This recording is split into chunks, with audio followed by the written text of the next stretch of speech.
The whole wide world will welcome the rising sun. Here comes the time for everyone.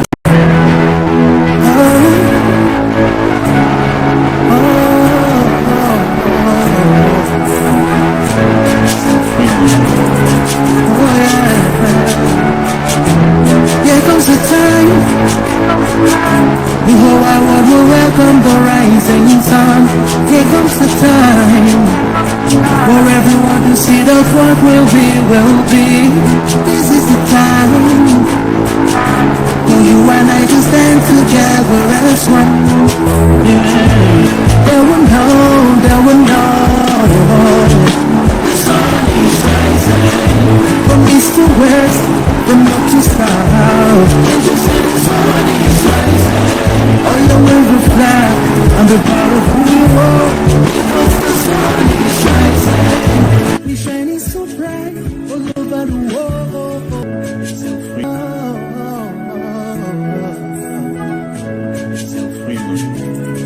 Oh yeah. Here comes the time. The whole wide world will welcome the rising sun. Here comes the time for everyone to see that what will be, will be. This is the time for you and I to stand together as one. Yeah, they will know, they will know. The sun is rising from east to west, from north to south. Can't you see the sun is rising? Oh, you wave your flag and be proud of who you are. Because the sun is rising, we're shining so bright all over the world. We are the sun, we are rising. We spent our lives in pain and misery, never gonna trade our freedom with any mystery. It's affecting our soul and it's killing us slow. With what we've been through, we are far from being good, but we are blessed by Chukwuka Biafra. So we're never gonna give up, we're never gonna give up. There'll be light in the end of the tunnel, so shine so bright all time. The whole wide world will embrace us. Nobody can stop us, nobody can cage us, nobody can stand us, yeah. They will know, they will know. The sun is rising from east to west, from north to south. Can't you see the sun is rising? Oh, you wave your flag and be proud of who you are. Because the sun is rising, we're shining so bright all over the world. We are the sun, we are rising. The windows and curtains, green lights be every building. When I think about how blessed we are, goosebumps all over my body.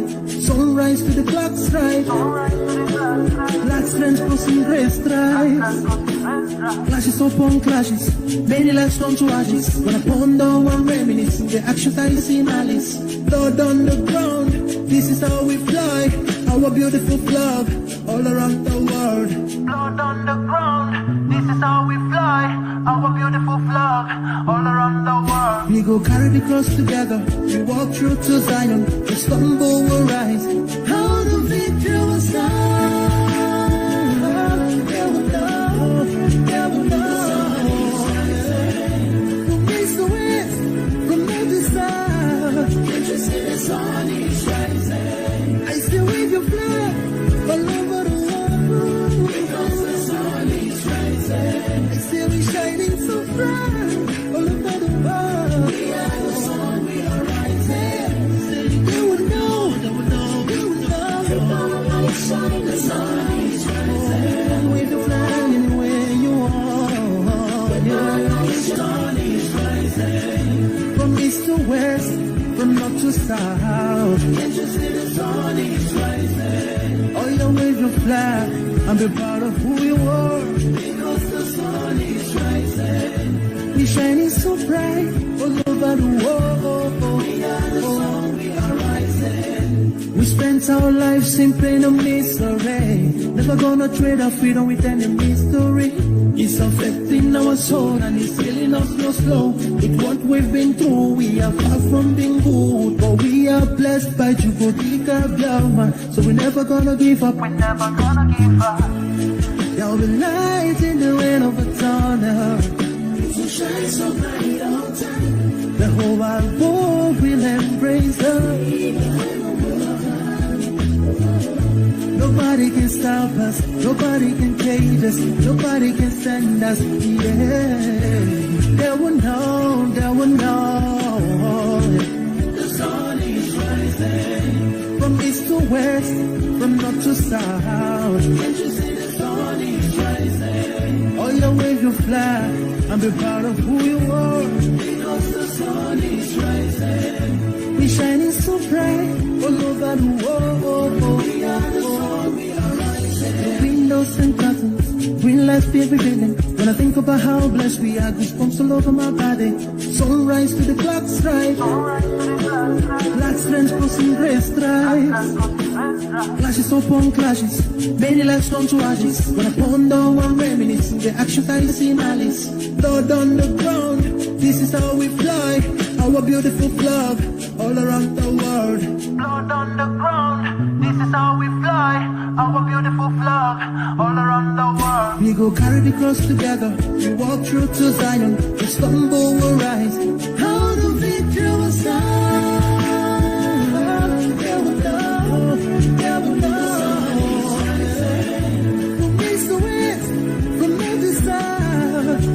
The sun is rising. I still wave your flag all over the world. Because the sun is rising. I still be shining so bright all over the world. We are the sun, we are rising. They will know, they will know, they will know. You're gonna light shine, the sun is rising. Wave your flag anywhere you are. You're gonna light shine, the sun is rising. Oh.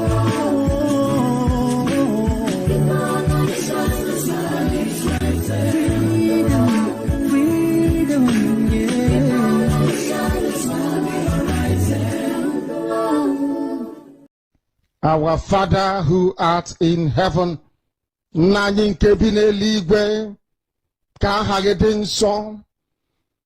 your name may be hallowed by men, that we may bow at the mention of it, that we may offer every glory unto thee, that we may offer you every adoration and adulation, because there is none like thee. You fight our battles for us. Every blessed day you demonstrate through your kindness and your everlasting mercy that you are our Lord, our God, and our Creator. This evening we offer these your children unto thee. All over this very planet that you created, they are listening across the entire 24 time zones on this very planet where they inhabit. They are listening to your gospel this very evening, this gospel of redemption, a gospel of hope, a gospel of restoration, a gospel of renewal, this very gospel of freedom, this very gospel of emancipation as only you ordained, that this very gospel must be preached, that mankind may be set free from the eternal damnation of the creation of the British. My goodness me, I want to remain in the spirit, because we must worship heaven. We answer your name, O Lord of hosts. Everything about us is designed to offer glory unto thee. We have atoned for our sins last year. This very year we have not only atoned for our sins, we have spilled, we have shed blood, they have shed our blood.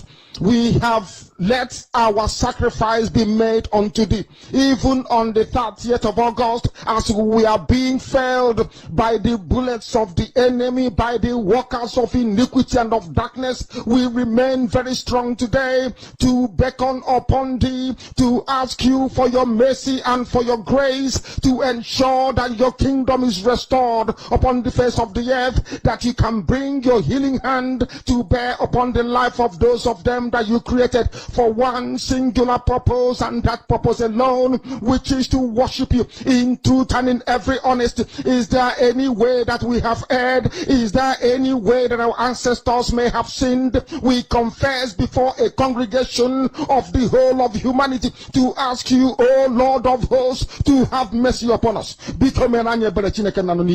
You must have mercy upon us. We have suffered enough. We have been subjugated enough. We have been tortured enough. We have been imprisoned enough. We did not do these people anything. Our only crime is to answer your name. Our only crime is to be born your children. Our only crime is to excel at everything that we place our hands into. Our only crime is to exhibit your glory and your blessing, which manifestedly is upon our lives every blessed day. That is why they want to kill us. That is why the British want to join those of them who don't know you to destroy your creation and your inheritance. You will not allow shame to befall your name. You will not allow the enemies to triumph over the lives of your children, because you created us to exist, to worship, to honor, and to praise you. That is exactly what we are going to do when this Biafra comes. It will come in truth and in every honesty, because we remain every blessed day Chukwabiama believe whiter than white and whiter than snow. Is there any way that we have sinned that you cannot forgive us our trespasses, to enable us to fulfill your own word, which was spoken thousands of years ago, that instead of what you promised not to come to pass, that heaven and earth will cease to exist. You opened your mouth to bless mankind to the coming of Yahweh Yeshua, who came here and said, let your kingdom come on earth as it is in heaven. Those words can never be in vain, because they are anchored upon your holiness and your magnificence. That is why in the end we know that Biafra will come, that these children that we have given birth to all over the world, and their children, and their children, and their children, as long as they give birth to them and they are Biafrans, they will worship you in truth and honesty. Through this very work we are doing, mankind will come to understand you. Let your miracle be wrought in our lives. Let us witness and behold your magnificence, your holiness, your mystery, and your grace under our command. O Lord of hosts, we call upon you. We call upon you to heal. We call upon you to provide succor to those of them who are inconsolable. We ask you to come and strengthen those who are weak. We ask you to restore hope where there is hopelessness. We ask you for inclusion where there is destitution. We ask you for one brotherhood, one camaraderie, one bone, one blood, and one flesh of your children. The Efiks and the Bibios, the Izon, the Shekiri, the Isobos, and also those of them from Isoko. We are traveling all the way to the lands of Igala. We are moving on from there to Idoma, to Igede, to the territories of the Igbo land. All these places we dedicate unto thee. All these lands of yours, we ask you to cover it with your mercy, because Biafra will come, and when it does, we will dance on the streets. I'm telling you, by the time that we are done, humanity will think that we are mad, we are drunk in your glory, and rightfully so, because your kingdom will come to rest upon this very earth. That very kingdom is the unadulterated, non-negotiable sovereignty of the Republic of Biafra, that your will may be fulfilled in our time. All this we pray, all this we ask for, in no other name apart from that name that belongs to you.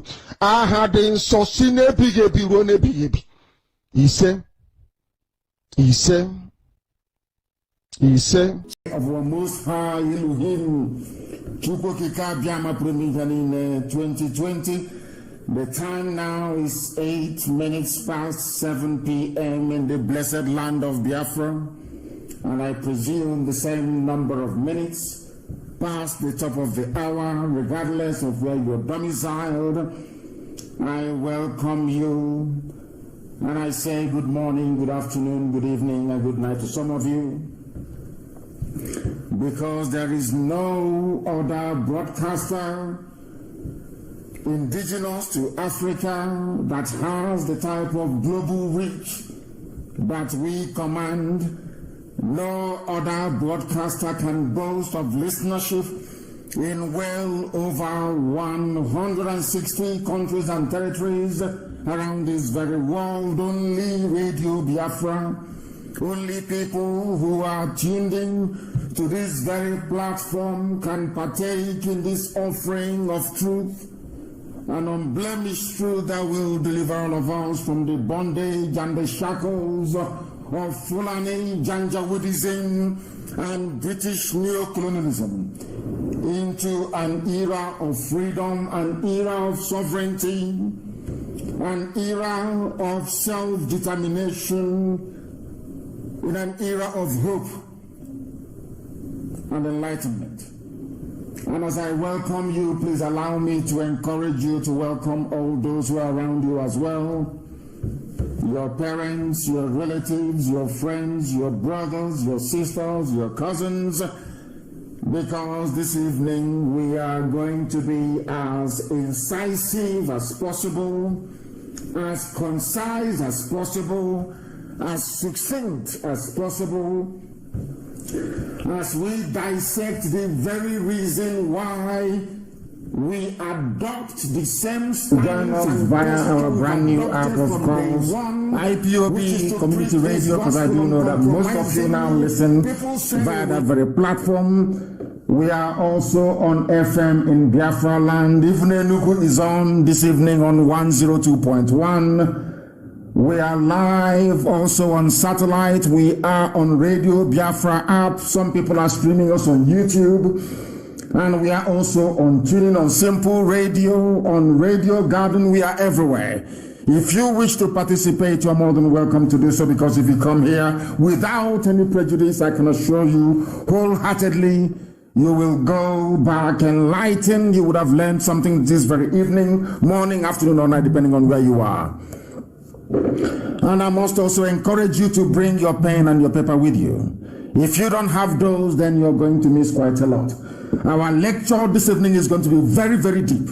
I want to tell you why I call the zoo the zoo. I want to also let you understand the reason why I refer to anybody who proudly proclaims him or herself as a Nigerian as an animal. This evening I'll prove it to you why I believe very strongly that the problem of black people lies with how their brain malfunctions. This evening I'll prove it to you. If you listen very, very attentively, your life will never be the same again after tonight's broadcast. That is why it is very, very important and necessary that you pay attention, and pay attention very, very closely. We are going to start with our prayers, because here we are nothing without the grace of the Almighty in heaven. We do not pretend to be something that we are not. We are mortals. The only immortal is Chukwokikabiama. Everything you see around you will come to pass.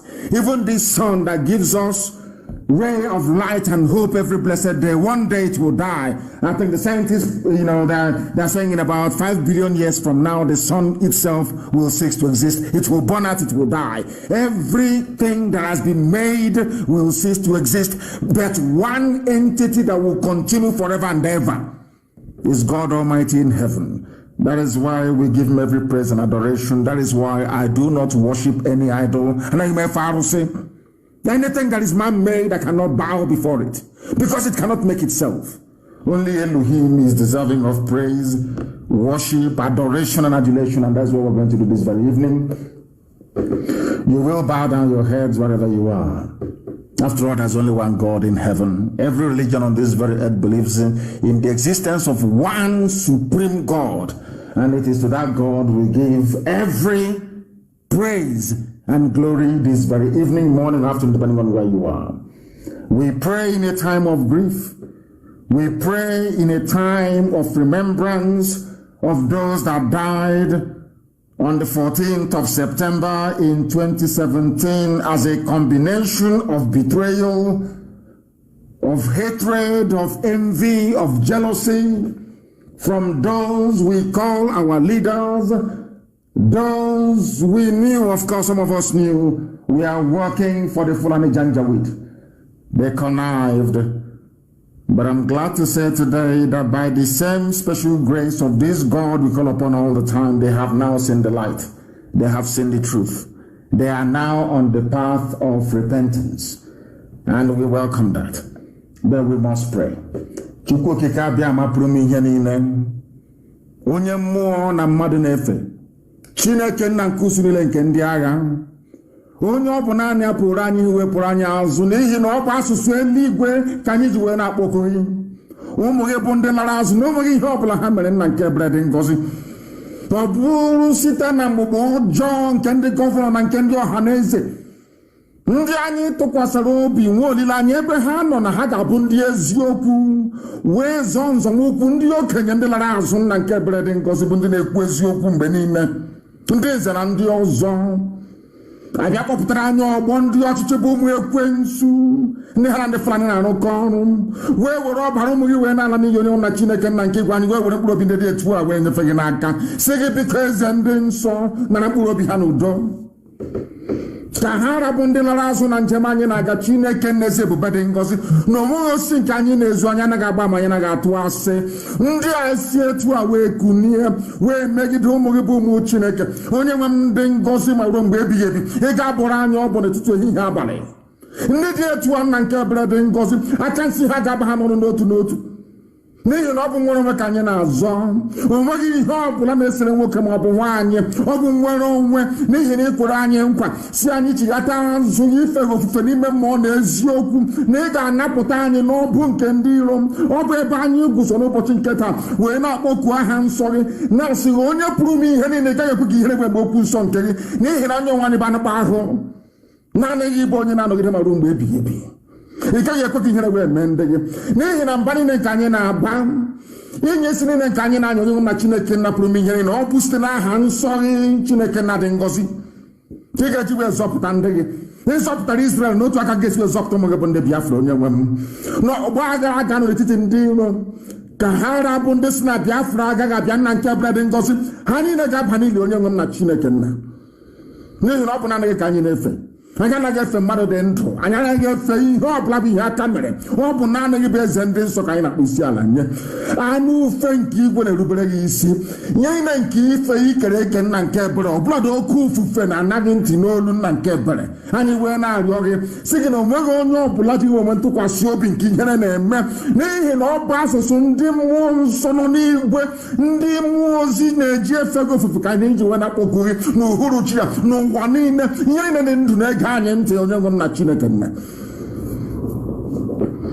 ọ bụ naanị gị bụ onye kere ihe niile kere eke mana onweghị onye kere n'ihi na ọ bụ naanị gị bụ ọkaka naanị gị bụ mmalite na ọgwụgwụ na Biafra na-abịarịrị na ọ bụ nkwa nke gị onwe kwere onye nwe m na Chineke nna na ị na-akpachapụ ndị ọjọọ ndị ire abụọ ndị aka abụọ nna nke ebere dị ngọzi ndị na-eme ihe ọjọọ na nzuzo onye nwe m ndị dị etu aka ga-akpachapụ na Ipob ha ga-esi n'ime ya wee pụọ ka ọ bụrụ sọsọ ndị nsọ bụ ndị ga-abanye ala nka nke kwere anyị na nkwa anyị wee na-etoghị wee na-aja gị mma na-asị onye nwe anyị na Chineke nna nke gị ọ bụ gị onwe gị na-eweta naanị gị na-ewere n'otu a ndị ya si wee bata n'ala nsọ ebe Biafra wee jide ụmụ gị wee laa ha n'iyi nna nke ebere dị ngọzi otu a ka ị ga-esi wee laa isi ụlọ ha niile n'iyi onye nwe m na Chineke nna bi n'igwe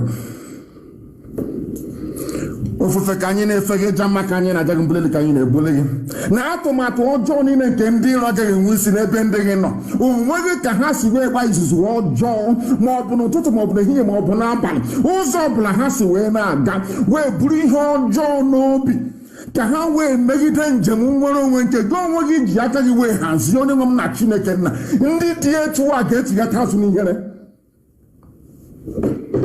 anyị wee na-arịọ gị nna nke igwe ka iwe nye anyị amamihe wee nye anyị ezi nghọta nye anyị mmekọta nwanne na nwanne dị n'etu ọganiru mmeso ọma gị eze ndị eze ka anyị na-arịọ ka otuto niile na nsọpụrụ niile wetara aha nsọ onye keligwe maka elu ụwa site n'ebighị ebi ma ruo n'ebighị ebi ise I have just prayed in the oldest language on the face of this very earth, the language of the ancients, the same language they speak in heaven. That is why Britain doesn't want us to exist, because they know how deep we are as a people. But this evening, as always and ever, glory must belong to the Most High. We must now preach this very gospel which I promised you we are going to preach. The enemies are doing all they can in every way possible to suppress this very truth, but they cannot succeed, they cannot prevail. As you all know, I have been singing it like a song for very many months now, that Facebook is working with the enemy, but I'm very, very glad that Biafrans have now switched and are listening to us via Ipob community radio app.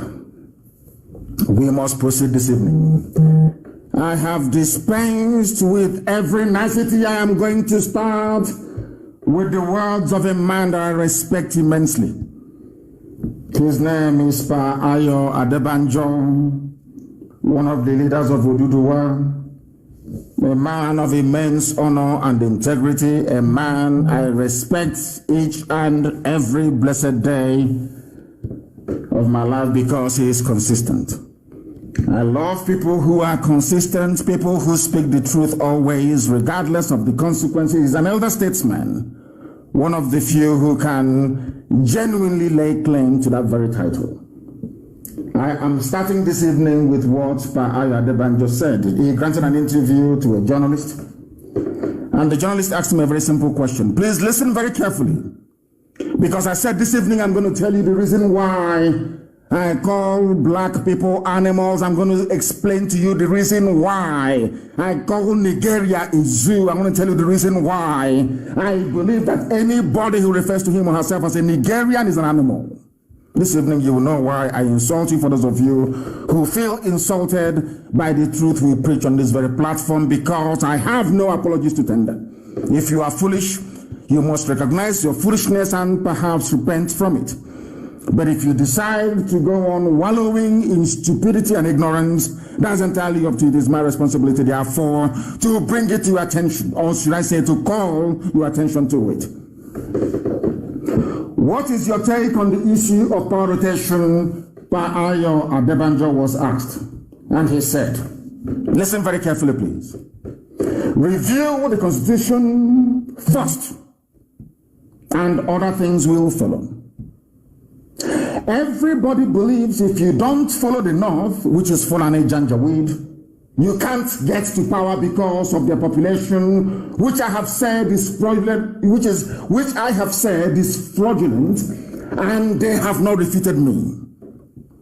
The colonial people rigged the population census for them, and they have not denied it. Britain rigged the population census, and the Janjaweed in the North have not defeated it, not for one single day. Everybody knows this truth. What Pa Ayo Adebanjo is trying to bring to our attention is to lay the foundation of the fraudulent existence of the zoo. What Pa Ayo Adebanjo is trying to say is that the zoo, Nigeria to some of you, is fraudulent. In other words, Nigeria as a country, as a contraption, is an exercise in futility and falsehood. Not me saying it. Now, let us take it one after the other. People believe from the South, before you can become a governor, you must go to the North and kneel down and bow down before them. They have all done it. We know Imo State very well. We know the man called, is it Izamu or whatever the idiot is called, from Edo State. We also know about Bajabia Mila, I think that is his name, the Speaker of the House. How they went to the North and knelt down before Fulani. They tied bed sheets on their heads. Some of them looking like bandits, like people who were wounded in an accident, to pledge loyalty and allegiance to Fulani in order for them to ascend into political power. Now I ask you this very simple question. People who behave this way, do they deserve to be called human beings? That's what I'm asking. People that have this type of mindset, do they deserve to be called human beings? You have to go and kneel before people that we are rigged into power by the British. Their numbers were inflated. They gave them political power to wield and exercise as they see fit. With that, over the years, they have reduced you to nothing. All of you grammarians from the south, they have reduced you to nothing. All you do every blessed day is, how do I serve Fulani Janjaweedism in order for me and my family to survive? And we have said no to that. That is what Paya Debanjo is saying. Debanjo said, some people think that you have to follow the north for you to survive. I am getting at somewhere. I want you to have all these things in mind before we go to the substance of what we have for you this evening, so you can now, perhaps, should I say, link what we are saying together so that it makes sense to you. We want to preach this gospel in such a way that even the most foolish black person in Africa will be able to understand it. What is Nigeria to some of you? According to Paya Debanjo, who is over 90 years old, have seen everything. He is saying that you people from the south, by which we mean Oduduwa and Biafra, you think that you must follow the north for you to get into political power.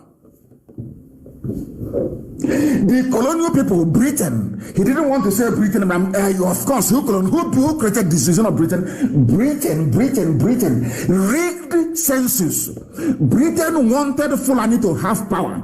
Britain wanted to control a set of idiots. I'm going to prove it to you later on. The reason why I insult Nigerians, I want to prove to the whole world that it is only in the zone, Nigeria, that people go to university and they come out more stupid than when they actually gained admission.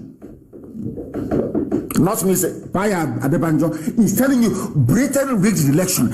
Are you telling me that Ohanese doesn't know the election was rigged and population census rigged in 1957, 1953, 1957? Is that what they're saying? Of course they know. Don't Pandef know? Pandef knows. I'm calling those that call themselves elite. Don't Afenifere know? Afenifere knows that the zoo Nigeria was fraudulent from the beginning. How about Middle Belt? Middle Belt Forum, do you know that the zoo was fraudulently put together from the beginning? The answer is yes. How about Arewa Consultative Forum? Arewa, do you know that the zoo was fraudulently put together from the beginning? The answer is yes. Now, why have you decided, all of you, why have you decided to continue in that fraud? Do you see why I call them animals? I need you to understand this. Only an animal will know that it's going to be slaughtered. And they are feeding him to fatten him up for slaughter. And he will keep eating until one day he will be so fat that they will slaughter the animal during a festival or during a ceremony. If you know, all of them, they know. If you ask anybody, senior advocate or junior advocate, intermediate advocate of law, all these people, if you ask them, how do you best describe the foundation of Nigeria as Britain left it, or in 1960, they will tell you it was fraudulent. It was a fraud. Everybody knows that. Britain lied. Britain wanted people they can control. Britain cannot control Yoruba. Britain cannot control Igbo. They cannot. They cannot control Oduduwa. They cannot control Biafrans. They needed people they can control. After all, there was no war of colonization in the north. When I mean north, I mean Arewa, Sharia North, the Janjaweed territory. As soon as they saw the white man, they rolled over. There was no war. Bini Empire fought. To the last man, we fought. Ekumeku was formed eventually, and we fought every inch of the way. Yoruba fought to an extent. The Janjaweed never fought anybody. The white man came, they rode over, they said, oh, come, anything you want. Britain said, oh, here comes loyal people. Anybody who lives or who has ever lived in the UK or ever worked there can bear me witness. In an office, if you come to an office and you claim you are intelligent, and you're a black person and you claim you're very smart, you're very intelligent, go and ask them, how many of them ever made it to senior managerial positions? You can never make it. But once you begin to behave like Frank Bruno, like an idiot, they see you as one of theirs. Like Chris Akabusi, once you begin to behave like an Uncle Tom, an idiot, they give you all the promotion in the world. Go and ask. That was exactly what they did in the Fulani territory. And that is what Ayo Adebanjo is alluding to. They say that politics is a game of numbers. Which number, he asked? Rigged number? Everybody knows in the zoo they rig elections. Tell me how we know it is common sense. Now, all of a sudden, America is saying we will impose sanctions on anybody who rigs elections in the zoo. Britain, out of shame, that woman, out of shame, followed suit. We will also deny visa to all election riggers. So you all know, both US and Britain, you know there's been rigging from day one. You know the rig elections. But every 4 years, fools will line up and ask you to go and vote. They know that the solution lies in you boycotting the electoral process. They understand it, but they will never let you because you are foolish. You vote, they rig. You vote, they rig. And you keep voting. Are you not an idiot? I am asking people, you keep voting and they keep rigging, you keep voting and they keep rigging, putting whoever they like. What Uzodema was the final insult. Final insult. From number 4 to number 1. Before your eyes, and some people will still have the temerity, the sense of, should I say, sense of I wouldn't call it reasoning, sense of idiocy, to say go and vote. But they know the solution doesn't lie in voting. Why? Because Britain corrupted that process since 1957. They corrupted it till today. This is why I call Nigerians fools. This is why I call them animals. Because they can't reason, they cannot reason very well. Baya Adebanjo is very kind. Very, very kind. Everywhere in the world you go to, people who dwell in the desert are few and far between for very simple reason of nature. Because there is no food, there is no vegetation, you don't have rivers and all the rest of it. So people there, they don't procreate as much as people who live in forested regions. Go everywhere in the world. The closer you get to the sea, the closer you get into places where there are vegetation, the more the population. It is simple common sense. The more the population. Desert, how many people have you seen in the desert before? In your whole lives, I'm asking you. They are the most sparsely populated region of the world. But Britain, in the zoo, they created Nigeria. Somehow they reversed it. Britain is now telling us who are educated, some of us that went to school, that only in Nigeria are people more in the desert than in rainforest. Where has it ever happened before? I said, where? Show me. That is how people who are educated, that is how they reason. Now you see why I call them fools. Why I call them Nigerians and why I call them animals, because they cannot reason. They went to school. All their years of PhD and mastering everything and speaking convoluted grammar that they don't even understand. I am asking them, where else in the world are people in the desert more than those in the rainforest? Show me where in the world. I say, show me where. Nowhere. And they claim they're intellectuals, they're the elite. When I see a monkey on television, we're the elite. We're the elite. I laugh at them because they know nothing. And our job here is to expose their limited, should I say, intellect and the abundance of their stupidity. These are the things they need to understand. And I thank Paya Debanjo for this. I thank him so much for this. And now let me go to the real crux of the matter. Why Paya Debanjo said what he said. He said it from experience and he said it from conviction. There is a video I want posted now on my page. I want this video to be posted. The person who composed it titled it, "Bullets of the Harmless Rabbit Presents a Slap to Christians." There is somebody contesting in a Edo election. I want people to listen very carefully. Why I say that Nigerians are animals. Animals are better than them. They cannot reason. They are foolish. Write everything I'm saying down. Go back and reflect upon it. Now listen carefully.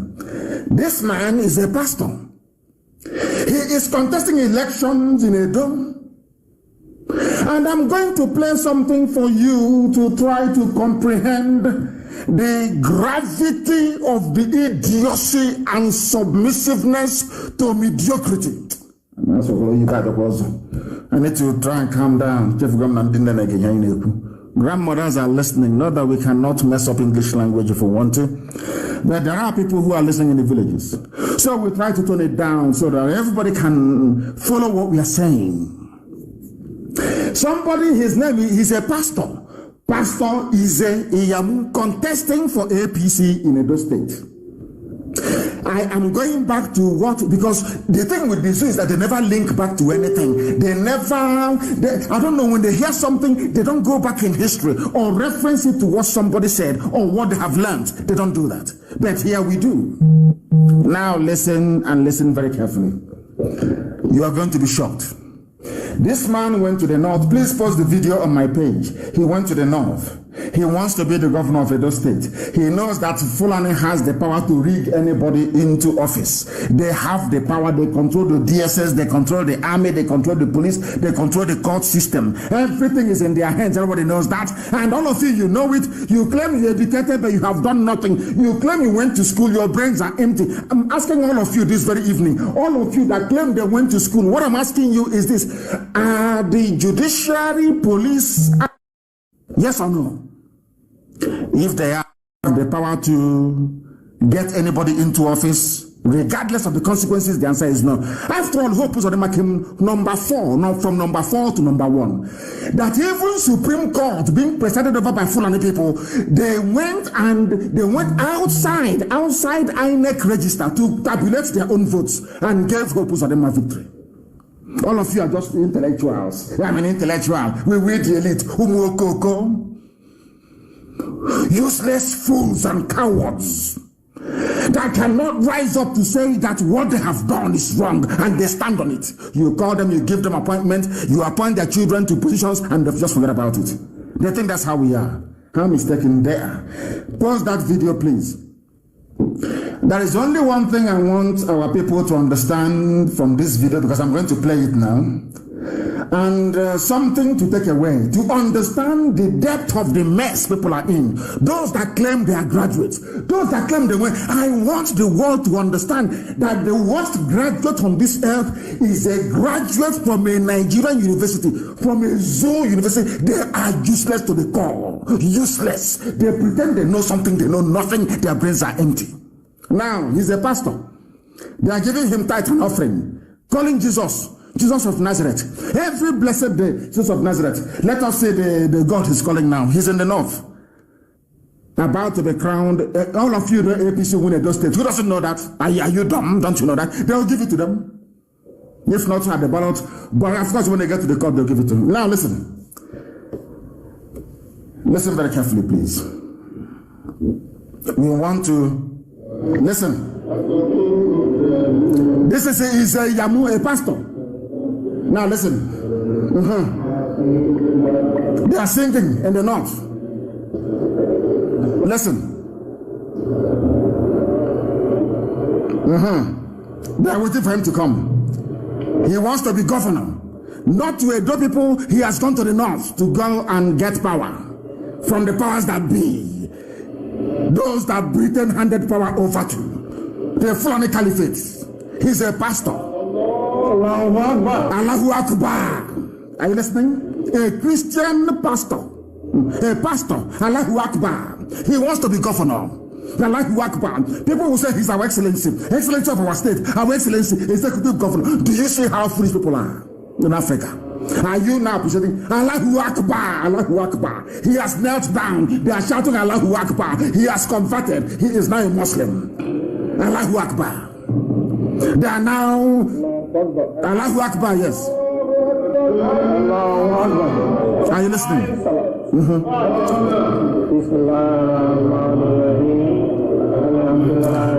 They are now praying the prayer of Islam over his head, the turbaned head. Are you listening? These are the truths Facebook doesn't want the world to hear. This is the truth the zoo doesn't want the world to hear. But we preach it here on this platform fearlessly. Islamic prayers for a Christian pastor. Are you listening very carefully? Zoo people, are you listening very carefully? Now I want to say to the whole world that this is the extent of the stupidity of a black man. There is no principle, no consistency, none whatsoever. Everybody wants to feed their stomach. After stuffing your stomach full with loot, you now feed your children. That is why they have no honor, no integrity. Absolutely none. That is why I call them animals. Now you understand me? A pastor, he has converted to Islam because of election, because Fulani will rig him into power, because Britain will do nothing. Britain gave Fulani the power. They can do whatever they like. They can kill, they can anything. Fulani bandits can slaughter everybody. Britain can never say a word. Never. They've been compromised. Now, do you understand it? A pastor in a Edo State elections has now converted Allahu Akbar. They are now reciting the creed of Islam over his head. He wants to get into power. Do you see how they roll in Africa? Do you see why Africa is very poor? People have no principled stance on any issue. Nobody believes in anything and says, on this thing I stand, come hell or high water. That is why they endlessly spend their time speculating on what I am doing or what we are going to do. Do you understand it now? He's a pastor. That was what Ayo Adebanjo said. Because I went to school, I'm learned, I can put things together. When Ayo Adebanjo said that thing, I had to go somewhere to go and look for proof and evidence. And here is the proof and evidence. They have to go to the north. I didn't want to actually reference what Hope Uzodinma did. I didn't want to reference what Obiano did. I didn't want to reference what Bajabiamila, whatever his name is dead. I am going to what is happening now, not in the past. Edo elections coming up. The person representing APC, or should I say running under the banner of APC, has gone to the APC stalwarts in the north, Alamajiri, to go and get power from them. A pastor of the Holy Book, a pastor of New Testament. You are now hearing Allahu Akbar. Did you hear that? That is Africa for you. That is why I call Nigerians animals. This evening, every point I give you, you will agree with me that no group of people living under such conditions should be worthy to be called human beings. Not worthy at all. Now listen very carefully. That one is gone. He's contesting, isn't he? Now, his godfather is Oshomole. Adam's Oshomole.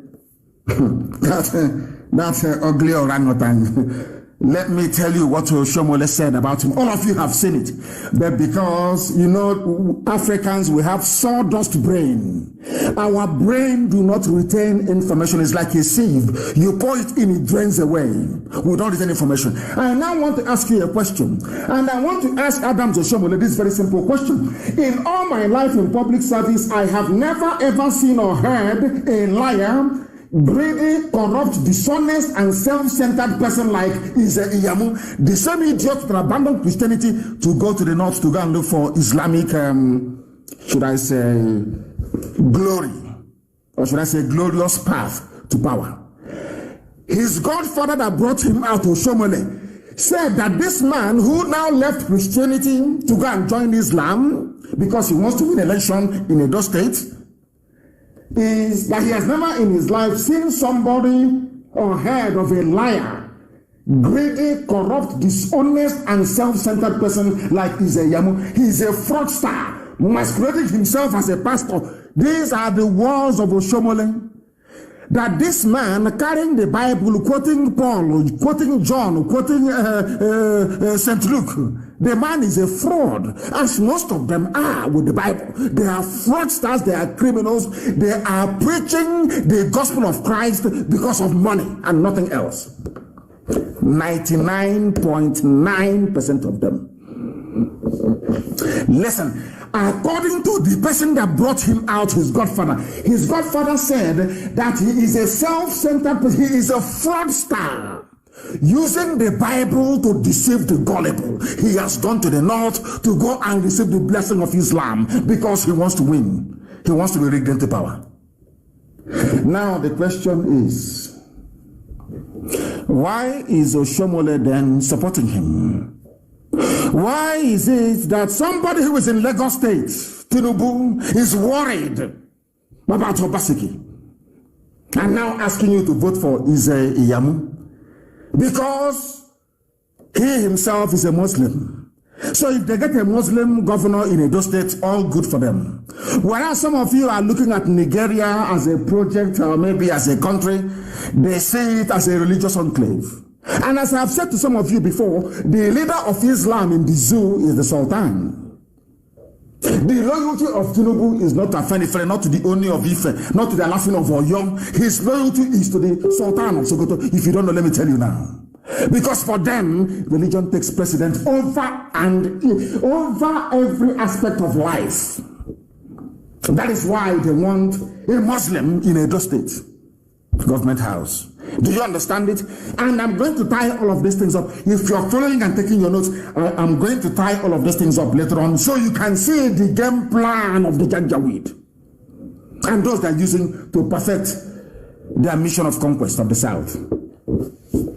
Oshomole, his godfather, called him a fraudster and a criminal who calls himself a pastor. Now this pastor has now gone and is now a full-fledged Muslim. He wants to get into political office. And I'm asking people, all of you that studied political science or that read civics or whatever it is this how election is supposed to be held and conducted? It's not based on the strength of your manifesto and your power of, should I say, conviction, oratory, and all the rest of it, your skills and your experience in life. Now, you don't need to possess anything at all. All you need to do is to go to Fulani and say, I will bring in Ruga, I will make waterways build. Fulani can do whatever they like. They can kill. None of them will be arrested and you will be made governor of your state. Can you now see it? Do you now understand why I call Nigerians animals? Do you now see? Do you see the way they reason? Or lack of it? Do you see how foolish they are?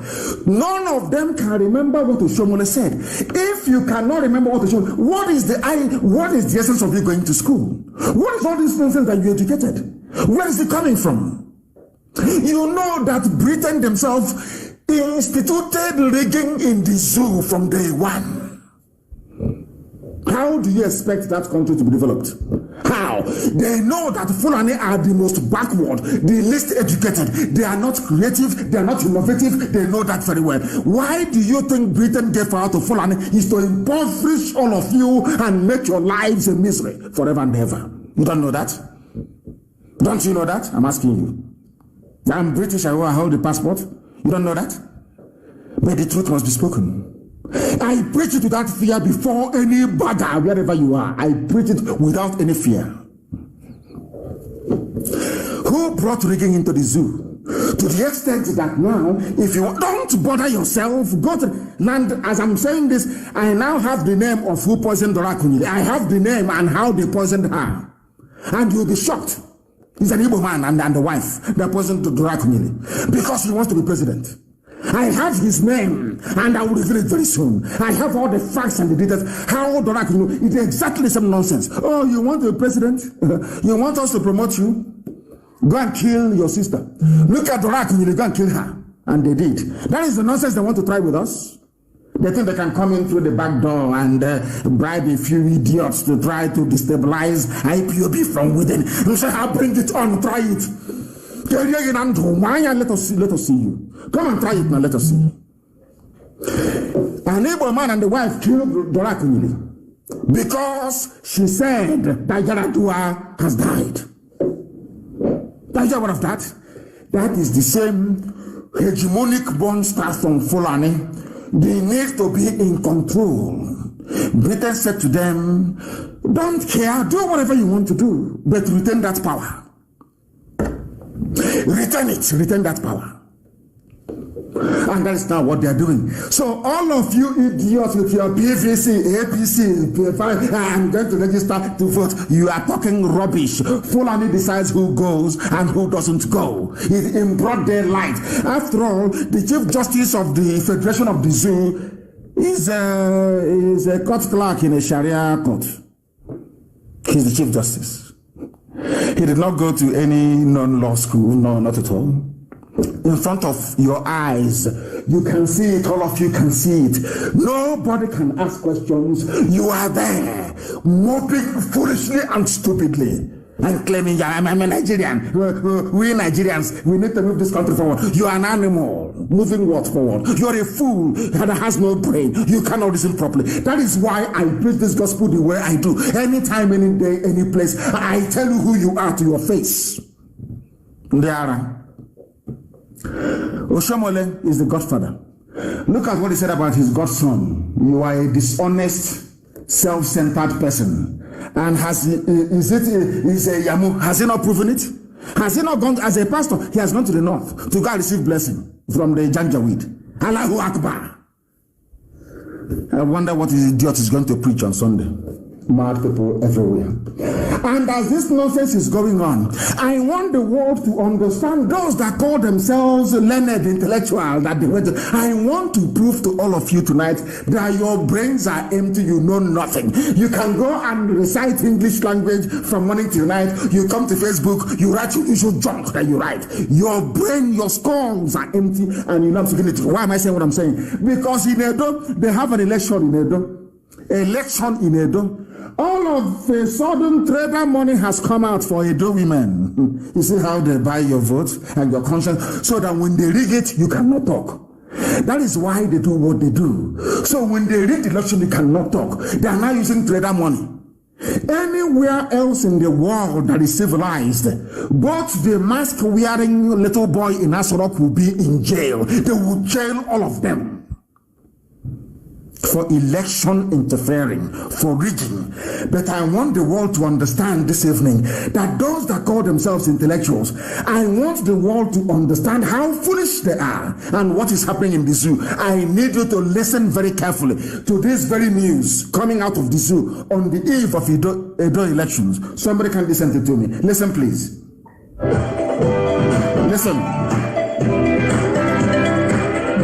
Listen. The President of the Federal Republic of Nigeria, His Excellency Muhammadu Buhari, GCFR, has approved the disbursement of Micro-Enterprise Enhancement Scheme, MEES, to 2,000 women and youths in the 3 senatorial districts of Edo State. The small... Are you listening? Maybe you didn't hear, let me play it again. Zoological Republic. Animals. They cannot reason. INEC is there. NAS is there. Our lawmakers, legislative lawmakers. We are, what nonsense they call themselves again? The elite. In broad daylight. Eve of elections. You are releasing money to go and bribe people. Eve of elections. And every baboon, every monkey with a degree in the zoo is there looking like the idiots they are. Do you see why I insult you? Now you understand it, don't you? Mad people everywhere. Let me play for you again so you understand. And there are lunatics everywhere. We are the elite. A monkey with a jacket. Elite is in my foot. Listen very carefully, please. They cover it with music. So you'll be dancing. Of the Federal Republic of Nigeria, His Excellency Muhammadu Buhari, GCFR, has approved the disbursement of Micro-Enterprise Enhancement Scheme, MEES, to 2,000 women and youths in the 3 senatorial districts of Edo State. Yes. A small-scale enterprise program is under the supervision of the Honorable Minister of State for Labor and Employment, Barrister Festus Keyamo, SAN, organized by the National Directorate of Employment. Date: 15th September, Gloria Garden, National Avenue. 16th September, Uromi Town Hall, Uromi. 17th September. They're sharing money everywhere. So that's the election. African style. Chief Host, Director General, National Directorate of Employment, Dr. Nasiru Ladan Mohammed Argungu. That's it. Person, Women and Youth, Professor Idia Izeyamo. The general public, Edo women and youth are expected to be in attendance. Election in Nigeria. Zoological Republic. Do you see why I call them animals? This disbursement is not for Delta. No, because there's an election there. It's not for Ondo State. Nothing is happening there yet. Is it for Sokoto? No. It's for Edo. Why are you disbursing money in Edo to youths and market women? Because there's election. So once you collect the money and they rig the election, you come out on the street to protest. They will say, oh, after eating our money, you're coming to protest as they did to show, they will shoot you. Do you see how they roll in the zoo? Do you see why Nigeria is a disgrace to humanity? Do you understand it now? Do you understand it now? Why I insult these baboons from the zoo? It's only now that the United Kingdom is waking up. We are going to, if you are caught rigging election, we are going to penalize you. Who are you? Is it now?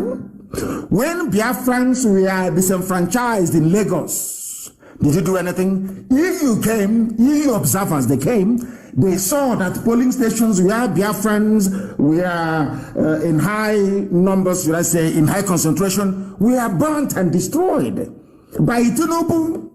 Destroyed with his thugs in Lagos. Everybody saw it. In Abuja, the same thing. In Kano, the same thing. In Kaduna, the same thing. In Zaria, it happened. Before your eyes, intellectuals, so before your very eyes. That is why I call you monkeys. Before your eyes, you were disenfranchised. The same thing that Mandela was fighting for, 1 man, 1 vote in South Africa, in your zoo, in broad daylight. Despite the fact that Ipob was there, foreigners were there, white people from Europe came, they burnt your polling stations. You did video on social media. Well, what is happening is not good. This country is not good. What is happening? The next day, you wake up in the morning, as foolish as you are asking us to go and get our PVC. As if PVC ever made any difference. Now, do you understand? Was it not how Obiano went to Jibril and took off his cap to bow before him so they can rig him back into Anambra governor's lodge? Did you know, all of you didn't see it? People were asking, oh, why are you taking off your cap now? He wanted to pledge his loyalty. Was that not the same reason why Obiano had to send some people from Abga to go and beg that weasel, that Efulefuli chief in our land? To go and beg him, because Eze said to him, for embarrassing me, you are going to be probed when you leave office. Because he has some Fulani friends, they will probe him. He sent some Abga people to go and beg Eze. You think we don't know all this nonsense? That is the zoo for you. Everybody is now in fear of Fulani. They terrorize you in your farms. They rape your mothers. They abduct your daughters. Nothing is happening. Nothing is happening. The whole world is silent. They rig. They come. They abduct. They shoot. They arrest with impunity upon impunity. And all Britain can say is, if you rig election, threatens electoral offenders. Who are you going to threaten? Who is there? You're going to threaten. Do you see why I call them a zoo? People think I have no reason. It is maybe out of, some say is ethnic bigotry. People who don't know English language, ethnic bigotry or whatever it is. That's why I'm insulting you, because you are you are lower than an animal. I have proven it to you, haven't I? UK threatens election offenders with visa ban and asset seizure. How did they get the money to invest in the UK in the first place? You know they are criminals. This one is a pastor, he's going in now, they will rig him in. In the next 5 years, he will be buying houses in Dubai and everywhere. Nobody will ask questions. You're saying, I want to seize our assets. They know what they're doing. Some people enjoy the poverty status of Africa. People enjoy seeing their fellow human beings die of deprivation in Africa. They enjoy it. It confers upon them some kind of special status. They are more human than those from Africa. Now you understand it very well, don't you? There are lunatics all over the place. Intellectuals, my foot. Every idiot, every bagger comes on social media to write rubbish, claiming he's an intellectual. Every buffoon, every cockroach, every idiot with no brain. The same place where you were disenfranchised and brought daylight, you're coming out, and I'm campaigning for Ipob presidency. The same place you were not allowed to vote. How foolish can people be, for goodness sake? How foolish can they be? That woman has spoken of the Jezebel, the British Jezebel in Abuja, that sees no evil or hears no evil because she's corrupt. People are dying. British government has not taken any official stance on the terrorism of Fulani people in the zoo because of this woman. Because of her, nothing has happened. Because of her name is Catriona Lang, a woman for that matter, filled with evil, supporting Fulani terrorism in broad daylight. No word of condemnation, not one single word from Britain that created that monstrosity called Nigeria. You have seen it. She is a woman. I don't know if she has a child or not. A woman. You would expect mothers to have some measure of empathy. And I'm asking this woman, when they are raping young women, when they are raping women of your age and abducting your daughters, as a woman, are you not touched? Are you not moved? No, they gave you so much money that you cannot speak. Now you understand them very well, don't you? Lunatics everywhere. We must preach this gospel of heaven in truth and in every honesty. I am under oath to Chukwokika Abiyama to speak the truth always, regardless of the consequences, and that's what I do. That is why I never built any car. I don't believe in all these people building their own little gangs, little cabal. I call you in the night. Are you with me? Rubbish. If you do what is right, you remain with me. Any day you misbehave, you're out. I'd ask anybody anywhere, do I call in the middle of that? Say, oh, let's gang up against. Even those that claim they know me, they are close to me, I am more harsher on them than any other human being. All this type of rubbish. Fulani is close to Britain. So because of that, they can do whatever they like. And we know who their chief lobbyist is in the House of Lords. Why no? They are sharing money to House of Lords members, House of Commons, MPs. They're sharing money, heavy money all the time, heavy cash. I'm asking each other, tell me where else in the world the same level of impunity, carnage, lawlessness, and deprivation of life will be going on, and no UN hasn't said anything.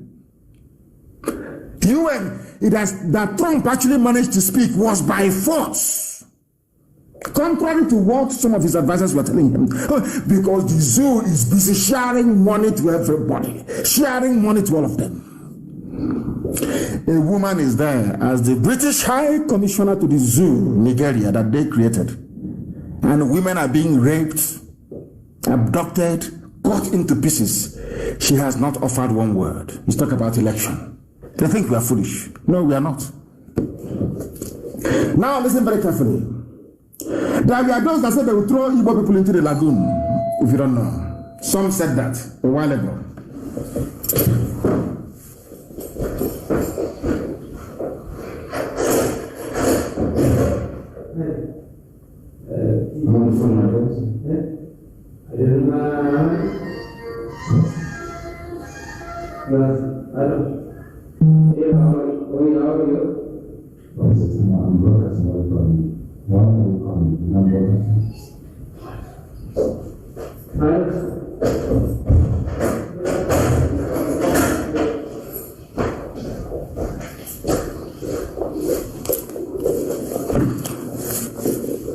do bear with me. I was rudely interrupted as we were broadcasting. I was rudely, very rudely interrupted. Please do bear with me. We must continue, please. We must continue. We must continue. As I was saying, this subservience to Fulani has continued. It has continued till this very day. And I will tell you something. There was a movie that was made by Peter Doche. I didn't want to comment on this very movie, but I have to. I'm the first to do so because of this inordinate influence that the Fulani Janjaweed have over our people. That some of you underrate. You underestimate it. But every day they're eating inside you slowly. They are eating inside you slowly. Every blessed day, every blessed week, they are eating inside you. I want to make it abundantly clear to all of you who are listening that they have taken over the conscience of our people. Those that we call elders, those that should know better, those that who are sitting down and they can see something on top that a child who is on top cannot see. See how foolish they have become. The Shia people are being persecuted. It doesn't matter what your religious affiliation or persuasion may be. The way that El Zagzagi has been treated is awful. Awful, awful. And I will keep campaigning for his release. He's done nothing wrong. Do you know that they gave money to Peter Doche to go and do a movie casting Shia as terrorists? And I'm sure if they increase the money, he will do one on IPOB as well. And I want to ask anybody, has everyone seen Shia militia anywhere with guns attacking people or blowing up people anywhere? Have you ever seen such thing happen as Boko Haram has been doing? He didn't do a movie on Boko Haram. He didn't do a movie on El Rufai that said he was paying foreign killers to stop killing people in southern Kaduna. No, he didn't do it. What he did is to go and do... Yeah, that is the thing about black people. When you are down, that's when they prefer to kick you because you know nobody is speaking for El Zagzagi. You know that his group is being persecuted. You collected money from the Janjaweed to do a movie to demonize them. The stranglehold. So it's not just politicians who are now going to the north, even movie actors as well. Once the Fulani, they have the money, once they pay you and to betray you, immediately you submit in the name of art. In the name of movie. I'm doing my job. Why didn't you do a movie about Maitasina? Why didn't you do a movie about Aisha Buhari and the corruption in Halliburton? It's only Shia that you remembered because they're being persecuted. That is black people for you.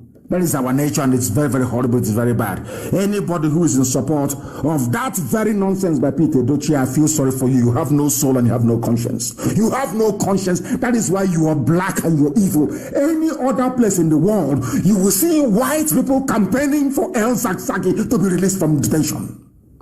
He lost his children. He was injured, blinded in one eye. And the only gift you can give him is to demonize him. Has El Zagzagi killed any Biafran before in the north? Has El Zagzagi bombed any church in the north before? You are doing a movie to demonize him because you took money. And tomorrow you say you are an elder. Mad people everywhere, and they are... You don't know who we are, we speak the truth always. Regardless of this, we speak it here. Evil is evil. Because of money, you sell your conscience. Evil is evil, for your information. I'm sure that the Shia have every right to be upset. We are not amongst those who will support such nonsense. We are not interested. We will not support such garbage. The same thing they did to Ohaneze and the governors. And they demonized IPOB. They came out foolishly. From today, we prescribe the activities of IPOB. Idiots and the Fulani in your forest, killing your mothers. Idiots. Fools everywhere. Now listen very carefully. There was a quote. Everything I've been saying so far is a prelude to what we're now going to do. And you listen very carefully, please. Only the North is qualified to handle sensitive posts in Nigeria. from a Fulani man, Garba Shehu, who is the press secretary or is it special senior assistant to whoever is wearing the mask. That was the one that Aisha chased away and then later came back. They are part of the cabal presenting every fake news to the zoo and fake pictures. And you're gobbling it up like the animals that you are. Now listen very carefully. Only the North is qualified to handle sensitive posts in Nigeria. According to Garba Shehu, only the North is qualified, which means only the Fulani is qualified. And this North, I'm coming later on, includes Igbo people as well. I don't know if you know in Benue State. So you don't know that Igbos are northerners as well. Okay. That's what they're trying to equalize by bringing Dangote lorry load of Alamajiri into our land. Do you understand it now? Now listen very carefully. If you want to know those who are qualified for anything, we start with basic education. Is that correct? Let us start with education then. Let us look at the schools. Let us start with basic, simple education. Now, if only the North is qualified to hold sensitive positions, on what basis, I ask? After all, Anambra, Imo, Enugu, Lagos, Delta, Ogun, Abia, Edo, Osun, Oyo, Ondo, Akwa Ibom, Kwara, Ekiti. No northern state is here. Those doing well academically. Number one is Anambra. Number one. I want people, the world, the Mandia China Gamonti. I want, you should look for something to translate for them when I speak the language of heaven. I want them to understand when we say that black people are foolish. This is a simple example. The best performers, the most intelligent, according to a table that they themselves compiled, is Anambra, followed by Imo, followed by Enugu, followed by Lagos, followed by Delta, followed by Ogun, followed by Abia, followed by Edo. But the people that came last, this is astonishing. I want the world, that is something, when I sit down and I look at black people, I wonder, is it the same God that made other people that made them? Somebody who came last. Now listen, Borno, Jigawa, Bauchi, Kebbi, Sokoto, Zamfara, they came last. These people that came last, somebody is telling you that they are the ones who should be holding sensitive positions of state. And I'm asking, based on what? It can only be based on the fact that Britain gave it to them. Have you heard of such rubbish in your life before? Somebody who came last out of 37. These people that claim that they are the ones who should be in charge, they occupy all the last positions. They came last in a class. Imagine somebody, you went to university, you came out with a first class. Somebody came out with pass or failure. 3. Not 2-2, not 2-1, but a 3. Yet my people got result. And he proudly stood up in front of all the congregation and said to the whole world, please, in view of the poor performance of this very student, I think he is entitled to the highest position. I have never heard of such nonsense in my life, only in the zoo. Now do you see why I call you a zoo? Garba Shehu, senior special assistant to the president of the zoo, whoever the idiot may be, is telling you that sensitive positions are meant to be reserved for by sensitive. They mean the president, the intelligence chiefs, they mean the chief of army staff, air force, everything, customs. They should be controlling it. They should be holding. And I'm asking him, based on what? What is your competency? Is it in academia? Is it in what? What is it? Please tell us. And I went to the simplest one which they published, which is a table, a league table of all the performing, all the states and how they perform. And somehow those that came last are those who are holding sensitive positions in the zoo, and they keep asking themselves, why is the economy poor? Why can't insurgency be defeated? Why are we all suffering? They forgot that those that came last in the class are the people holding the sensitive positions, courtesy of British patronage. Cabal, people who are close to you. Fulani are close to Britain, so Fulani, they can do whatever they like. They can kill and pillage and do. Britain is there to protect them. Now, do you understand?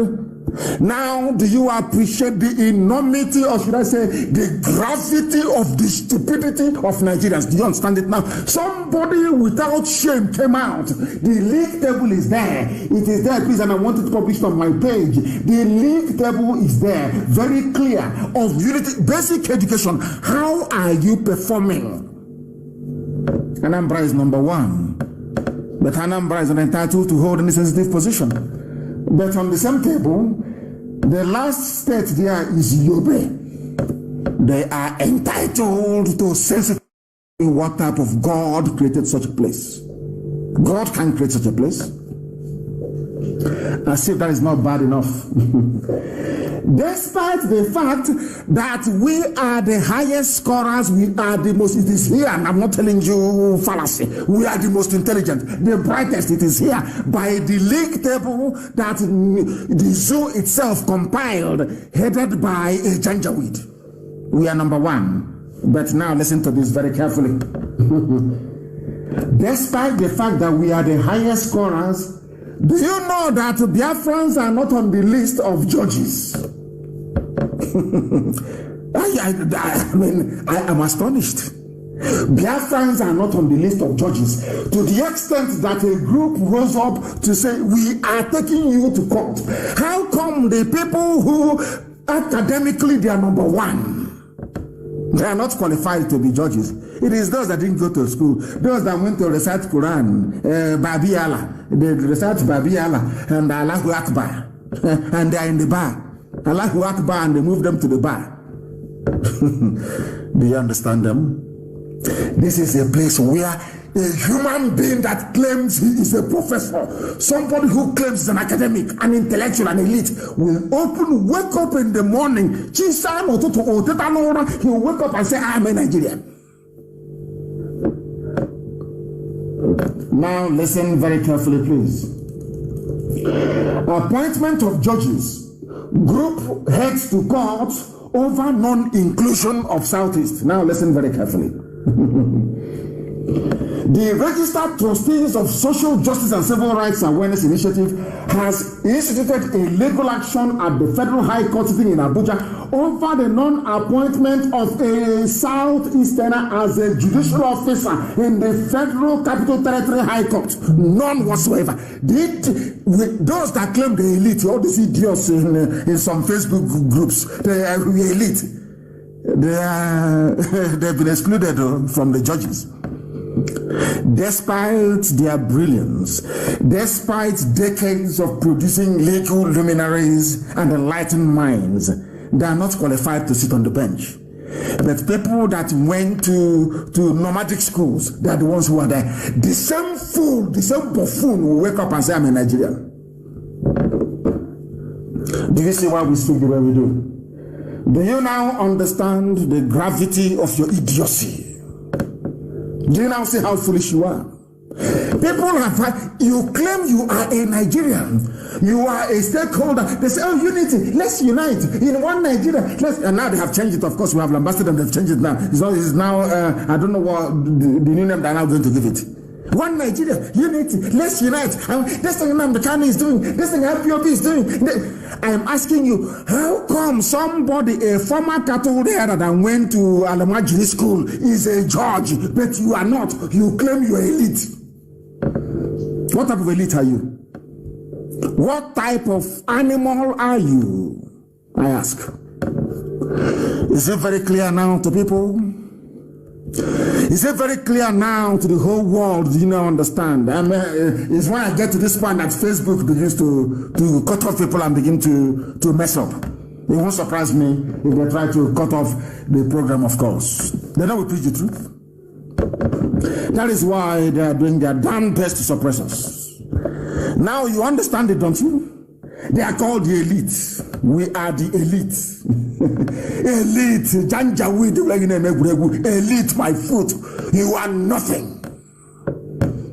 You are a fool and a lapdog. You are a fool. The more you talk about sustaining one Nigeria, the more miserable your idiotic life becomes.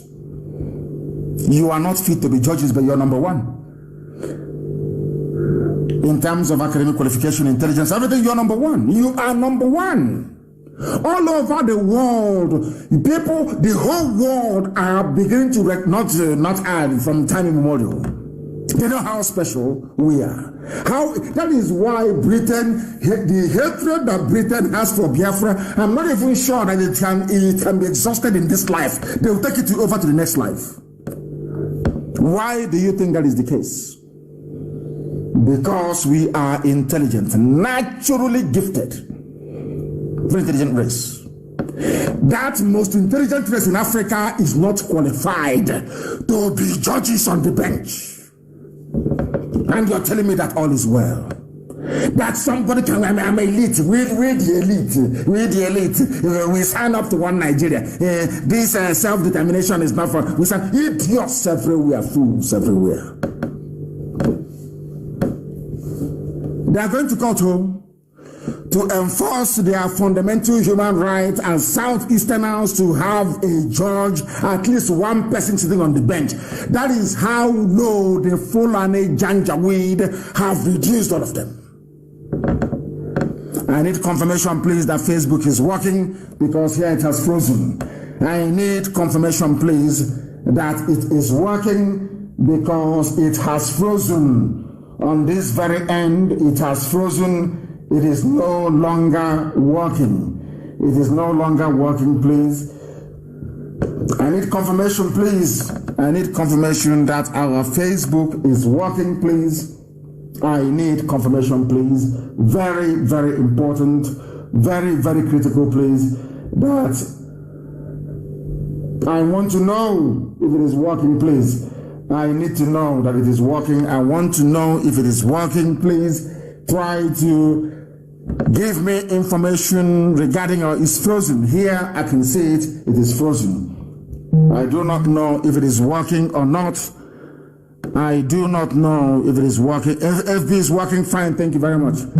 Thank you very, very much. Is it working? Okay, it is working. Thank you very much for that. Thank you for the confirmation. Thank you very, very much that the Facebook is working. We are preaching the gospel of heaven as Elohim directed us to preach. Now we are coming.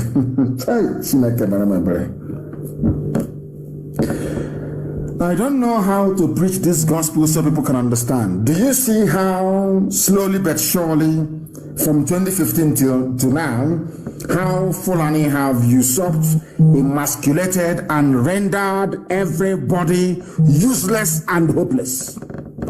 Now listen. They deliberately, this is something I want, this is why people should please try to understand us. They should. They owe us an apology. I think that majority of the zoo idiots who don't understand what we are doing, they owe us an apology. So all these years they've been running down the petroleum sector, NNPC, the refineries, everything.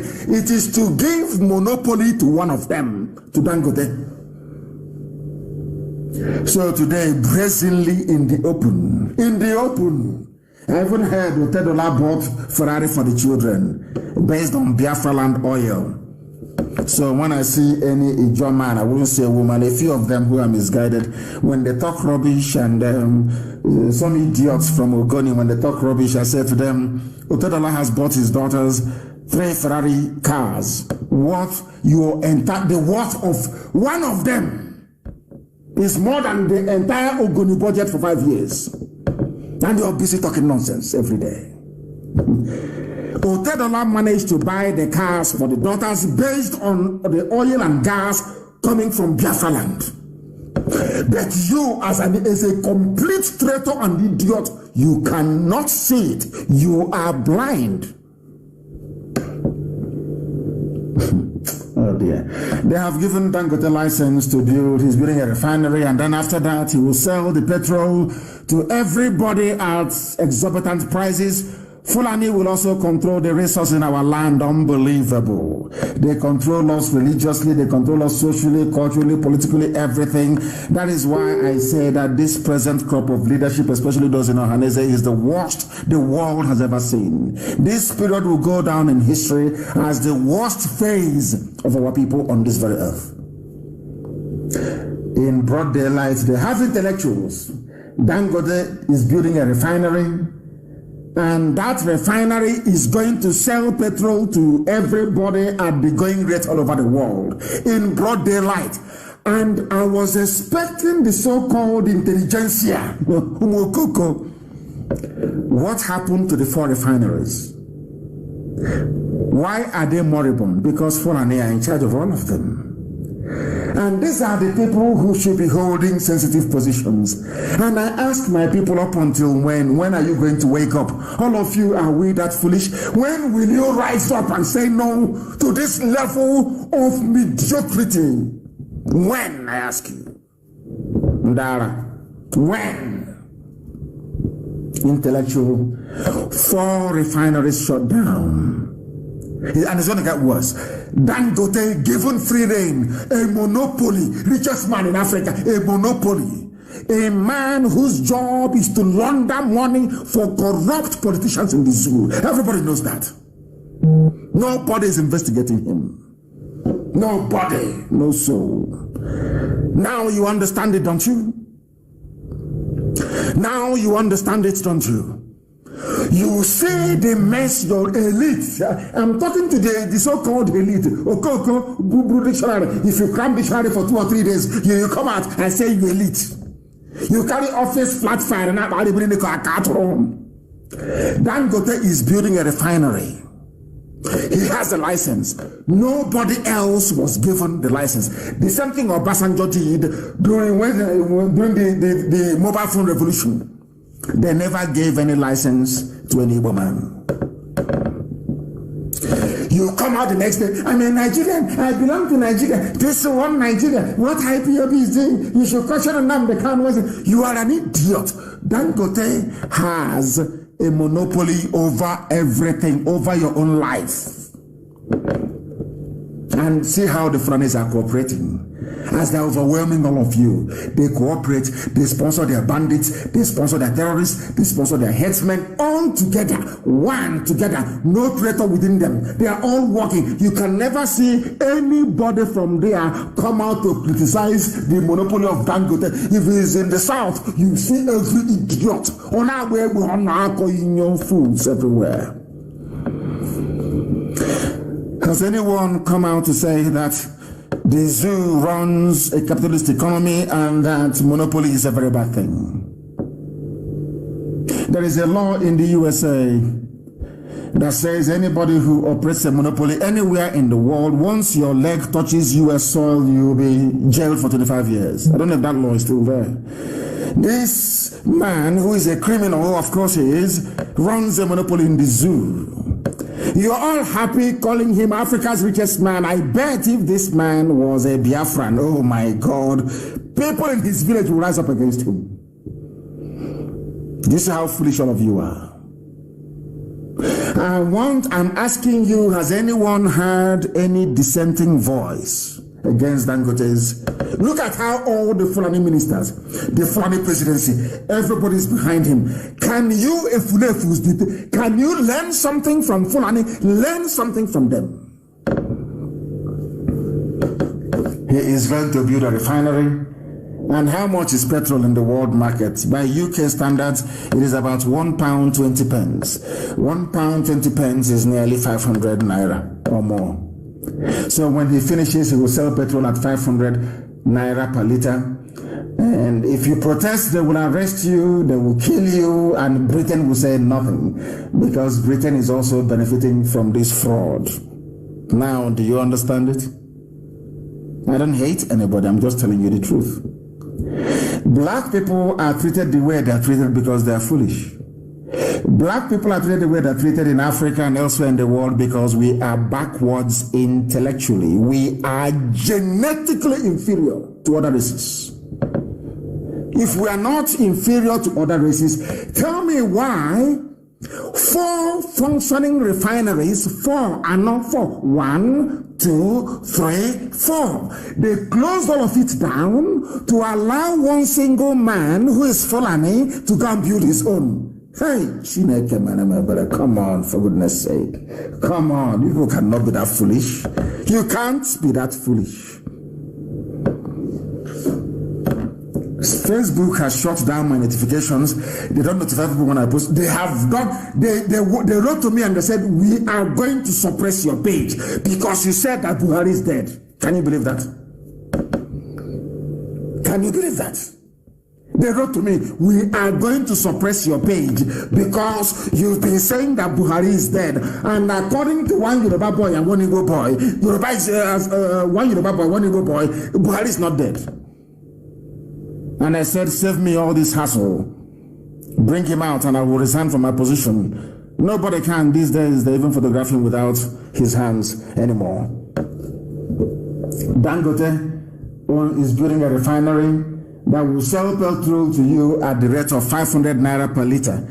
The petrol that comes from, crude oil that comes from Biafra land. Unbelievable. And people from there are saying they want presidency. They want one Nigeria. Oh dear me. Oh dear me. Is it in the cow meat? Is it in the cow meat? I asked for one.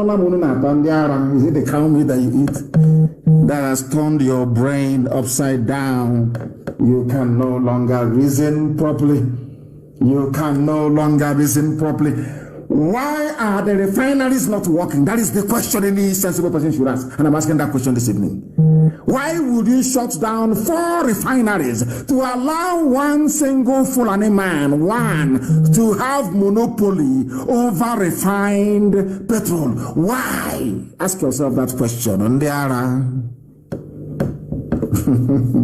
Ask yourself that question.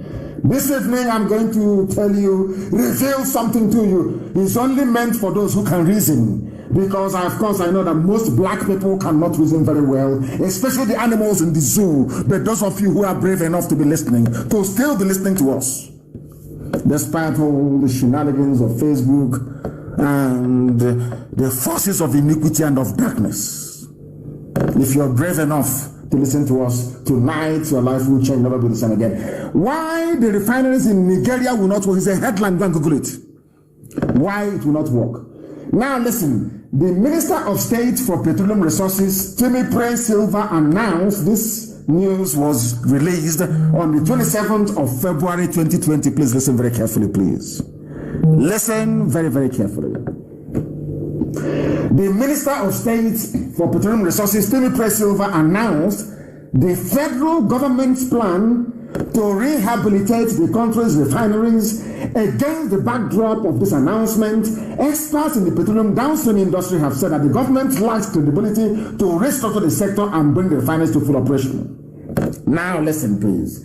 The country has 4 refineries with 524,000 barrels per day capacity. However, in the last 20 years, yes, 20 years, 20 years, the refineries have had a poor operating record, and in most cases they've been shut down. Now listen very carefully. This was Timmy Silva.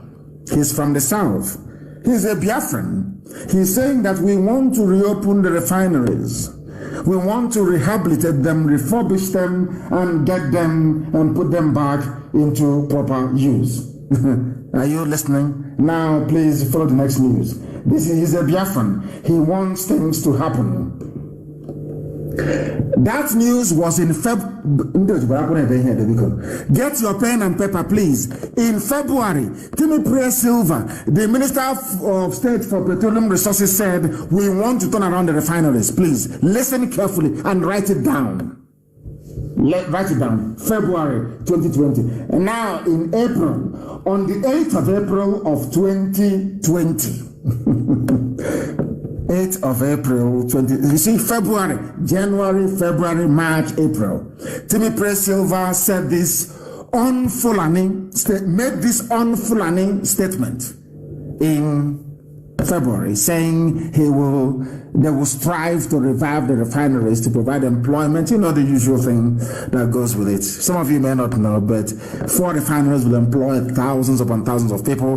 There will be other spin-off industries as well. It's called economies of scale, if you know what I'm talking about. And people will be employed, and you know, good things will go around. But they shut all of it down because Fulani believes in suffering. They believe in a feudal system. Only a few people should enjoy. The rest should go to hell. Now listen. On the 8th of April, 2 months after the statement by Timothy Silva, Nigeria to shut down its oil refineries in upgrade effort. Listen, they are now shutting it down. After saying they'll revive it, they're not going to shut it down. Now listen. Nigeria has decided to shut down all its oil refineries as it works to secure funding and a model to upgrade them.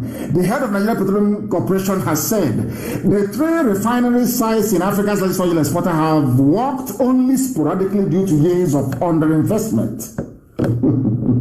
It has been working to revamp them, but has struggled to find external financing to do so. Today, after proper scoping, this is a quote, please.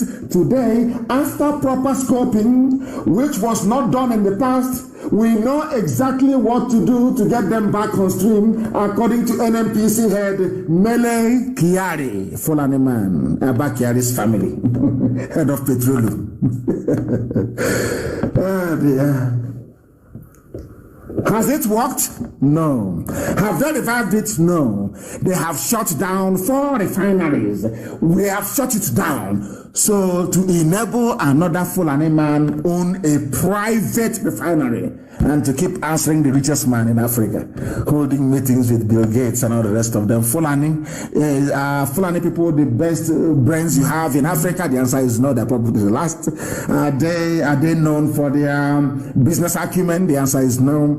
Are they known for their academic brilliance? The answer is no. Are they known for their influence in arts and literature? The answer is no. So how come the richest man in Africa is from Fulani tribe? Because they cooperate. They know if they come to compete with you on the academic front, you will beat them. On business front, you beat them. So they reinvented feudalism to confuse all of you. So as you are foolishly busy in the South shouting one Nigeria, they are busy emasculating you, destroying you both physically and mentally. That is why in a country of professors and dons, 4 of the country's refineries were shut down to enable one Fulani man, one person, to build his own refinery. Hey, Nisioji, black people from Africa, the most useless race ever on the face of this earth. Shame on all of you. Very big shame. But we are here to expose all this nonsense, to let you know that Biafra land can never be impossible. Look at the way Ipob is run. Biafra land will be a tight ship. You don't mess up, you don't mess around. No matter who the bagger is, you don't. Now listen to me this evening, please, I beg of you. They have introduced another thing again in the oil sector, because they only live by oil. It is called oil swap contracts. Now listen, this is the height, this is the greatest level of stupidity known to man. This is happening under Fulani presidency. There are some of you are saying, one Nigeria. I want you to appreciate the depth of your ignorance. I want you tonight, if you are not used to prayer and fasting, go and do prayer and fasting for God to reveal to you why he created you in Africa, where the most useless people on earth reside. Now listen. NNPC, Fulani, they have come up with a new deal. Now listen carefully. The Nigerian National Petroleum Corporation, NNPC, run by Fulani of course, has announced a 6-month extension of its contracts with private oil firms to swap crude oil for fuel. Hi, I have to explain this in English so that people can actually understand. According to a media report from Reuters, the affected oil companies renegotiated the price of the agreement due to changes that were made in the prices of petrol in the country. Do you know what they have done? Fulani Zoo. Do you know from, this is elementary chemistry, from crude oil, you get kerosene, you get premium spirit for your car, which is fuel or petrol, you get diesel, you get engine oil, you get hydraulic, you get some plastics and all the rest of it, you get all these things, you get grease, everything to do with oil, you get aviation fuel from crude oil. Is that correct? Please, I stand to be corrected if I'm wrong. From crude oil, I'm not a chemist. From crude oil, crude, that's why it's called crude, because it's not been refined. When you refine it, kerosene comes out. From that crude oil, petrol will come out, paraffin, everything will come out of it. Do you know what they have done in the zoo? Now they are saying, how do I explain this so that people can actually understand? They are now going to, if you're a contractor, you supply us with fuel, only petrol for cars, we are going to give you crude oil in return. The arrangement is so foolish, God knows, I can't even get my head around it.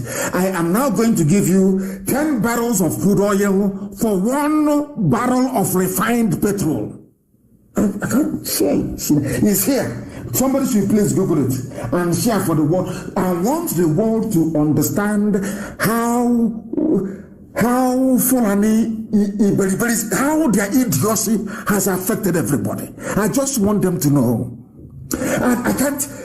My brain is gone. I'm telling you the truth. I can't explain this in English. I can't. I'm almost going to say, I don't know. Even in Igbo language, I can't explain it to you. I can't. That crude oil comes from the ground in Biafra land that Britain gave to Nigeria, and from that crude oil, with 4 refineries, they can refine this crude oil and get all these other derivatives from it.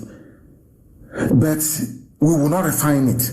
We close down our refineries, and now we go and negotiate. These are all they all own the companies of foreign people.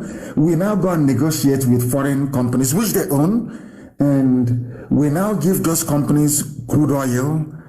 Then we take refined petrol from them and kerosene.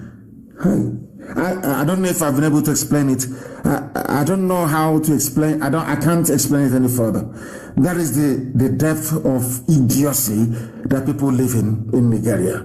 That is why I call them animals. Not that I hate anybody, but when people exhibit this level of idiocy, believe you me, animals are better than them.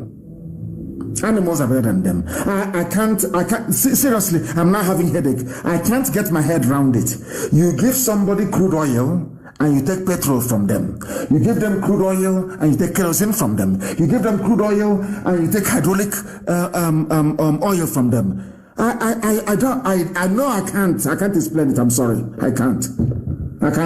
No, this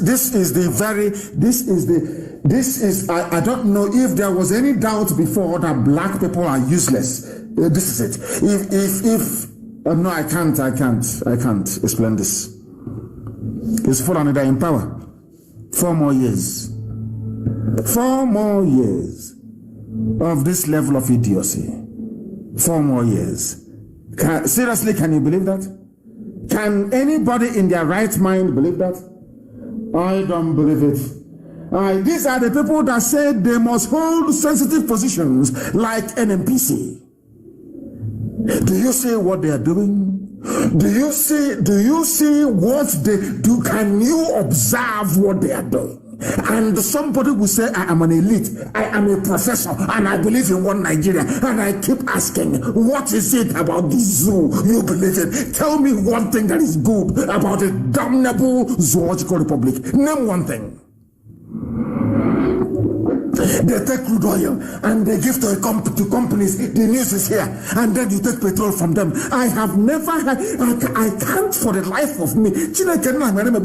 God, are you punishing us or what? Why mix us with Fulani? What type of punishment is this? I don't understand. What is this? What type of idiocy, what type of stupidity is this? Has anyone seen this type of foolishness anywhere in the world?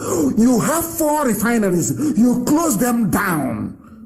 You shut them down. You gave your brother a contract to come build a refinery so you can sell petrol at 500 naira per liter. Not only that, you're not happy with that, you are now you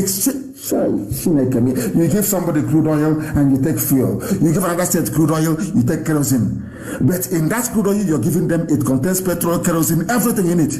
And you're telling me that black people are okay in the brain? That somehow the blacks are normal?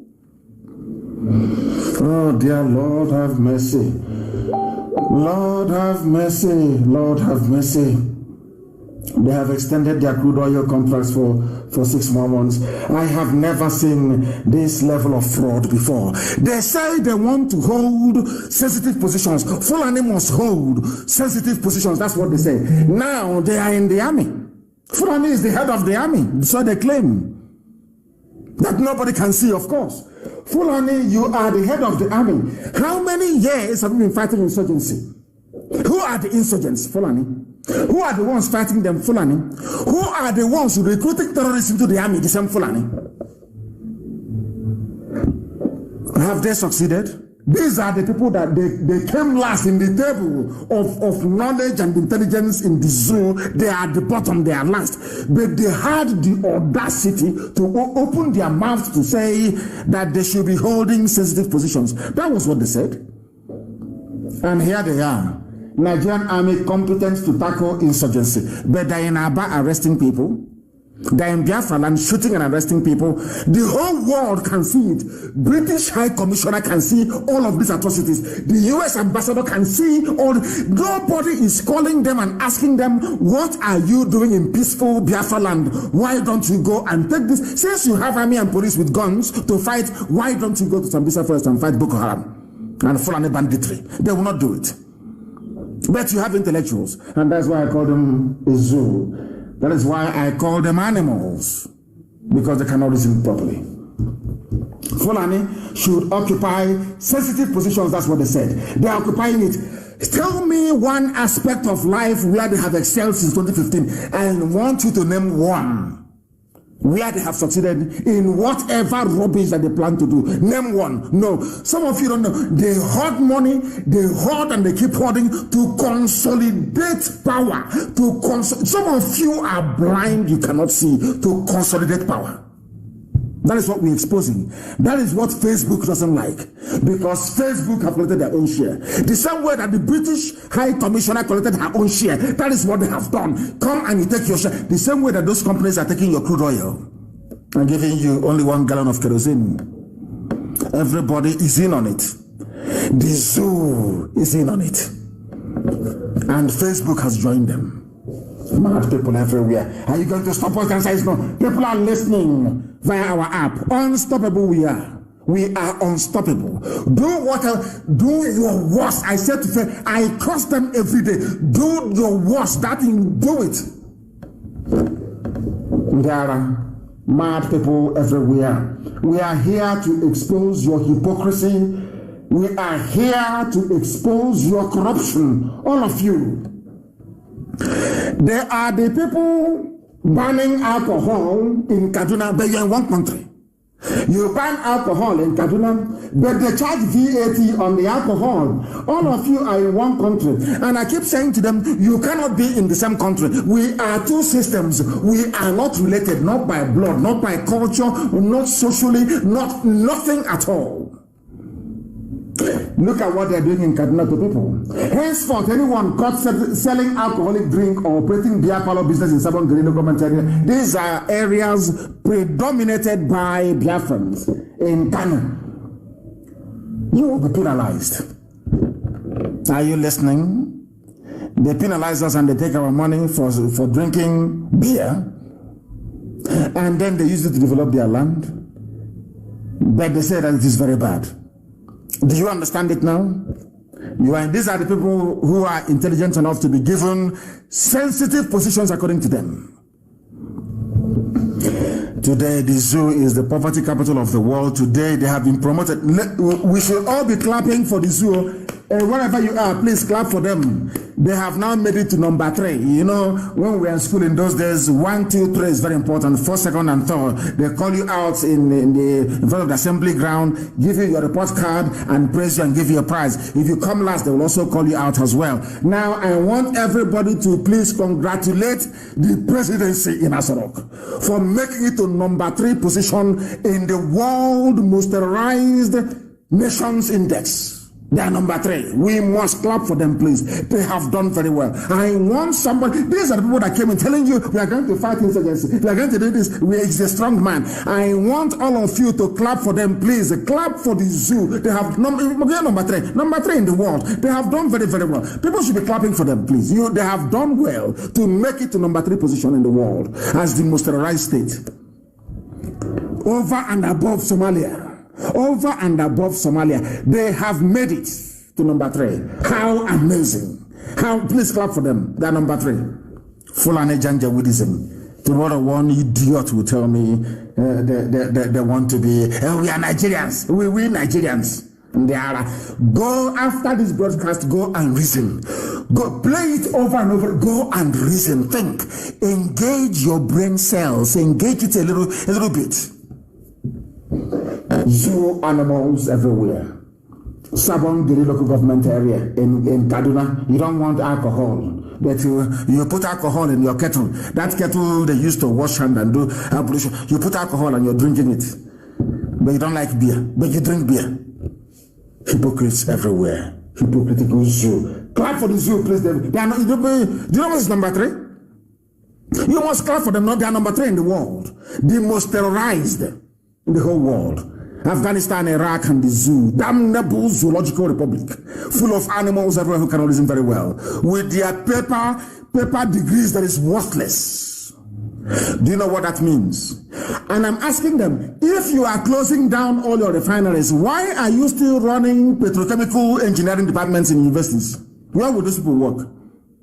It's a simple question. Well, they are all going to work for Dangote. So when they come there, they convert them to Islam. Because there will be so many people competing for very few positions. You see how clever they are.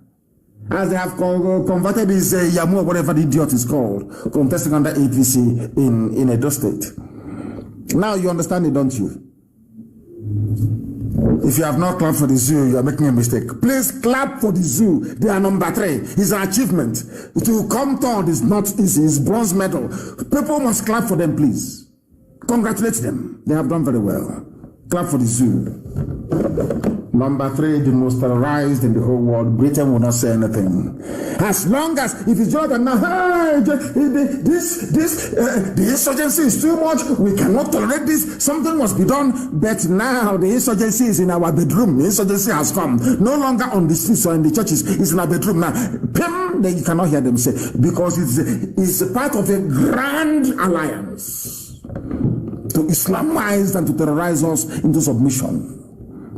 If you don't know, let me tell you. The more you are in the zoo, the more you are being swallowed up by Fulani Janjaweedism. Like Edo will get it after Yamu has been sworn in. You will get Fulani everywhere. You will get Ruga by force. Your waterways will be taken over. Fulani impunity and slaughter will continue. It is simple common sense if you are told you have any brain.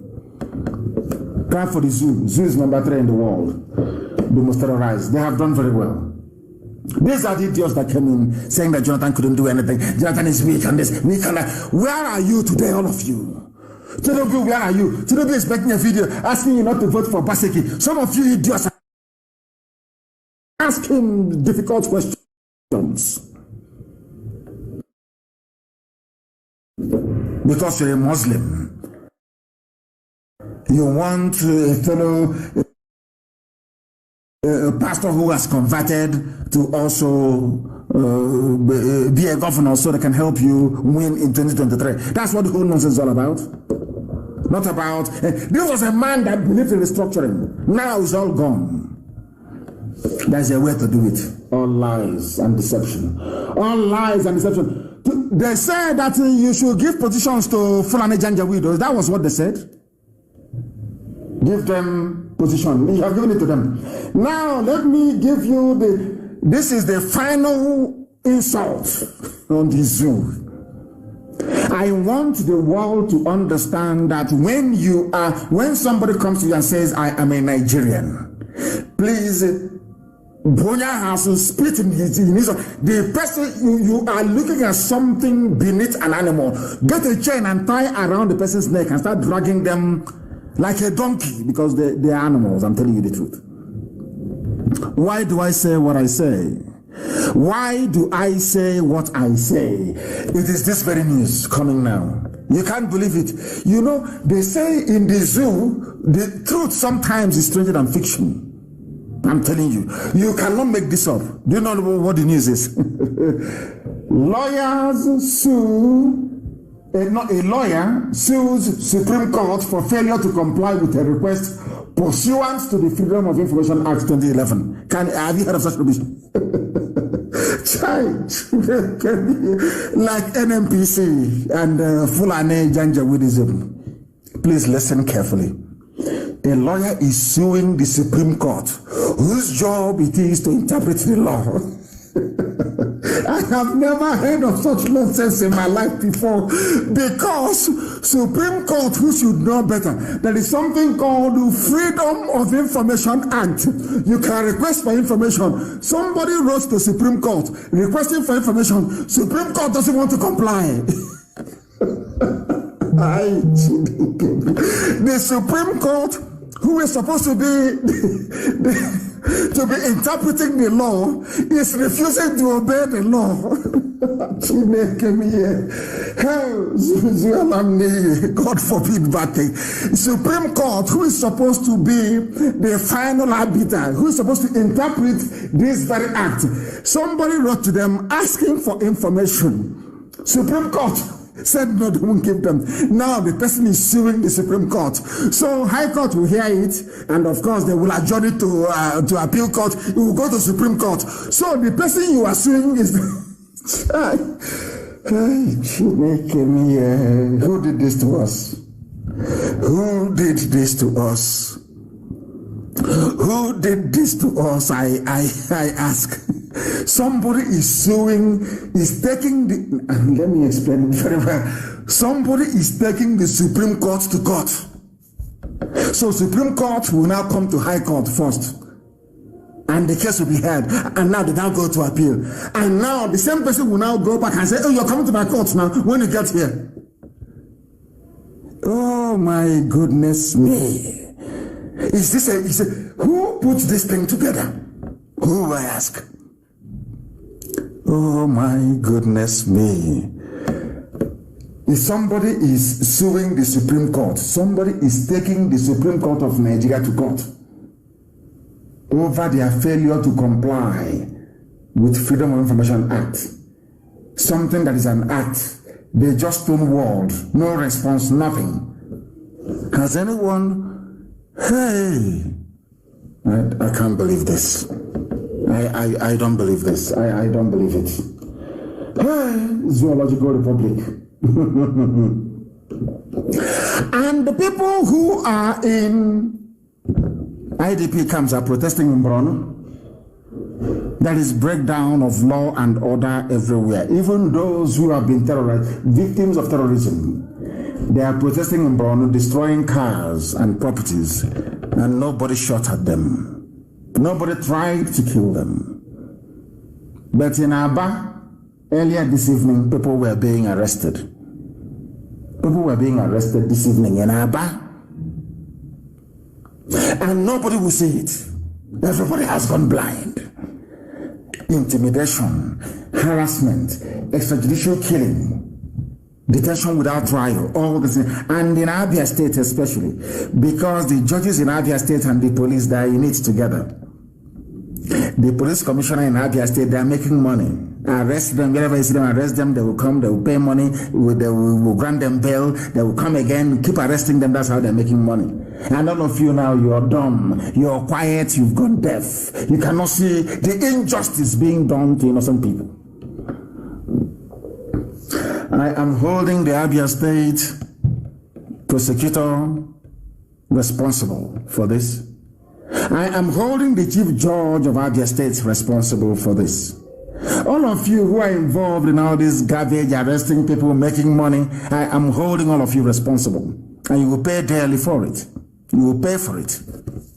Be rest assured. You will see what is going to happen anyway.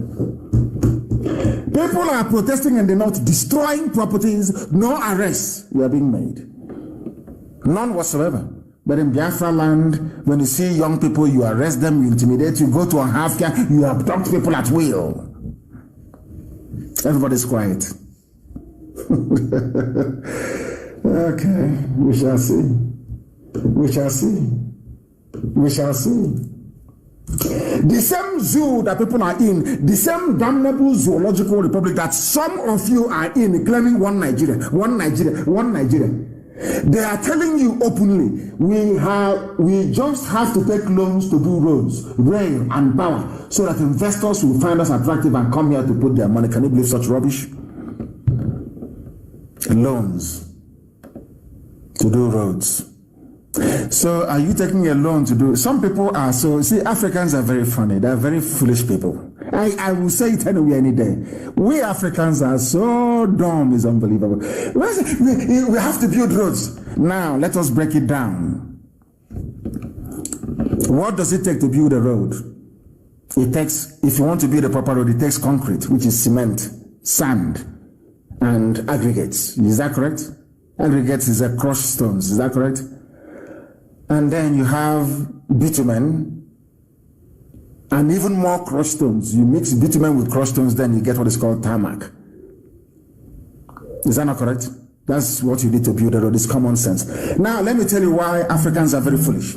And I will say it a million times over. Everything you need, they said they're borrowing money to build roads. I want to give Zoo free advice this evening. I'm an economist, so I'll advise them. It's very simple.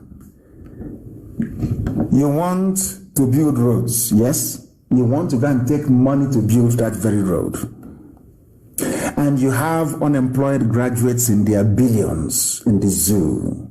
And what you need to build a road is cement, which is limestone, which you have at Nkalagu, and also in Benue, in Boko, in Benue. You have aggregates everywhere. Ogun State has a lot of stones everywhere, which is called chippings. Is at Lopanta as well. We have it in abundance. And you need water maybe to mix all these things together to form concrete, the paste. Are you importing anything from abroad? So why do you need to borrow money? Now I'm coming. That same crude oil you're exchanging for heaven knows what, inside it contains bitumen. In fact, there is a natural occurring bitumen in Understate. If you're traveling along the expressway from Benin to Ore, you will see it on the left-hand side. There's a bitumen pit there. Bitumen comes out of the ground naturally in Understate. And the stones you need is also in Yoruba land, is also in Middle Belt, is also in Biafra land. So what do you need the money for? To build roads? Black. So all you need to do, my dear zoo animals, is to go and get limestone. You crush it. You go and get chippings, which is everywhere stone. You dynamite it and you crush it. And you get a bit of water with sand. You mix it. It forms the base of the road you're building. You go to Understate, it's not far under, there's bitumen, you get bitumen. You now crush stones, aggregates into small, and you mix it together and you put it on the road. That is how you build a road. If you want to make it stronger, you then add rod to it, which is steel, which, if not for your stupidity, you would have gotten from Ajokuta many, many years ago. That's how you build a road. Do you need to borrow money from China to build a road? When you have unemployed graduates that will work for a fraction of the money you're going to borrow, do you see what happens when you have idiots in power? Now you can understand it, don't you? What do you need to build a road? I'm asking them. Cement. Where do you get cement from? Is it from limestone? Niger Salmon, Kalago isn't on there. Remember BCC? In there, some of you have forgotten. There wasn't a football club called BCC Lions of Boko. Have you forgotten? They were making cement. until they closed Nkawago down, closed Boko down, and gave it to Dangote to be importing cement powder and bagging it in Apapa, called Dangote cement. Do you see how foolish people are? Do you see how educated we are? Do you see how... I feel sorry for them. We are going to build Biafra in such a way that even angels from heaven will take permission from God to come and live in Biafra land. Because it will be the exact replica of heaven. Common sense. That is why Britain doesn't love us. Britain knows that all this Fulani mediocrity, borrowing money to build rail, all this money, put it in a Jokuta, you have the steel that will make the railway you need. You have it there. It's in Benue State. Chai, she make a black in this UG. I can't tell people. Why we have resorted to borrowing according to their presidency. You know, we hit them hard over this presidency rubbish. Now they're putting the name Buhari. If you are Buhari, come outside. If you claim you are Buhari, Potani Ilo, come outside. Potani Izi, come outside. Let's meet you. You're hiding, changing from one mask to the other with your boyish hands, deceiving the idiots of the zoo. But I'm glad that at last Shoinka have spoken. Shoinka called him a ghost. He doesn't exist. A ghost, you don't exist. That's what Shoinka said. Why we resorted to borrowing Buhari? Show us your hand now. Show us your hand for young Bobo, Aisha's playmate. Show us your hand. Let us see. You people think that you can deceive everybody. You cannot deceive IPOB. You cannot deceive Biafrans. You can do all that, your rubbish. Use British diplomatic cover to be covering nonsense. You can cover all that garbage all you like. You cannot deceive us. You can't.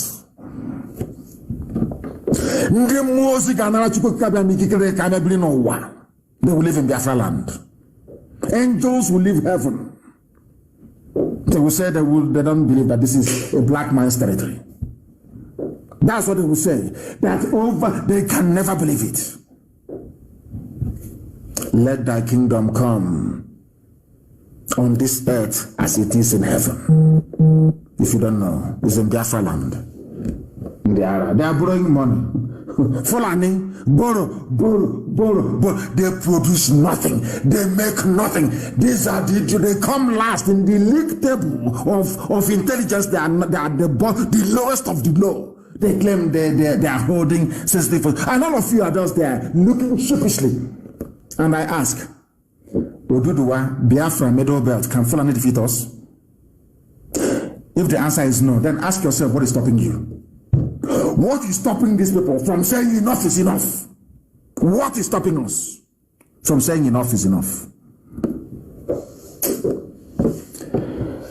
Is that blackness in us? That's African idiocy in us. They are growing money.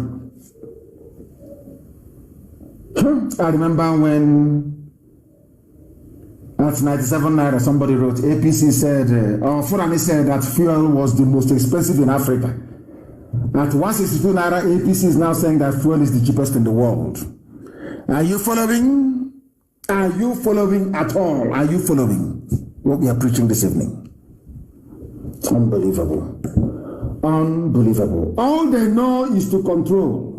Control. In the north, gunmen have killed a DSS officer. Ask them, did they go there to arrest the whole village or shoot at everybody? The answer is no. Why are you doing it in Biafra land? It's here in the news. Why? Britain will not see this one and ask them questions. Why? Why? The gunmen killed DSS officer after payment of 25 million naira ransom in Katsina. In Katsina. The supposed home of the idiot of Daura. Oh dear me, these people. And let me also use this opportunity to warn every family. If we find out that your family, that any of your sons or daughters is working for DSS, and the idiot is foolish enough to join them in any raid against our people, whatever they see, they will take. And after that, that very family, I understand there's one idiot that was in Enugu running around, and that the family is making noise somewhere in Ebonyi. We will find them, we will deal with you. Ndara. You cannot go and kill Boko Haram, is to come and kill your own people. If your son or your daughter is with the police, army, or DSS in Biafra land arresting our people, when the time comes, you bear the consequences. I'm just warning you. Gunmen have killed a DSS officer in Katsina. Did they raid the whole of Katsina? Did they arrest everybody there? The answer is no. Ask yourself why. Because Fulani believes in terrorism and intimidation. They want to strike fear into your soul so they can control you. If you don't know that, then I cannot help you. That is what they are doing. We must proceed this evening. The time now is 8 minutes past 9 p.m. in the blessed land of Biafra. Bandits killed traditional leader and are brought in the same Katsina. We are going to fight insurgency. We are winning. Buratai said, or it is Buratai, not Buratai. Buratai said, because he doesn't exist. Have you seen him on video, live, anywhere? The answer is no, he doesn't exist. He's gone missing. I will never come back, as I told you before. How about Mama Daura? Have they spoken about him again? They're afraid. They're afraid that if they announce that Mama Daura is dead, Nnamdi Kanu will make another prediction about another person who will die. So they're saying, oh, they are scared. No more. They can't announce it. Where is Buratai? He's saying that we are fighting insurgency, doing our best. You are fighting insurgency. And then in Katsina, where the so-called idiot you claim the mask wearer comes from, where Aisha Buhari was married to, bandits have killed the traditional ruler, one other person, and abducted many. But you are in Biafra land arresting people. And I'm asking you, zoo animals, are your brains intact at all or not? Do you have brains at all? There is lawlessness and banditry, Fulani banditry in Katsina, but they are in Biafra and 82 Division, Enugu, artillery in arresting innocent people. And the British High Commissioner is there, keeping quiet and not saying anything. Now you understand, don't you? The day of reckoning is coming. It will come. It will come, and they will say, it will come. DSS will come to Enugu and kill unarmed IPOB family members, whereas Fulani Quranic bandits have killed DSS officers, police officers in Katsina, in Kaduna, in Zamfara, and nothing is being done about it. They said they are on high alert, but there is intel. There is intel. IPOB is planning an attack in Enugu State. But Fulani people are carrying out attacks in Katsina. They are carrying out attacks in Katsina. Yet, their reliable intel will not tell them what Fulani are doing in the north. Overnight, Fulani terrorists became bandits. Your corrupt journalists will be writing bandits instead of giving it the right name, Fulani terrorists. They came, we come in peace. We have come to the east to do business. Our motive is purely economic, not in our forests, not in our bushes, not in our farms. In fact, I'm telling Mietiala, if you want to sell your cattle, put it in Dangote trailer, drive it down from the north, go to Gariki, go to wherever you sell your cattle, sell it and go back.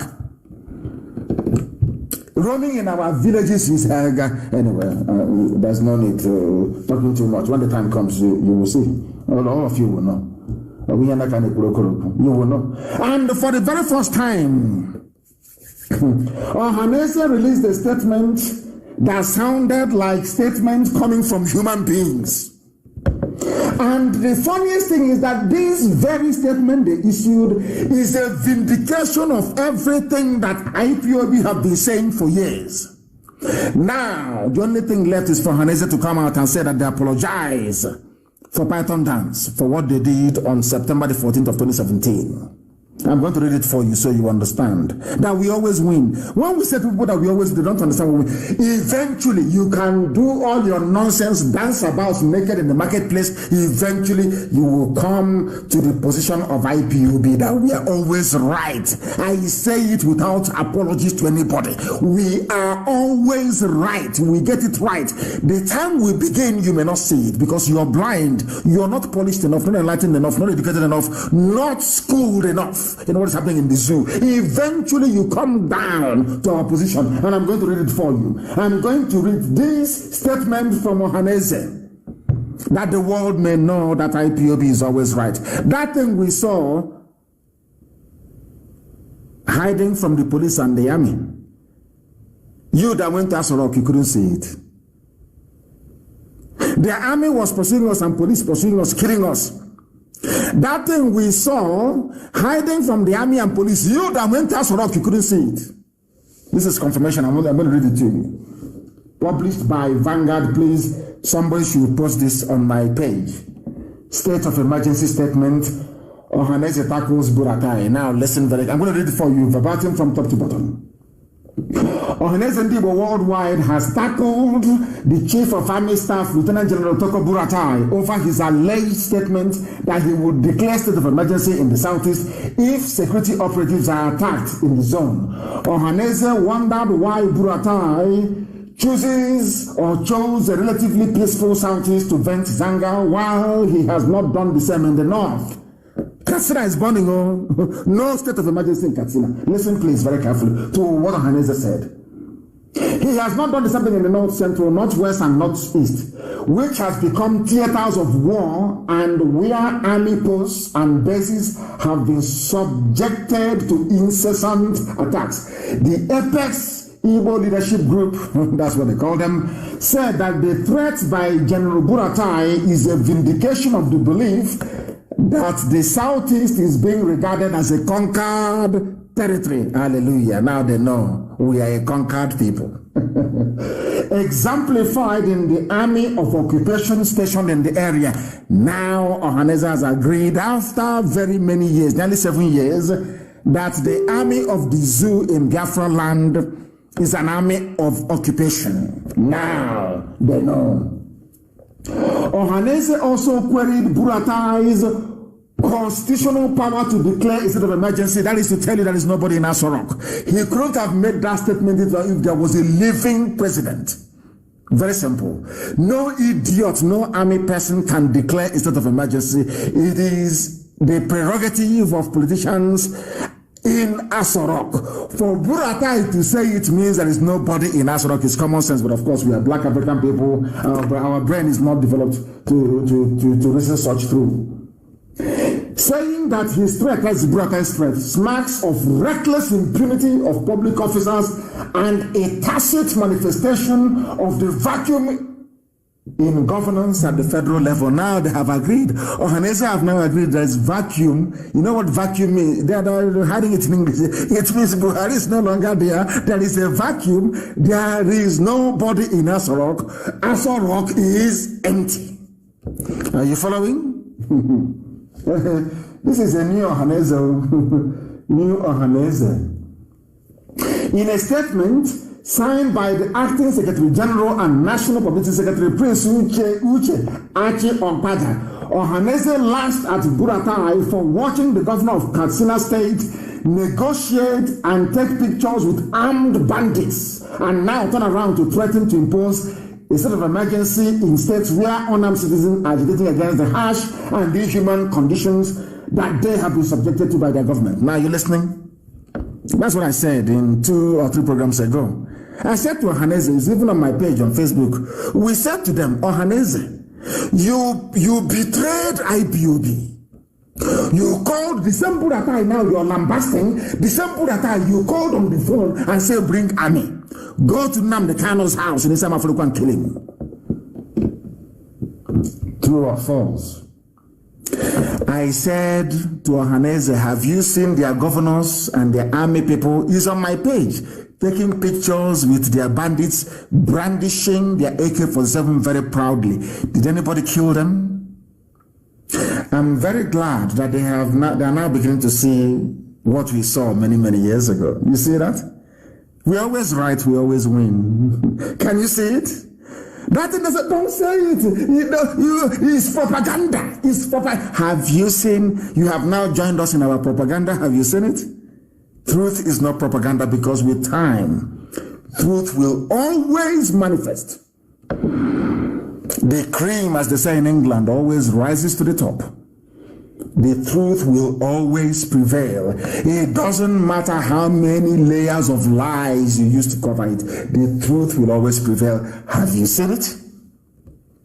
That thing we were telling you before.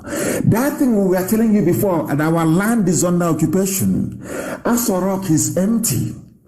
That they are killing us, people who are agitating, whereas they are pampering their fellow terrorists. Have you now concord? Not concord with us, of course. You have. Eventually, you've come round to our position. You now understand where we stand. You now see that consistency pays. Had we abandoned what we are doing to try to embrace this wishy-washy one Nigeria, you wouldn't have had the courage to say what you're saying today. But I welcome it all the same. I do. I will continue. The attention of Ohaneze Ndigbo worldwide has been drawn to a statement created to the Chief of Staff, Chief of Army Staff General Toko Buratai, threatening to impose a state of emergency in the southeast if governors of the state allowed any further attacks on security forces in the state. Please listen carefully to what Ohaneze said. While Ohaneze Ndigbo decries violence in any form in the states, it takes particular exception to an open threat and warning to the southeast governors who, by the country's constitution, are chief security officers of their states, but are lame ducks in practice, as all security commands come from Abuja. Ohaneze have also confirmed what we have been saying from time, that those you call your governors are not in charge of their states. From Ohaneze, that's what they have said. Is here from the statement. Do you see that we're always right? When I say we always win, now you understand what I mean by that. We always win, always. Ohaneze Ndigbo finds it provocative. And they went on to say some other useful things. This is the only statement issued by Ohaneze that sounds like as if it was issued by men. And long may it continue. Long may it continue. Because nothing will happen to them. As long as they stand firm. Now Ohaneze has confirmed that all your governors in the southeast, that they are like woman rapper. And I don't want to insult our mothers' rappers, they're very beautiful. I won't insult their rappers, please. That they are useless. Ohaneze said, it is not me, don't take it from me. They are lame dogs. They are like a dog with their wings and their legs broken.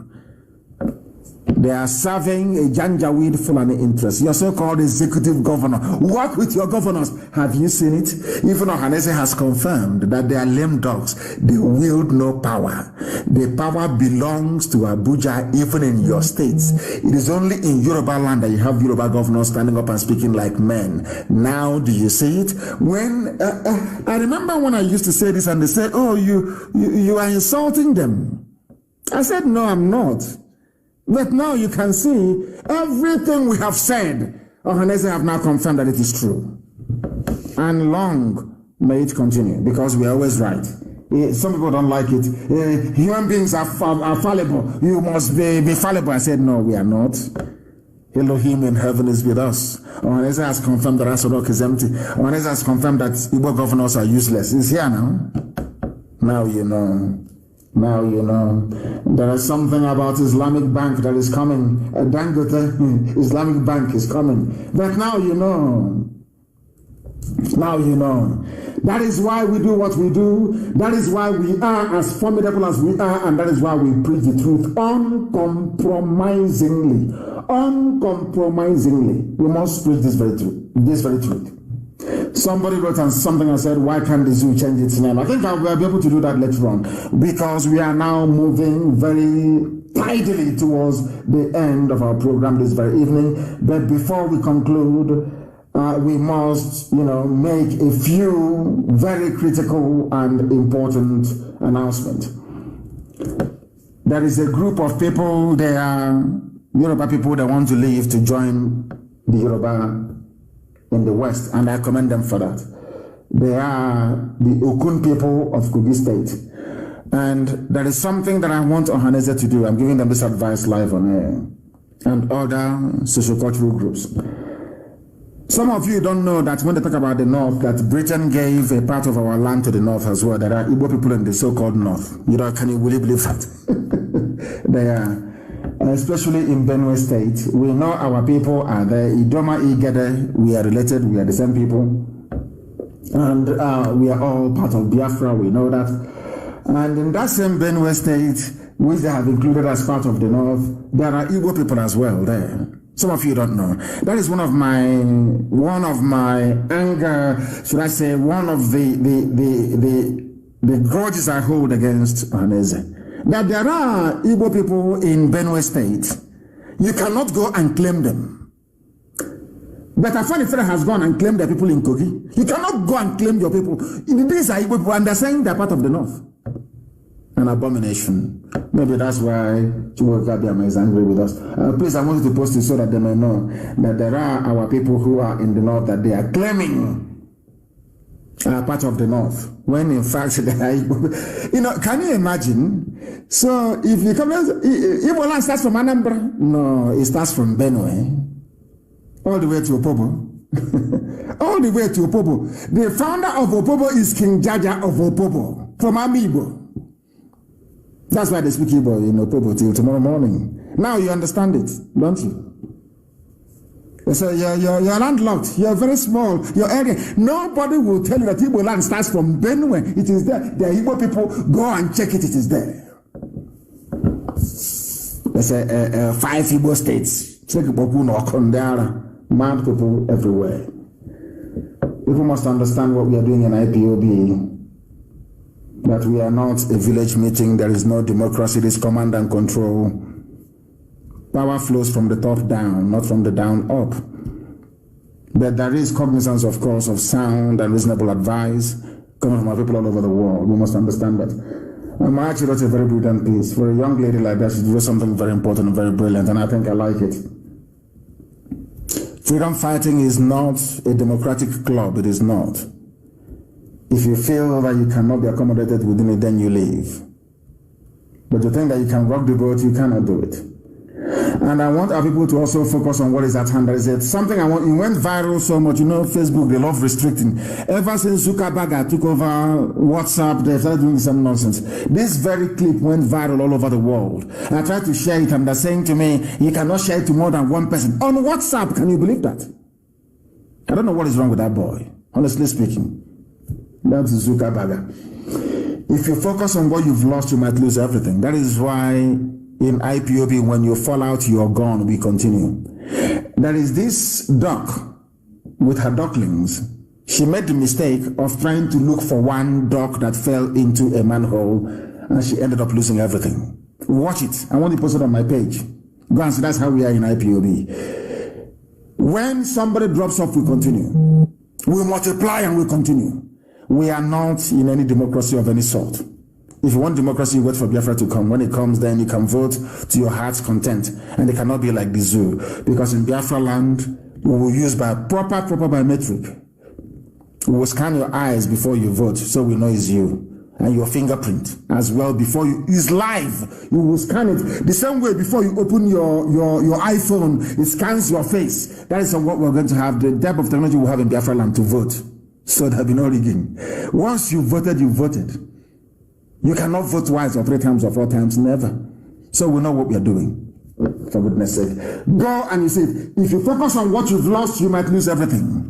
Go and watch it. It's on my page. I want it posted for the whole world to know. That's how we are in IPOB. We don't look back. We only move forward. Our activism has nothing to do with any body or institution. That is why I don't believe in cabal. I don't build one. I can never build one. And I don't expect anybody to build one. If you go about cultivating friends who will defend you when you mess up, then you're mistaken. Not in IPOB. Our calling is divine, because the truth is what most people find very difficult. But that is what we preach on this very platform. That is why I don't believe in building cabals and having favorites. I have everybody in IPOB is my favorite. I don't have any favorite. Why should I? There is no favorite in IPOB. It is the largest mass movement in the whole world. There can be no favorite. The job you do determines how you are placed. And having said that, this evening I have an announcement to make regarding Akwa Ibom. But I must warn that anybody from today caught trying to build a circle of loyalists in IPOB, you will be removed and expelled from IPOB. Let the work you do speak for itself. Let the quality of work you do bring people closer to your position. Not by building nonsense. Not in IPOB. We cannot be like the zoo. Not now, not tomorrow, not ever. That's not to me. Our new Akwa Ibom State Coordinator, please, effective immediately, is Pastor Akon Esiet Udo. Pastor Akon Esiet Udo is now our new Akwa Ibom State Coordinator. We thank our outgoing coordinator for the excellent work that he did in Akwa Ibom. We thank him very much. But from now, immediate effect, our new coordinator in Akwa Ibom State is Pastor Akon Esiet Udo, please. Very, very important, our new coordinator in Akwa Ibom State. And I must say, we don't have volunteers in foreign land, please. Anybody telling you about volunteer or anything of that sort, any security outfit in a foreign land, no. No, no, no, no, no. If you want to serve in the volunteer command, you go back home, you go to Biafra land and you serve under one flag, under one banner, under one command. Do you understand? No volunteers abroad. And with that, we have come to the end of our program this very day. There are a lot of things I should have covered, but I didn't cover today, but of course some other time because of time constraints. Once again, I thank you all very much. As you all may know, everything I say, I don't say out of malice. Everything that I say is born out of a need to educate, to enlighten, to inform, and to educate our people. As a matter of fact, if I don't love you, I will not speak to you the way that I do. I only want people to change. That is all, so that we can take our pride of place in the whole world, so that we can make things happen. We can make life tolerable and bearable for our people. We can build sound, civilized societies that our children and their children's children will be very proud of. That's what we are doing. Nothing is born out of hatred. As a matter of fact, when we check everything that we are doing, after all is said and done, we even love you more than you love yourself. That is why to us, IPOB is divinely ordained to do this very work. And that is why I have no religion, for your information. My religion is Biafra. So it is with every hardcore all over the world.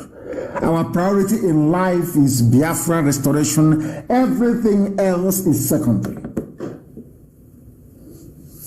Here on Radio Biafra is where we worship, because Elohim Chukwokika Biama is our God.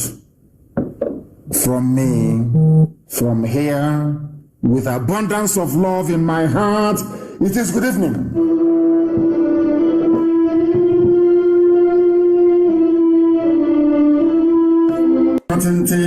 That it is the same number of minutes past the hour wherever you are. My name is Nnamdi Kanu. I am the leader of the indigenous people of Biafra, the largest and the most formidable mass movement anywhere on the face of this very earth. I am a servant of the wonderful people of Biafra only by the special grace of God Almighty in heaven. And we are here to preach this very gospel until Biafra is restored in our time. And we know and hope and pray it will be this year and not beyond this year.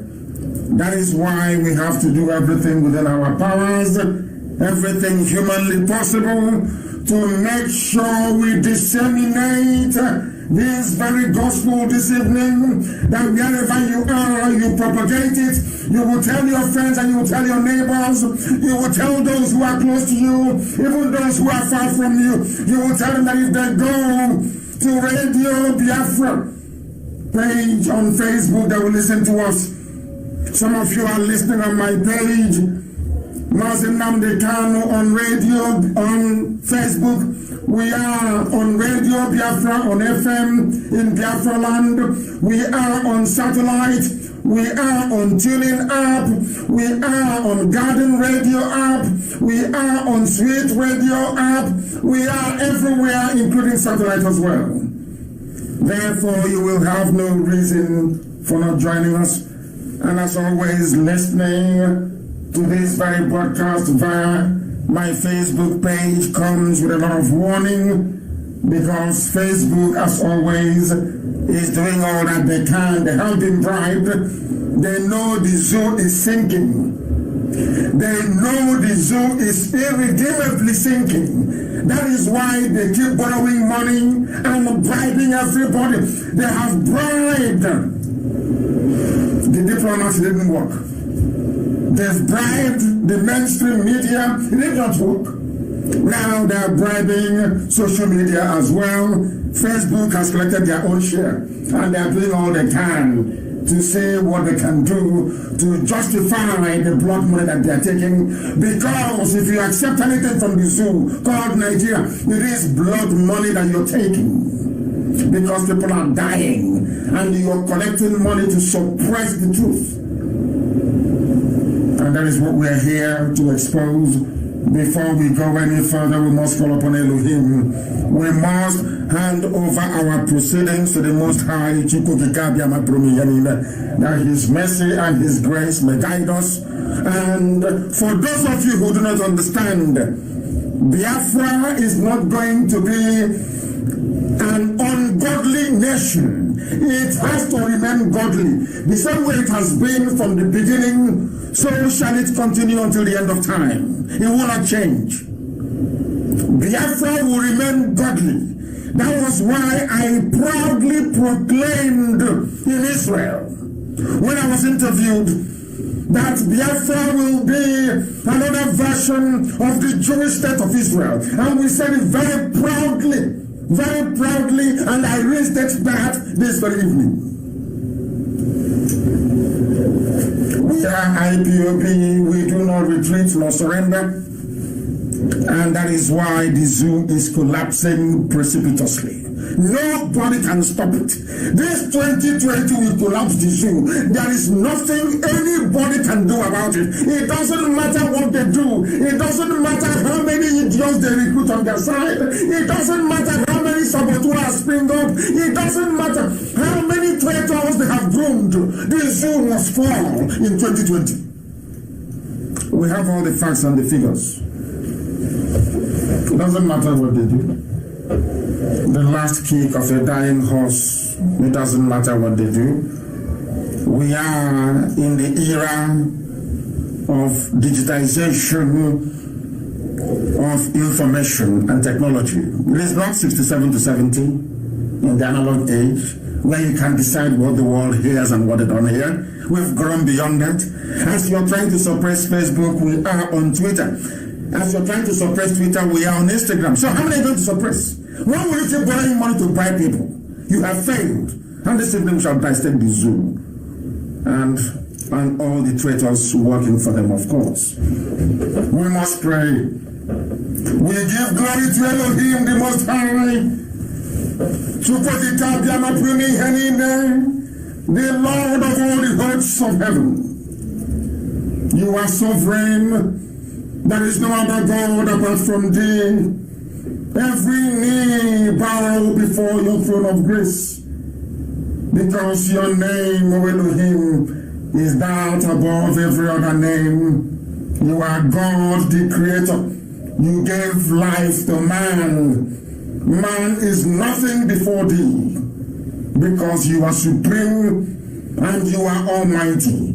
You are the Creator of this very infinite universe. of which we inhabit only a speck of dust. For earth is mere speck of dust before thee. Where you remember your children, you did not abandon Israel. You will not abandon Biafra because you're a God of your words. That is why we call thee the sovereign Savior. You have saved us from the Janjaweed before, 300 years ago, and this very generation, having recognized that you are the Almighty God, for we do not worship any idol.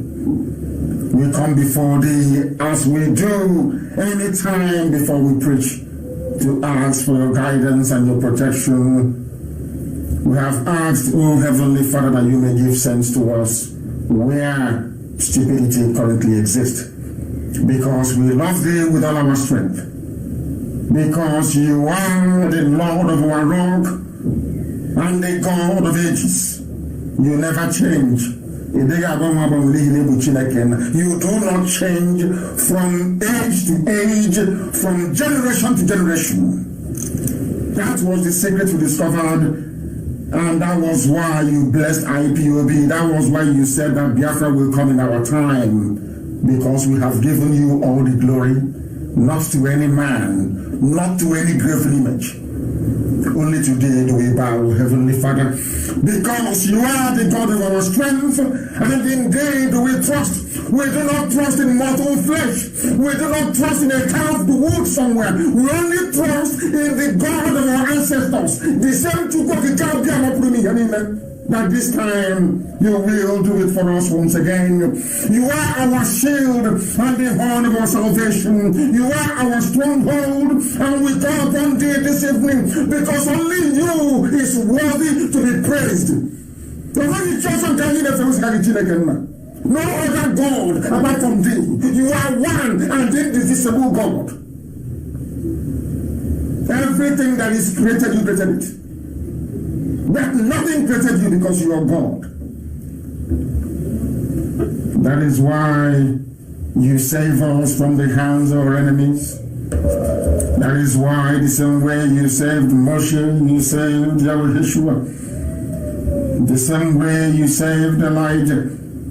That is how you will preserve IPOB. That is how you will make sure that Biafra is restored and the zoo called Nigeria is crumbled beyond recognition. Because all around us is evil and darkness. But your light has continued to shine upon the face of your children. That is why this very day you have done us proud before our enemies. They have fallen on the right and on the left. The only thing we are waiting for is for the announcement that the zoo is no longer viable. And that is very, very imminent. Because they cannot hold the secret anymore. The world now knows. Due to the diligence and intelligence you have given to us, out of the abundance of your grace, the whole world now knows that Buhari is dead. That Asarok is finished. They know it. May you grant us the fortitude, the humility, and the grace to continue to work tirelessly for the restoration of your kingdom upon the face of this very earth. And that kingdom is Biafra as it was in the old. That your name may be praised, exalted, adored, and honored forever and ever, we pray. He said,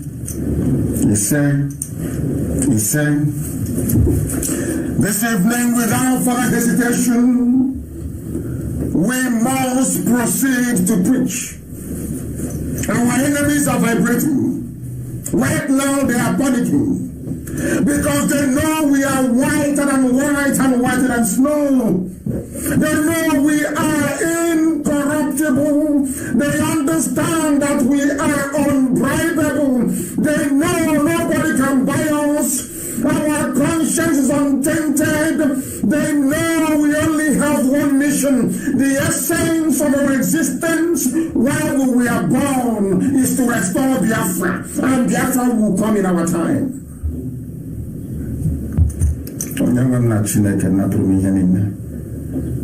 My Lord and my God in heaven, This evening we shall preach the gospel that Elohim has mandated should be preached to the children of men on this very earth, that the truth may always prevail.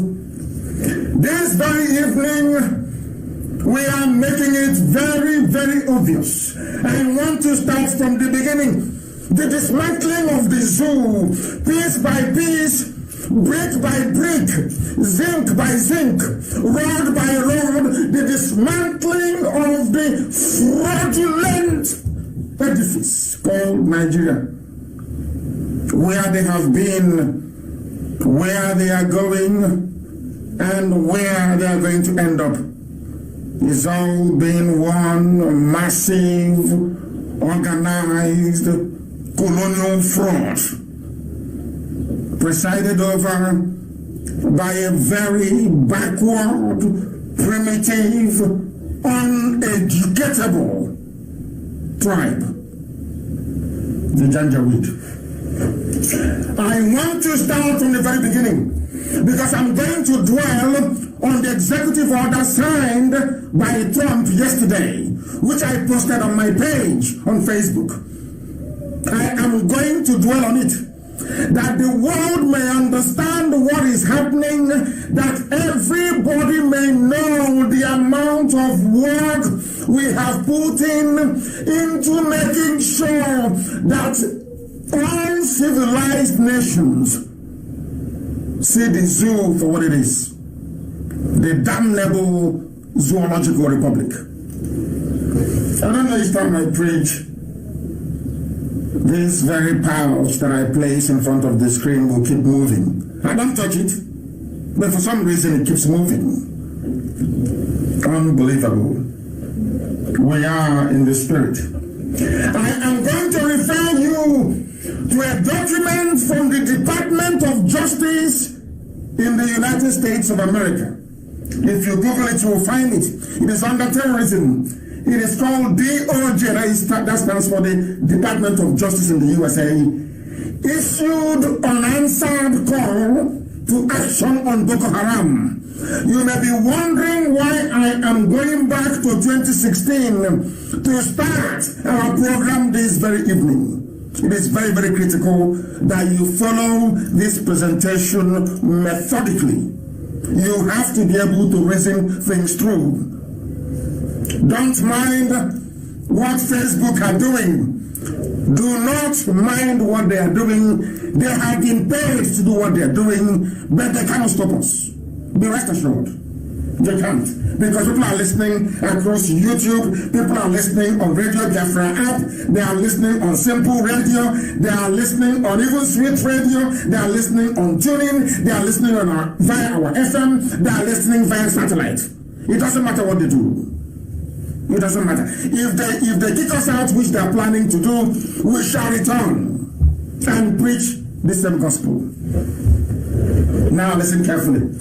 This publication is called DOJ Issued Unanswered Call to Action on Boko Haram.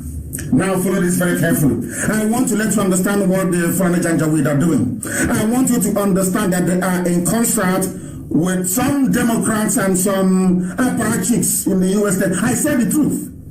People in the State Department in America, for many years they have been bribed by the Fulani. For very many years, they took the same bribery to Obama. They gave money to Obama. They bribed the former US President Barack Obama.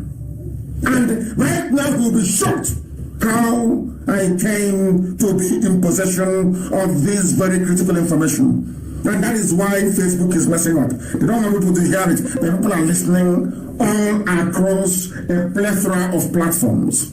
So it doesn't matter what you do, because we're preaching. And why am I talking about Obama? I want to tell you that the agreement between the British and the Fulani has collapsed. And the only person that collapsed it is Trump. I want the world to understand this.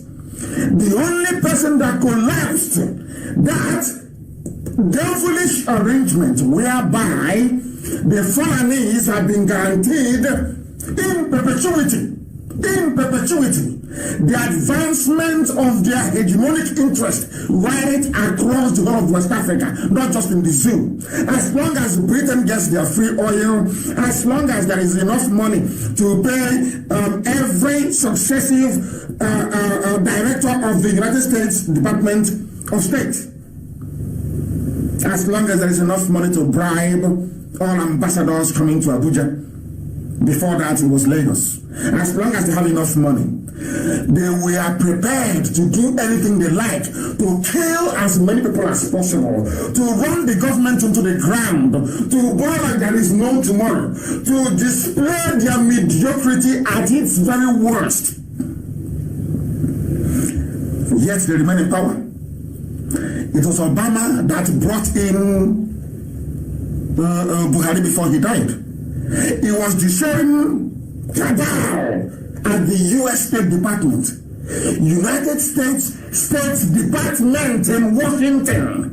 They bribed them, gave them huge sums of money, so that anything to do with Nigeria that comes to their desk, they'll say, no, Nigeria's too big to break. Oh, it's too big. There will be regional instability. Once you break Nigeria, there will be so much destabilization. 300 languages, 500 tribes. There will be so much problem. And you keep telling them that people are dying every blessed day. They're telling, oh no, it's not just possible. Nigeria is too big to fail. That is what they keep telling us. Do you know why they said that to us? That Nigeria is too big to fail? Because their pockets have been lined with money. Money that was meant to go to schools, to roads, to hospitals. Nigeria Fulani are using to bribe diplomats. They are using it to bribe people inside the United States Department of State that now Pompeo is heading. Fact. As I said, they'll be shocked how we come across this. Let's continue very, very slowly. Now, this is a publication by a highly regarded investigative journalist, J.C. Derrick.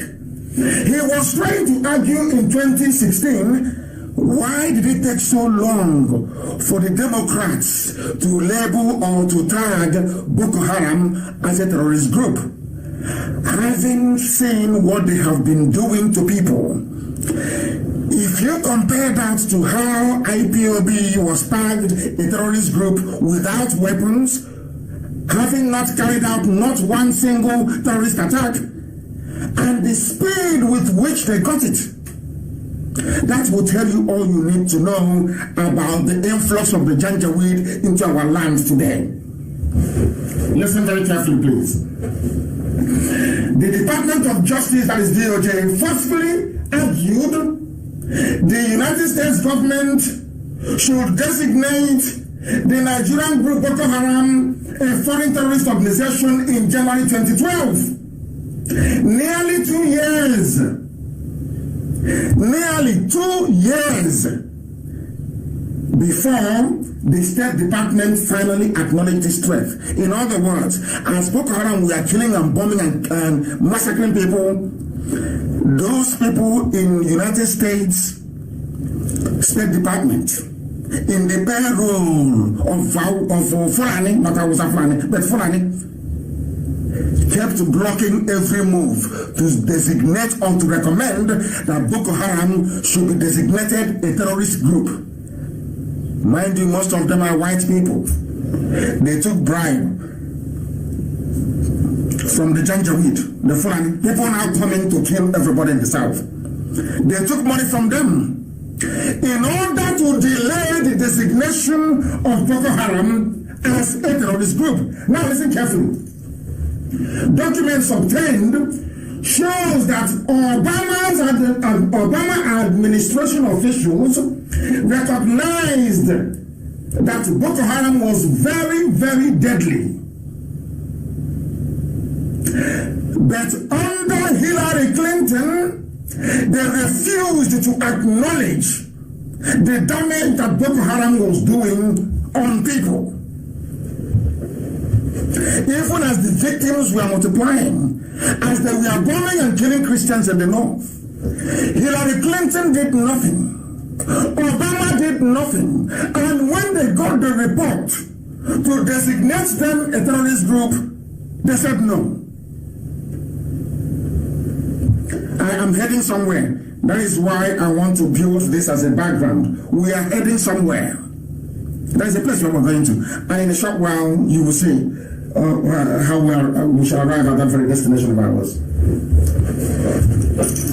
DOJ, that is the Department of Justice, the USA, sent the documents to Senators Chuck Grassley, Republican, Iowa, David Vita of Republican Party in Louisiana. In response to a letter of inquiry they jointly sent to the Attorney General, Loretta Lynch, in September.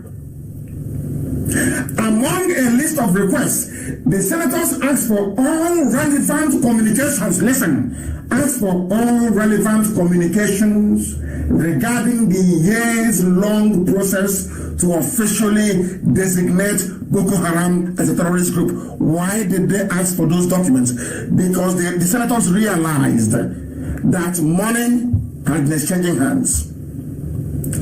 Some people were reluctant in the State Department to recommend the designation of Boko Haram as a terrorist group.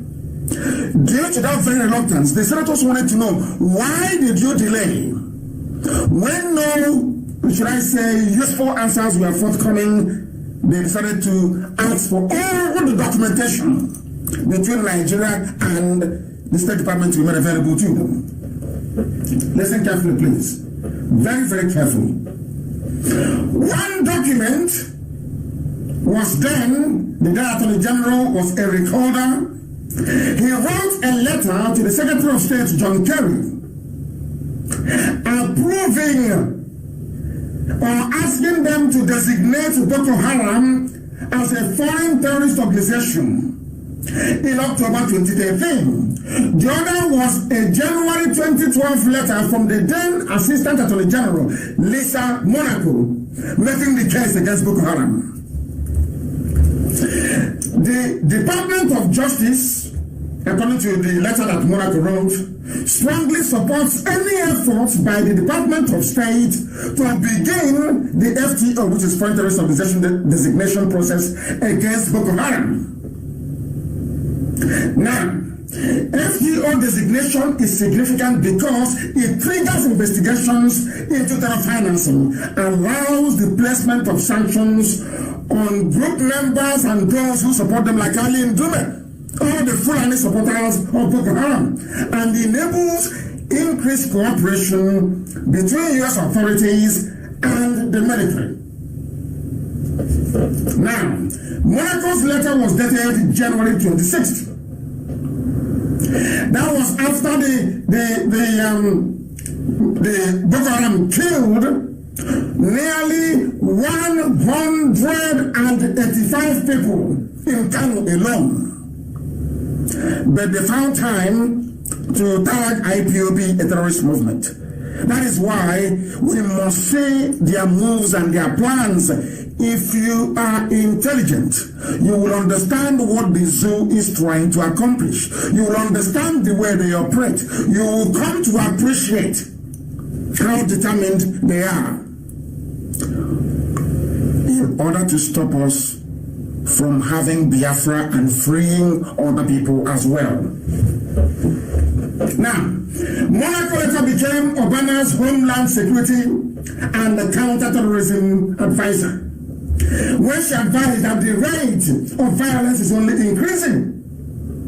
Now, in the US then, they have designated nearly 70 foreign terrorist organizations. They have categorized them as terrorist groups over a period of 20 years. And counter-terrorism experts say Boko Haram was unusually controversial. Now, do you understand? The same people that said that designated over 70 groups as terror groups. When it came to Boko Haram, you know what they said? They said, oh, we are not going to designate them as a terrorist group. Do you know why? Because it's only going to give them increased publicity as they are busy massacring people all over the place. Now, prior to their discussion, they knew that Boko Haram had formed transnational terrorist groups like Al-Qaeda. And this is the people now coming with their men in our land. Those you're seeing now in our villages. Al-Qaeda in the Maghreb, ISIS in West Africa, and some.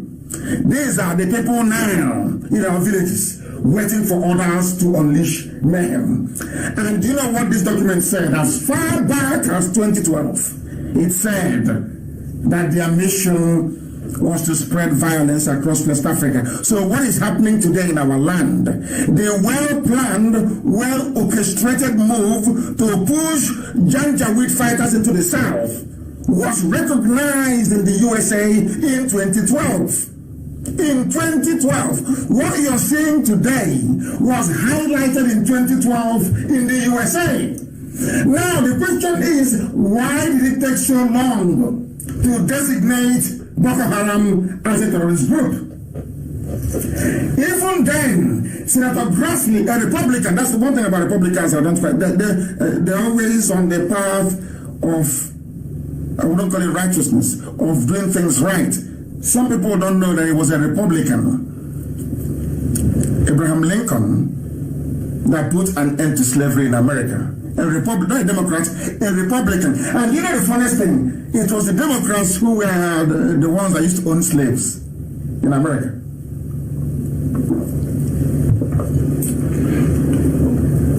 Senator Grassley asked them, why are you delaying? He wrote and said to them, these delays must be stopped before another attack needlessly destroys the lives of innocent civilians. A Republican senator asking Obama's administration, asking Hillary Clinton, why are you delaying in designating Boko Haram?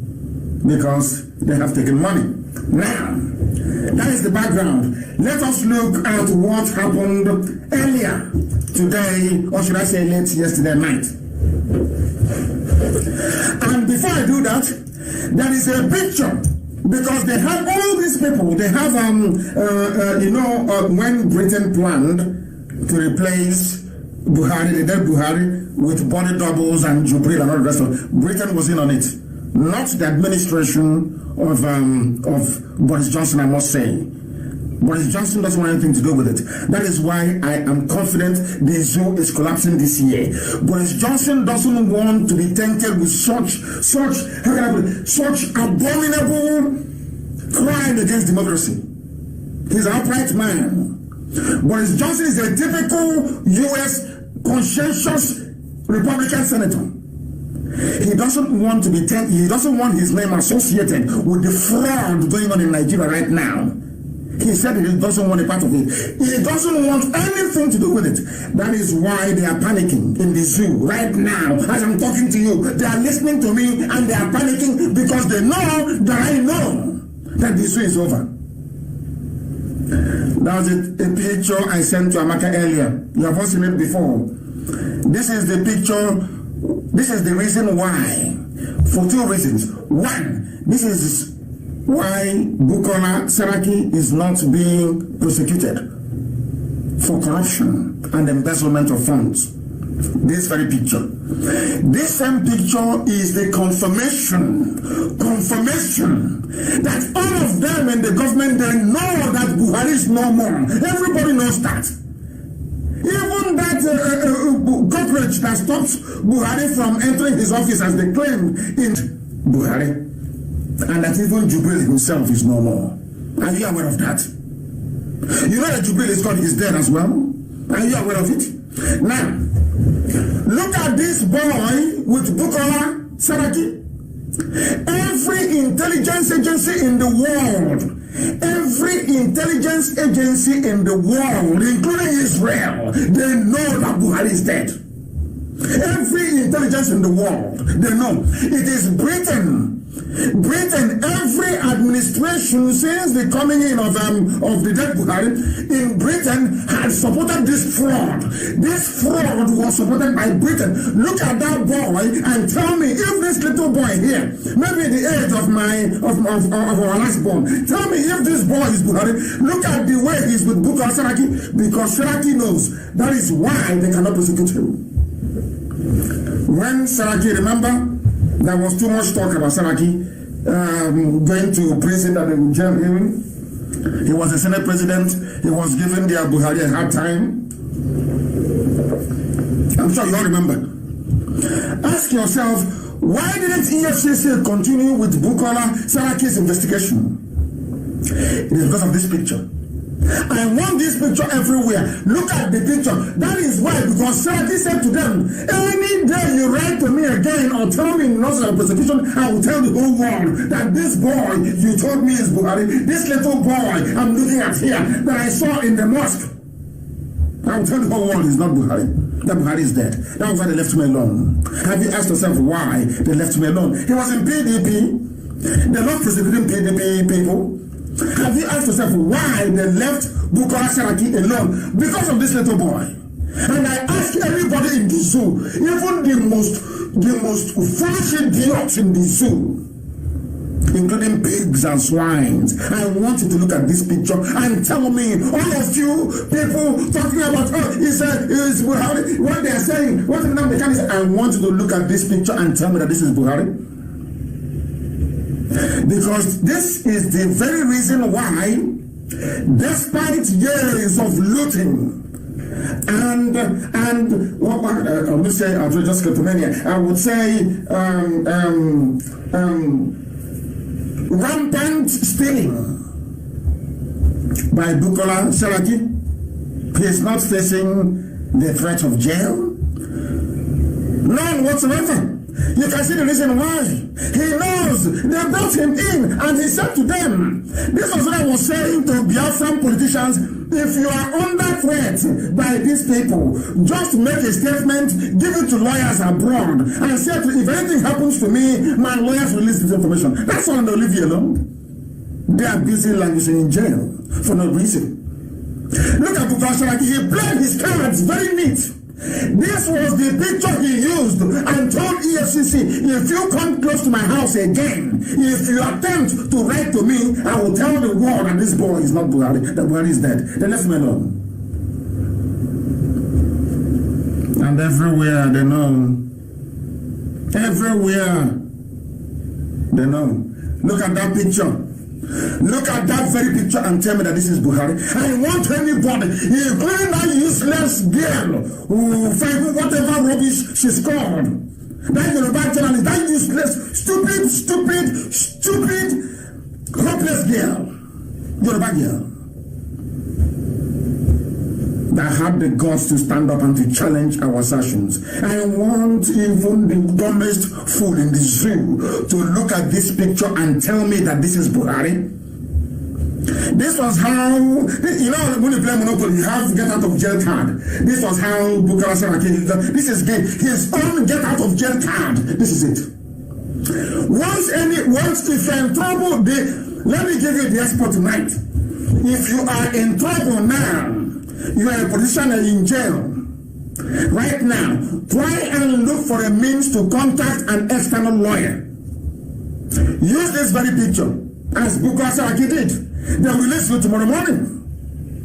You will be released tomorrow morning. Look at this picture. I want even the most foolish person alive that ever met Buhari, the real Buhari, to look at this very picture and tell me that this is Buhari. Just tell me this boy is Buhari. This is somebody that they gave to a Senate president then.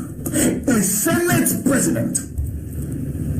The custodian of the conscience of the people. They said to him, this is Buhari don't die, yo. Please, Buhari is dead, yo. We will give you this boy, yo. And that was the day his deal was wrapped. All the noise coming from EFCC was pure bunk and rubbish.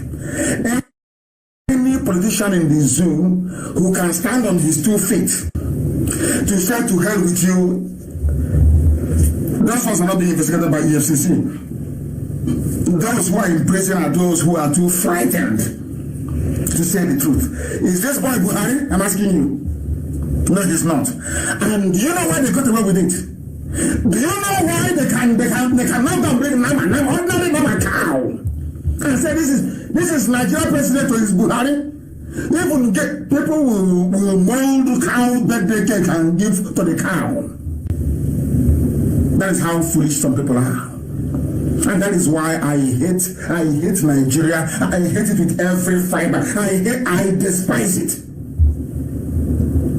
Have you seen what they're doing? I want every politician to go take this picture. Tomorrow, call your lawyer, give your lawyer the picture. And say, if you don't release me from here, I will tell the world what I know. They will be released. Because they know this is not Buhari. That is how your mates are out of prison, but you are in prison. Because you don't have the metal. You don't have the balls to stand up and say, enough is enough. Is this boy Buhari to you? I want Yoruba media to be tweeted tonight. Ask them, is this boy Buhari? A simple question. Channels TV, is this boy Buhari? Daily Trust editor, is this boy Buhari? Guardian newspaper, is this boy, little boy, is he Buhari? This boy here with Saraki, is he Buhari? That your person was Buhari? The answer is no. Then where is Buhari? He's in a grave in Saudi Arabia. And instead of people to focus on bringing the zoo down, they sent their agents to try to... They can't distract us. We are focused back on the things that matter, which is to collect and give everybody freedom, including those Hausa people being massacred now as I speak in southern Kaduna, to give everybody hope and freedom. Not just Biafrans, I said everybody. Some of them who are slaves in Yoruba land in Kwara can go with the Janjaweed if they want. Freedom for all, not just for Biafra, for everybody. That is what IPOB is all about. That is what I represent. Not subjugation, but freedom. I mean, absolute and total freedom for everybody. That the world may know that even in Africa there are some people that still possess some thinking faculty. Now, having gotten away with murder, do you see how the zoo Nigeria made it possible for the world to delay recognizing Boko Haram as a terrorist group? Whereas it was Igbo governors with Ohanezo, they were the ones who invited Abakiari to proscribe IPOB. I hope you're following. Wood and his group with Igbo governors invite. That is it. Oh my goodness. I don't want to mention Sabo tonight. The governors, they invited them, come and they prescribed. They went to make elected result, had a meeting and prescribed. But Boko Haram, to tell you how ingenious the Fulanis are, they even went as far as bribing white Americans in America because they were the ones that set up Boko Haram to fight Jonathan, to make life horrible for Jonathan's administration. Fulani were busy bribing people in America, bribing them to make sure that Boko Haram is not recognized as a terrorist group. Whereas that is how things are always in Biafra land. I don't know the type of people who are there. But in our own case, we have no guns, nothing, not even ordinary catapult. It was our own people that went and called them to come and prescribe. What does that tell you about your suffering and your pain? That's why I said that God wants to teach people a lesson, a very bitter lesson, so that in the next 200 years, the stories will be told when they say, oh, why, Daddy, why do we have a mosque in our village square? Then they will say your ancestors, they will refer to Modo. They sold us out. Your governors, they sold us out. That's why they are here. You think you can cheat God? You think you can be this wicked and you cheat God? You're dreaming. Now we come to the crux of the matter. Why I keep telling you with every certainty that the zoo is gone this year. That was before President Trump signed this executive order. It's on my page. Some of you have not read it very well. As you know, keeping with the zoo, people only go for headline. That's all. After the headline is all over, they don't read the substance of the article. But I'm trying to do so for you this evening. Donald Trump yesterday, listen carefully, please, signed an order. Signed an order yesterday directing that State Department. I told you, when I say the whole world listen to radio, I think I'm joking. Some of you think it's a joke. Oh, how is that possible? Remember, I've been preaching that the problem we have is the American ambassador in the zoo, successive ones, not just the new lady that came. And I also told you that the State Department, don't say it. I said rubbish. As long as it is the truth, I must speak it. It doesn't matter who is affected. Once it is the truth, I am under divine instruction that I will speak the truth always. Even if that truth leads to my death, you must speak it. You must preach the truth always. And I did.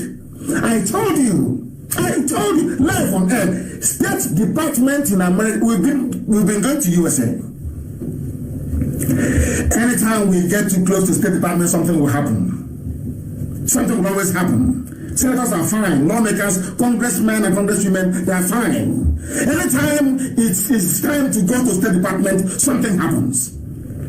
4 times, meetings were arranged between me and officials of the State Department. Last minute, something will happen. Either that the coffee pot on their laptop or something happened.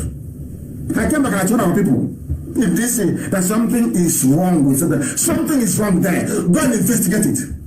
Now listen to what Trump has done. Listen. To get it home. He says he can't get Biafra on Twitter, on social media. You know, people who didn't go to school, they don't understand. They don't know how these things work. They have no clue. You know, zoo is very, rather than actually enriching or enhancing your capacity to learn. What Nigeria does is to infuse in your brain what I call a primitive code of reasoning. Very primitive. And I feel sorry for them. Listen carefully, please. Trump signs order directing State Department, US aid to take action on global religious freedom. Because of course they cannot say Biafra, because they cannot be seen as encouraging or seen to be encouraging the division of the country. That is a no-go area. So you can find any other flowery diplomatic language to wrap it around, but you cannot use the word break. You can't. Now listen. President Trump on Tuesday quietly signed an executive order directing the State Department to take more concrete that same State Department home. Remember carefully. Directing the State Department to take concrete action in countries identified as violating religious freedoms. For example, you know who we are talking about. Assigning $50 million to support such efforts. For the first since 1960. Since 1960, the well-crafted British engineered Fulani stranglehold on U.S. Africa foreign policy. Since 1960, that is what it is that God is marvelous. This Elohim, Chukwu we worship, is immense. The people, you don't know how far we have gone, do you? You have no idea. You have no clue. You don't know how big IPOB is. I laugh at on social media. I laugh at the buffoons. Listen carefully. There is a well-coordinated effort run by the British. The British, all these years, they've had the US in their pocket. Once America wants to say, British say, no, don't mind them, everything is okay. And they will listen. But for the first time since 1960, we have broken it. And this was how it happened. As a result of our tenacity and consistency. Be consistent because I never let go. As I'm telling you now, you see as rock it has done. Let us just do as you're told. The consistency of IPOB and other conscientious bodies in the world, especially the USA, have come together to break that very yoke, that burden that Britain placed on all of us through Fulani. My only hope is that EU will follow suit shortly. Our coordinated diplomatic onslaught is working. You cannot say it is diplomacy. It's like Twitter. You don't say it, but it's, oh my goodness, it is effective. It is deadly. I can assure you. It is working. It is an expensive business, but it is working. Why do I say that? Let me read the executive order for you that Trump actually signed yesterday in the White House. By the authority vested in me as president, by the Constitution and the laws of the United States of America, it is hereby ordered. Please follow carefully. It is hereby ordered, Section 1, religious freedom. America's first freedom is a moral and national security imperative. Religious freedom for all people worldwide, not America anymore. They have now gone into the world.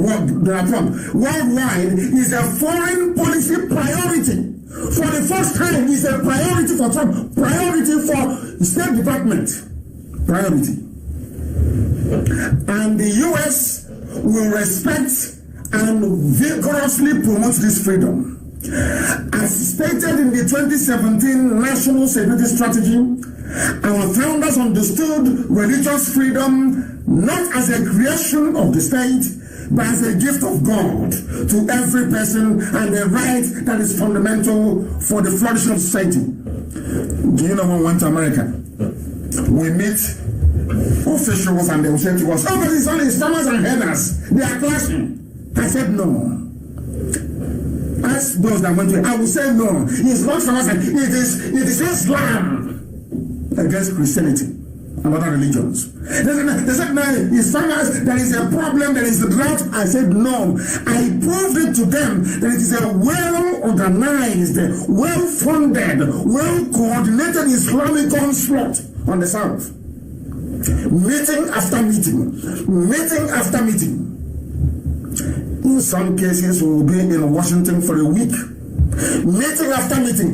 The same thing, I never change. The same view, all I will tell them. There's nothing to do with farmer header clash, no.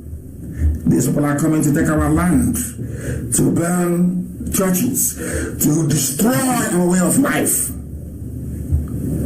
And now it has gotten to the man himself, and he signed this yesterday. We continue. Now, Trump said, I am going to prioritize international religious freedom. He gave them time. He said, within 180 days from yesterday, that's what I said, within 180 days from the date of this order, from yesterday, 180 days from yesterday, the Secretary of State shall, in consultation with the administrator of the United States Agency for International Development, USAID, develop a plan to prioritize international religious freedom in the planning and implementation of United States foreign policy and in the foreign assistance program of the Department of State and USAID. He is now giving order direct to State Department. Do you know who they are? They are the ones that ship ambassadors all over the place, including one in the zoo. They must now prioritize this. Whereas before, every diplomatic dispatch from Abuja to Washington has always been, it's a farmer header clash. Fine, no more. It will not be investigated. If once an ambassador says it's farmer header clash, it will be investigated. That was what we achieved. I give Elohim the glory, but we worked tirelessly hard for this to come to pass. Listen very carefully, please. This executive order, if you don't know, called for the advancing international, and it is now asking the State Department to fund programs that promote and protect religious freedoms abroad. How do you protect against the Janjaweed? You take AK-47. We'll come to that later. Trump continued. Foreign assistance funding for international religious freedom. The Secretary shall, in consultation with the Administrator of USAID, budget $50 million every year to support those who are fighting for religious freedom and a breakaway from the suffocating influence of what I can only call religious tyranny, to be honest with you. Religious tyranny, that's what it is. That's what it is. To help ensure that such groups, listen on, they said, we are giving you this money. We want you to use it to make sure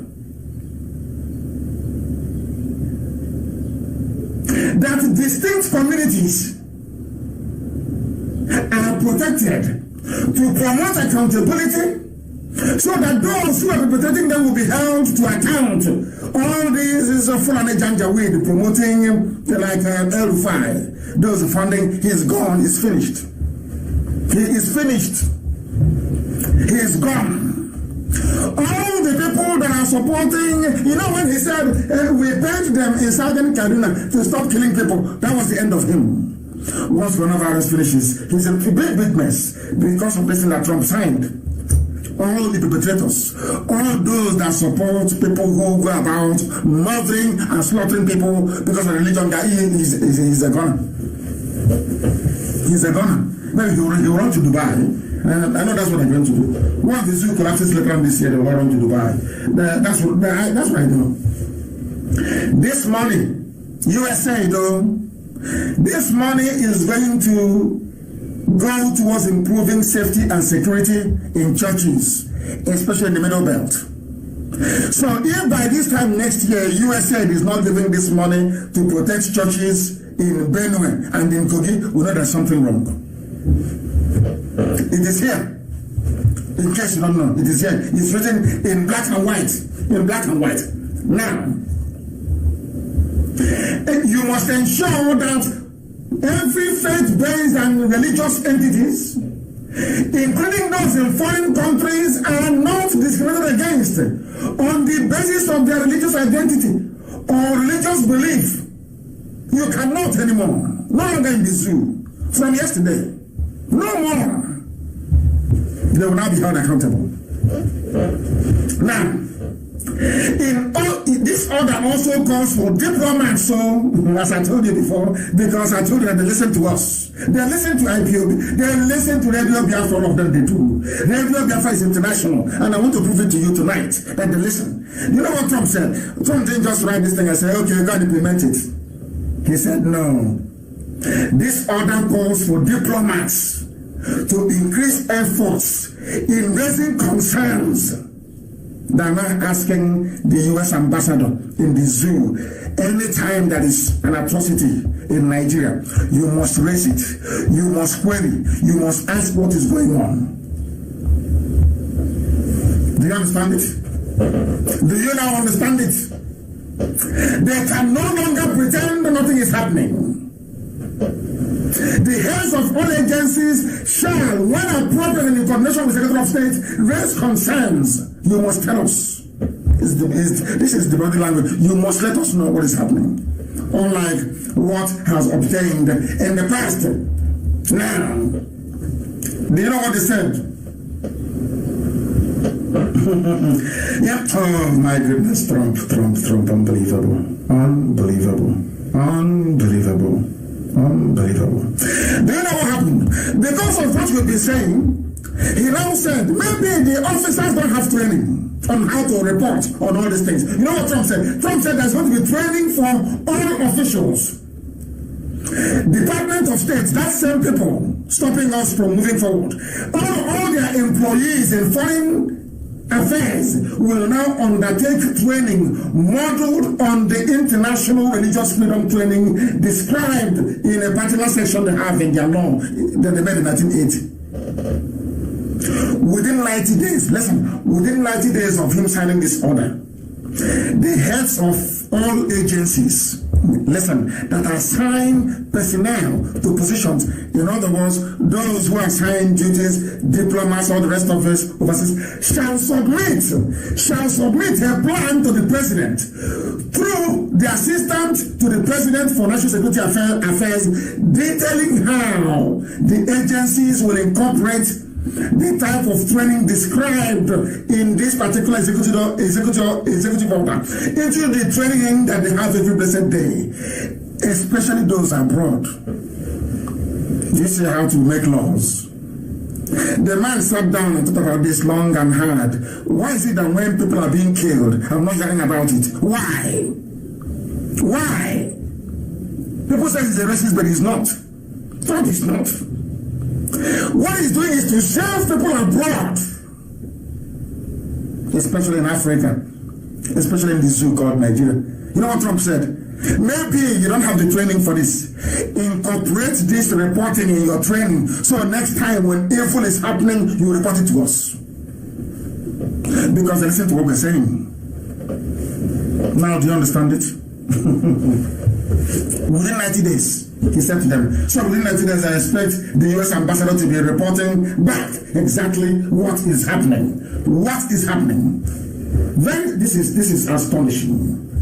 Astonishing. There is this bit here, section 6. It is incredible. You must develop recommendations to prioritize the appropriate use of economic tools to advance international religious freedom in countries of particular concern. And what are those countries of particular concern? Who are those? Unbelievable. Unbelievable. Of course, Nigeria is there. It's number 2. Number 2.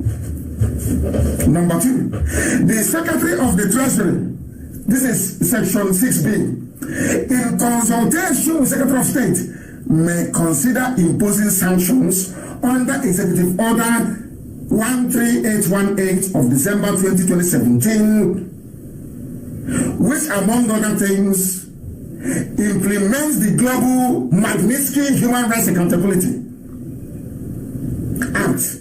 It's a public law that they have. You know what it means? Buratai, Aisha Buhari, Yusuf Buhari, all those that stole money. You know, this Buhari, they're all in a mess. Do you know why these people are gotten away with murder? Do you know why they get away with murder all the time? They have never had people like Ipob confront them. That's why I said we are more educated than all of them put together. All of them, we are more learned than all of them put together.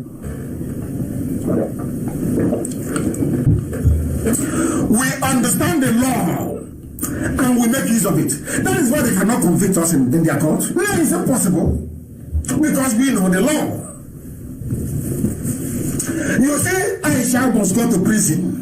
Buhari, of course, that one is gone, it's no longer coming back. All of them that stole money, Aisha, your entire family, Yusuf Buhari, the 4th richest boy in Africa, the richest man in Africa, stolen money. Idiots will not see it come. They are going to prison. The law is very clear, it's here. Any day they enter USA, our lawyers will ask the authorities, are you aware of this particular executive order? And what are you doing about it? They are in a very serious mess.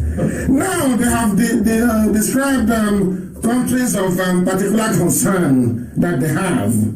And it is incredible, very, very, very, very incredible.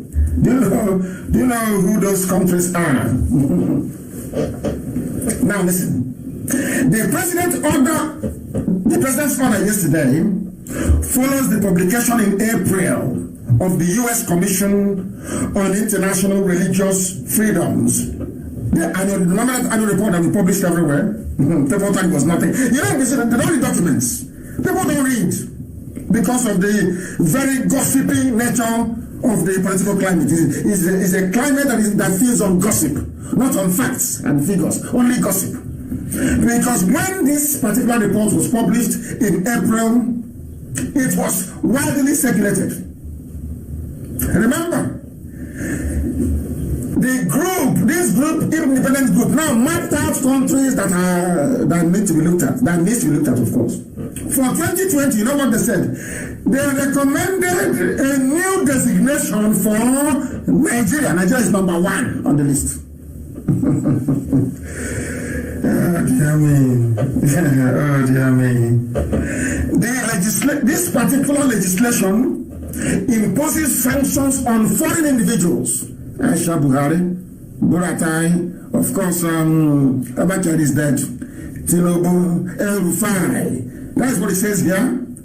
It imposes on foreign and entities responsible for human rights abuses. Finished. It is here. Very clear, in black and white. Now, that is the work we have been doing that you may not have seen, and you cannot see it. It's only when the results like this come out that we can tell you. All that time you see us in the US, that's what we've been battling and discussing. Others are doing the same thing as well. It's not only us who are being killed, others are doing the same thing as well. That is why when you're together and you create pressure, or you make so much noise about something that is righteous, people listen to you. That's how the world works. That is why we must be on Twitter. That is why we must be on social media. That is why we must keep on every blessed day. He's in America. He took picture. Have you seen it? We have broken this IPOB. We have broken the Fulani Janjaweed corrupt stranglehold in the US State Department. It's broken by this executive order yesterday. For years they have bribed, lied, blackmailed US diplomats into believing that they are the only ones ever. If you go abroad and you want to lobby, they'll say to you, oh no, but he's a Fulani, don't bring them. That's a bribery working. That's why they keep bringing money every day to keep bribing, including Facebook as well. Fulani war chest, as of today, is $22 billion. And they have gone even to go and borrow even more money. You think they're bringing it to pay teachers and nurses and doctors? No. It's to maintain their stranglehold on the zoo. And if the zoo falls, at least they'll have some money to start life over again. Fulani war chest is huge. They use monopoly, like you have in Dangote. They use what I call state interventionist policies, like the banning of stockfish from our bank, no more. Textile, no more. Obasanjo did that one perfectly well. No textiles in our bank. Second-hand clothing, no more. No stockfish. Whereas before we can go to Iguacha and bring in container into our bank, no more. Closed, sealed. Economic strangulation. So that all the wealth, all the concentration of the, if you want to make money, you go to Lagos, or you go to Abuja, you go to Kano, or you go to Kaduna, you go to Zaria, you go to Sokoto, or you go to Bauchi, or maybe Meduguri. A deliberate economic policy that some people cannot see, that makes me wonder why people still talk about one Nigeria is a Biafran. I don't understand it. If water seaport is not working, Calabar seaport is not working, and Meiji is busy building the railway line between Ipob and Lagos so they can make him president. He is daft. Saruma tried it and they ended up killing him. Do you see how they roll? Do you see how they have managed to make you poor? To hold you down in perpetuity.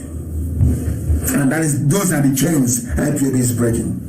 But sadly, some traitors cannot see it. They cannot see it. Look at what they are doing. All the money spinning and lucrative sectors of the economy, you only have Janjaweed, the Fulani there. Is it a surprise? NNPC, customs, the oil sector, anywhere that money is coming in mining, Everywhere there is money, you have Fulani there. You think they're doing it because they love you or they want to serve in office? It's called economic stranglehold. They're holding it. The same way they held America since 1960. It's only this year that we broke it. All these years we've been working. I called it diplomatic struggle. I would destroy the zoo diplomatically. And they say it hasn't happened. Did you not hear me when I said I used the phrase diplomatic strangulation? Did you hear me? Did you hear me when I said it? Is it not happening now? Is it not happening now? I'm asking you. Elohim is in heaven. When I say Elohim, forces of darkness they flee. I must call upon the Most High. NMPC, everywhere there is money, you see Janjaweed, they are there. They're telling about one Nigeria. Ipob should dominate you. They want to dominate everybody. But what are you doing? You are destroying people, not dominating. You destroy. Because listen to the psyche of an average zoo animal. Because if you're a Nigerian, you're a zoo animal. Let me tell you why you're an animal. You killed Biafran people, 5 million. Because you claim, of course, falsely of course, that Nzongo carried out an Igbo coup and killed a few northern officers. Is that correct? How many was killed? Very few. Good. How many people have died under the rulership of these Janjaweed people since Buhari took over? How many people? These are people who paid. El Rufai paid money to terrorists. They said they're from Mali, from Chad, from Niger.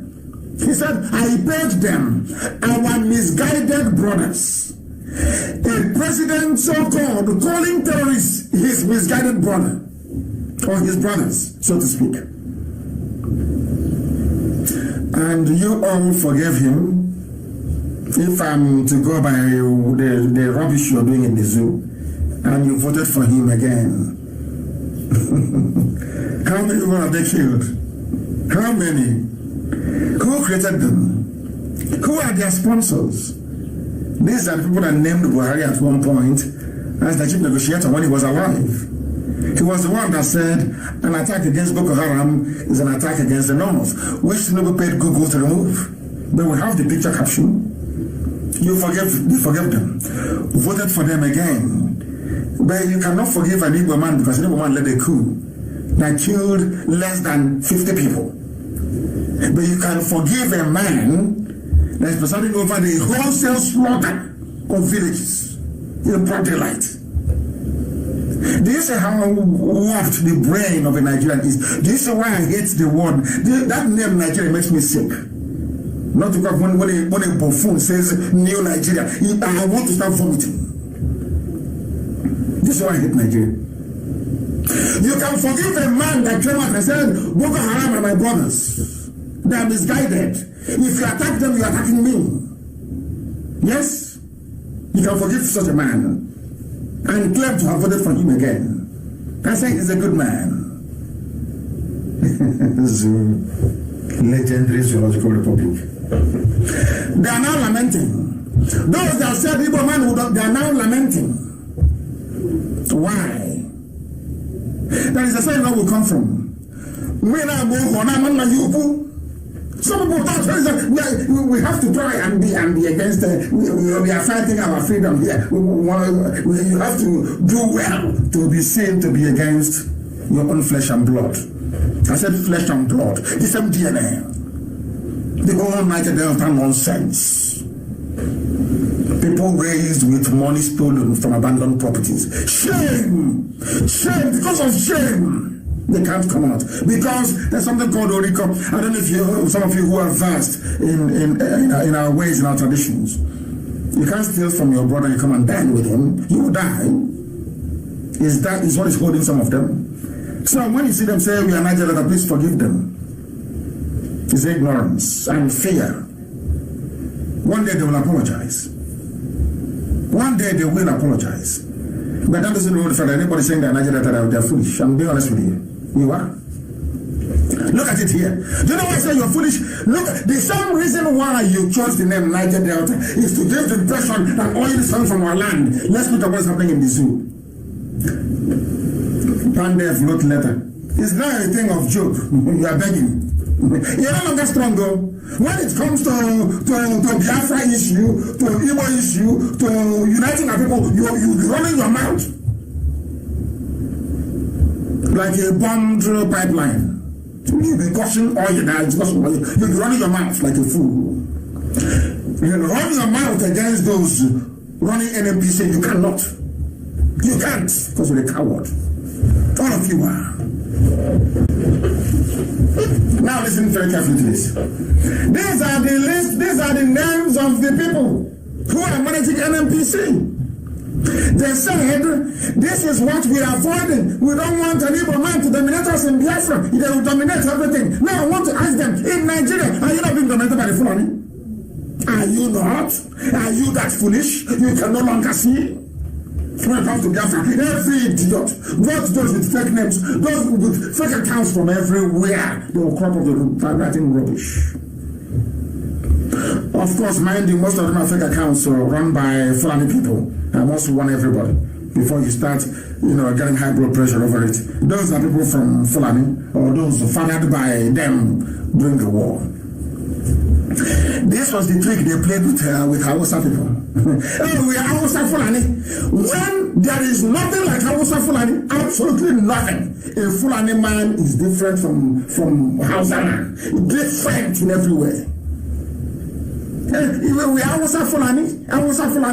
To tell you how evil Fulani is, they hide behind the Hausa and the Hausa language and committing all manner of atrocities. We are is Hausa Fulani. The same thing they are doing. Your Niger Delta, don't agree on. Your name don't agree on. This is Biafrans. Don't agree on. Now we want to go and check and see who is running the lives of Niger Delta people. We want to go and see. So I can read it for them, they can hear it. Oh yeah, people. Now listen on. The death of my country Bible is not here. He's not from Niger Delta, mind you. He was the group managing director of Nigeria National Petroleum Corporation. That same NMPC that led some people to say we don't want to be part of Biafra. Yes?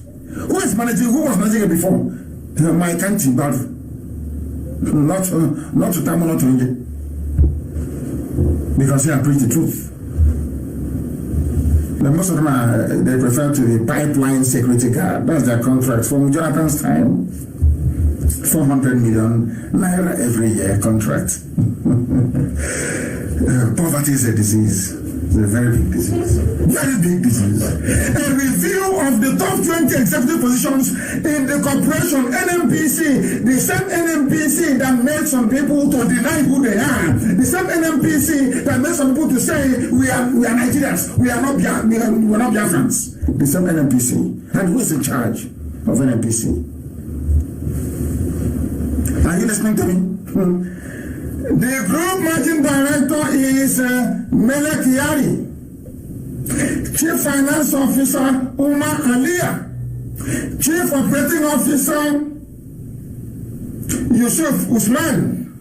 Chief Operating Officer Corporate Services Farouk Ugariba Said. Chief Operating Officer Referendum and Petrochemicals Mustafa Yakubu. The list goes. It sounds like a list from Dubai. After going through all these names, I kept asking myself, are you sure? Are they Africans? Are they Africans? This one here. Musa Lawan, Omar Ibrahim, Mustafa Yakub, I can even understand. Abdul Kader Ahmed. Are these African names? It sounds Arabic. It's like something you hear when you travel to Oman or maybe to Kuwait. These people are lost. They are not even Africans. Look at their names. None of them here is from the so-called Niger Delta. And shame. They are not ashamed to come out in the open to antagonize people fighting for their freedom. No shame, no honor, no dignity. You'll be running your mouth like a damaged pipeline. Look at it. Are you here? How do you think you can get on the board of NMPC if you are not together as one people? How is that possible? Because Fulani knows if they go it on their own, they will not succeed. Fulani hid behind Hausa and called themselves Hausa Fulani as a political bloc. They became unstoppable. Can you reason? I'm asking, can our people actually try to think for some time? Fulani started in the beginning to say Fulani. They only started shouting Fulani when they had gained foothold everywhere. As emirs, as governors, as senators, as mothers, as terrorists. Then I said, oh, we are now Fulani. Before, I think we used to call them a Hausa Fulani. It was this same radio Biafra that told you, no, it's Fulani that is causing the damage. Now they're coming out from where they are hiding to say, oh, we are now Fulani, we rule. That is how they have done Hausa. Hausa is now on the floor, doing Babiala as usual, doing Alimajiri as usual. Because what they want to do in our land was exactly what they did to the Hausa people. We will give you your leaders, your governors, your traditional rulers, your PGs. We will tell you who will be your PG in your village. So when we start to repress you, you will have nobody to run to. And we shamefully bought into that rubbish. And as they are doing, some are there raising saboteurs everywhere. Sabo from everywhere. And I'm saying to Sabo, every saboteur, every traitor working for the zoo, it doesn't matter what religion is. Look at Hausa. Hausa should teach you a lesson. What Fulani did to Hausa, they will do to you, even worse. Look at all the names here. Like something from as you're landing in Dubai, you hear all these names. They are the ones running Niger Delta. And they are all here. Niger Delta. I don't know how people can hate themselves so much that they don't want to see the light. You don't want to see the light. Can't you see it? This is where they get the money to bribe American diplomats. From here. Because they need to, for you to pay a diplomat $1 million once they arrive, you have to have money now. How are they going to make it? They know maybe if a Yoruba man is here, maybe somebody from somewhere, if they say bring that money, let's bribe him, you will say no. But they plan themselves very well, arrange it very well. It's their job. Customs, they are there. Air Force is there. Everything you can think of, they are there. So they can keep subjugating you and you cannot see it. And you'll be saying, I'm from Niger Delta, I'm a Nigerian, I'm a proud Niger Delta. Sorry.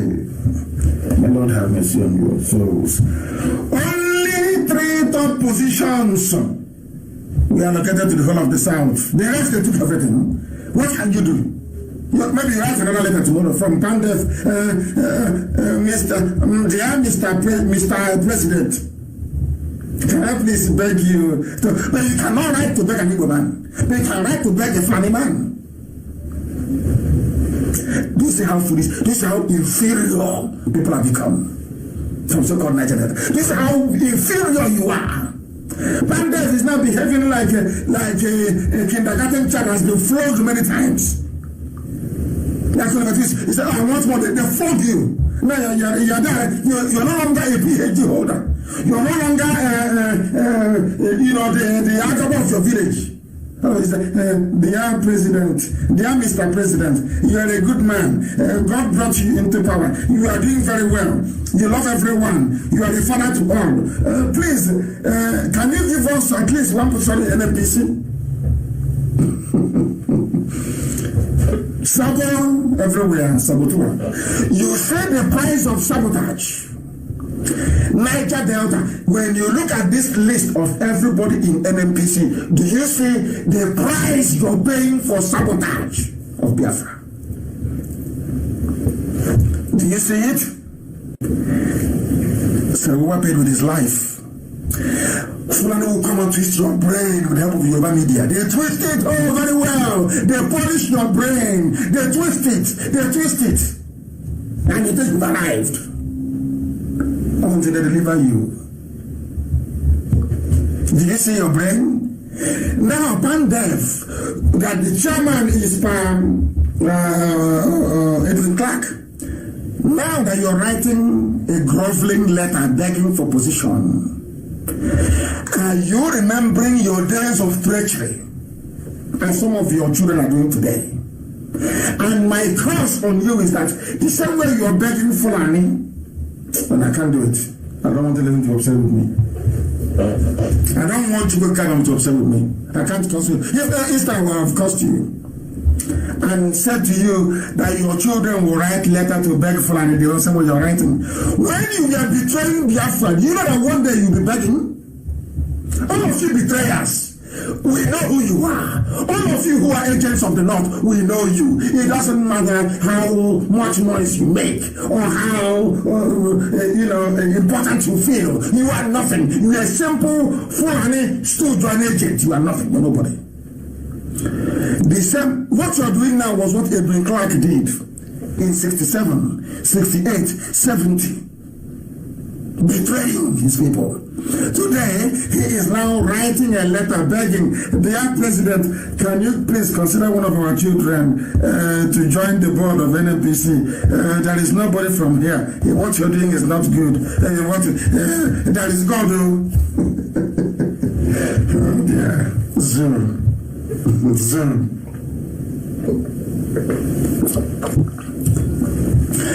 That is the life of a saboteur. I tell you the truth. Once you sabotage your people, this is the price you pay. I am asking our people, I am asking my fellow Biafrans from the coastal region, Melek Yari, Umar Aliyah, Yusuf Usman, Farouk Garba, Said, Mustafa, Yakubu, Hadiza, Kumasi, Omar Ibrahim, Kalamu Abdullahi, Ibrahima, Barma, Bala Munti, Musa Lawan. Are they from your place? Do you recognize any of those names? Do you know why you don't recognize them? Because of sabotage. Treachery never pays. Treachery. You cannot betray your nation. And you hope that things will be well with you. It's impossible. You may be in Abuja as a washing car for one Alamajiri, thinking you've arrived. You are nobody. Now look at what I'm doing to you. Now you're writing a letter. Someone said to Edwin Clark then, brother, one day you write letter to beg, he will say no. Ipob is my problem. He was a traitor. Hardcore traitor, as you have them today, in the same place. The same place, the same traitors, the same, they never change. They are in the same place, the same traitors. Every day, treachery upon treachery. Every day, they never learn. They can never learn. Fulani for two. Let me tell you what. This is for this is Biafra thing. I want to give you the story of Hausa. They are Muslims, genuine ones, not fake Muslim. They are genuine. You know, there is Islam that is instigated as well as prompted by hunger. Islam, hunger. These are people that knew Islam before the Fulanis came. And they behaved exactly as some of you are today doing, traitors and saboteurs, thinking that they are serving their family and doing very well. Now I want to use, they call themselves Hausa Fulani, don't forget. In fact, they even put Hausa first before Fulani. Not Fulani Hausa, but Hausa Fulani. Let's see what is happening to Hausa people. It has been happening for them for nearly 200 years. Hausa people thought they were smart. The same is happening now. When the Fulanis came in Gobe, they groomed the saboteurs amongst the Hausa people. Exactly the same typical pattern. Our people don't listen because they don't read history. You don't understand. You are ignorant. An average Nigerian is a bundle of ignorance. No matter the level of degree they possess, they are useless. They are hopeless. Completely hopeless. I want to teach you what you don't know. I will teach you as if you're in a kindergarten, so you learn. I want to tell you that we are those practicing Islam before the Janjaweed came. Before the vulture Udele led them from Futajalon to Gobe. A vulture led them. A vulture. Let's tell you how evil they are. A vulture led them to come to Gobe. They started by grooming some of the local Hausa people. Oh, let's have corruption. Your leaders are bad. They have attacked them all.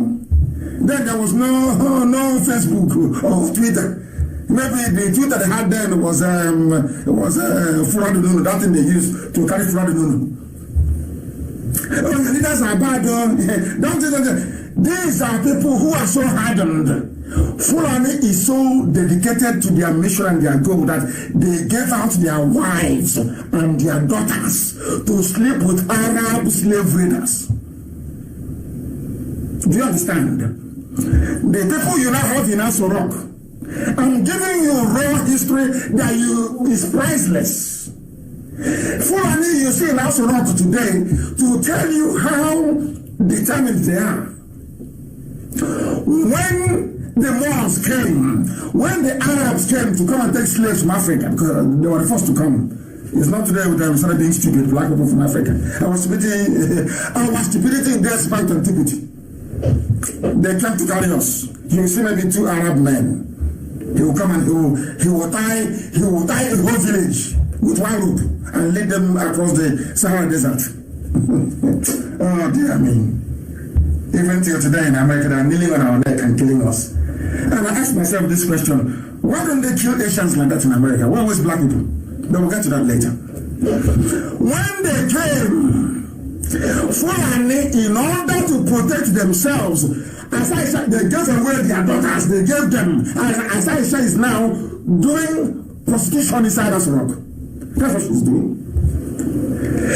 For them to keep power in Nigeria, they forgot Quran. Everything Quran said is can go to hell. They now give Aisha to little boys inside Asorok.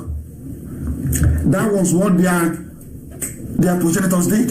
They gave their daughters to slave raiders to go and give birth to children that is light skin. Are you aware of that? And then became agents for the Arabs. Are you aware of that? It's something they are doing now. Anybody who comes, they will be agent for that person. If it's Britain, no problem. If it's China, as it is now China, no problem. And in America, that is the bastion of democracy right now in the whole world. You cannot get them to start colonizing people. You start bribing them to look the other way as impunity is happening. Now you understand. Now you know your history. I'm saying this so that the idiots in the so-called, no, few of them are very few. They may involve, but very few. The so-called Niger Delta. I want to teach you a lesson. With what happened to Hausa people, they were Muslims. The Fulanis came, convinced them that their leaders were corrupt. Those useless Hausa people, this life is funny, helped the Fulanis to overthrow their own kings and rulers. And now, funny enough, they are now servants to the Fulani emirs. Every emir in the north is a Fulani. They're serving them are Hausa people. Do you see how you brought slavery on yourself? The same thing with NPC. The same thing now that Edwin Clark, he said, God is miraculous. That's why Edwin Clark is that God kept him alive to humiliate him. Now he's writing a letter. Dear Mr. President, can you please help us? We have, this is bad. It's discrimination. A slave is something that Hausas are doing today. And not only that, they are not only doing it in Hausa land. The people that came Because those of them that they killed, I put it on my page earlier, please, I can see if you can find them and post them again. Those that they are killing in southern Kaduna are Hausa people. But when their forefathers were betraying their kings and bringing in the Fulani to overthrow them, they thought they were doing the right thing. But today, after 200 years, the sins of the fathers are being visited upon their children in southern Kaduna. Those they are killing are Hausa people. Those they are killing are Hausa people. And why are they killing them? Because their fathers betrayed 200 years ago. Because they routed the Hausas in 1804. In 1804, the Fulanis defeated the Hausas, completely defeated their kings. I said this is one Islam, purity, corruption, the same rubbish you have today, the same nonsense. If not an IPOB came and said to them with you people are more corrupt than any other person. That's why they cool down. Since I now, have you seen them now come out again and anti-corruption, this and that, because of IPOB? Because of that is why they are jealous. They know we are formidable. They know how strong we are. They understand it. Our adversaries, they know. Our enemies respect it. Since I started with the case of Audio Zakal, have you had EFCC is to probe anti-corruption? Have you heard it since then? Oh, dear me. That's why they don't. That's why I find they hate IPOB. They hate us so much. They hate us so much. Because we are formidable. I am telling our people, if you fail to key into Biafra, look at what is happening in Southern Kaduna. And what happened there anyway to start with? What happened in Southern Kaduna? Let's hear more. So, not suspected. Fulani headsmen. Fulani, remember they used to be called Hausa Fulani. That's the first part. So I went for Hausa Fulani. But listen to Fulani, but my God, our people are so daft. Our people are so daft. So daft. Message from heaven. As I preach, as you hear it from my mother's heaven, it's gospel. Gospel from heaven. Who is that one? Who is the? I don't lie. And I'm like, I don't lie. I don't fear any man. So why would I lie to you? I don't lie. I don't. Because you can't do anything to me.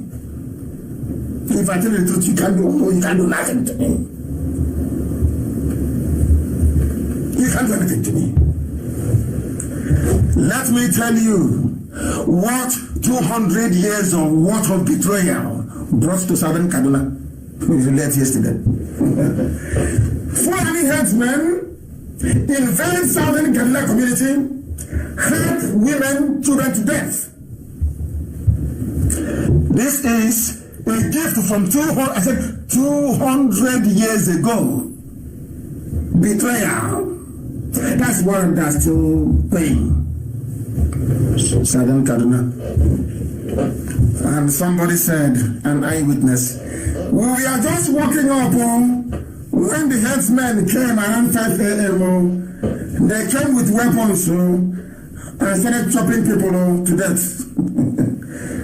It's not funny, but that's what Trump is against. You see that? Do you know the funniest thing? The U.S. ambassador will not relay this thing back to the State Department in America. No, of course not. She has taken her own cash. That's why they keep borrowing. 40 billion here, 30 billion there, 80 trillion there. They keep borrowing.